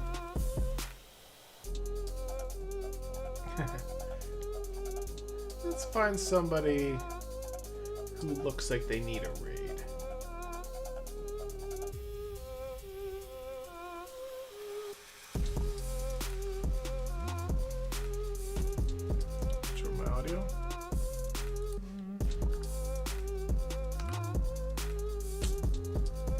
Just restart the stream. It might work if we do it a second time. Yeah, I'm sure. I'm sure. Part of me was just like, you know, maybe I just take off and do a circuit or something. I'm like, fuck it. It's gonna take too long. Yeah, now you can't see shit.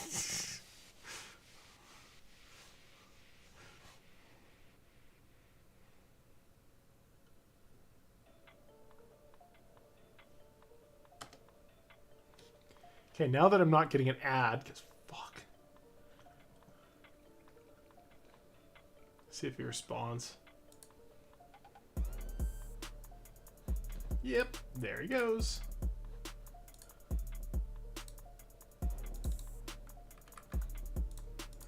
Okay. So he's checking out this Portugal and Spain stuff. Ads or commercials? Neither. I hate them fucking both. Oh, only allows in-network raids. What the hell does that mean?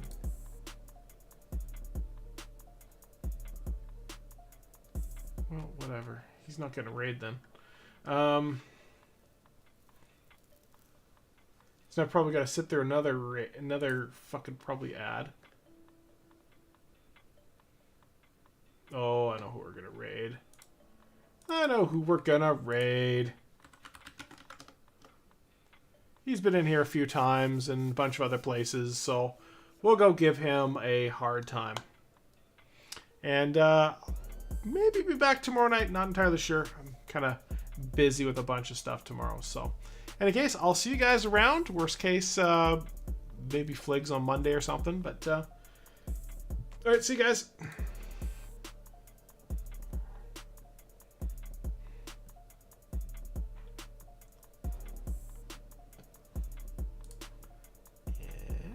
And YouTube.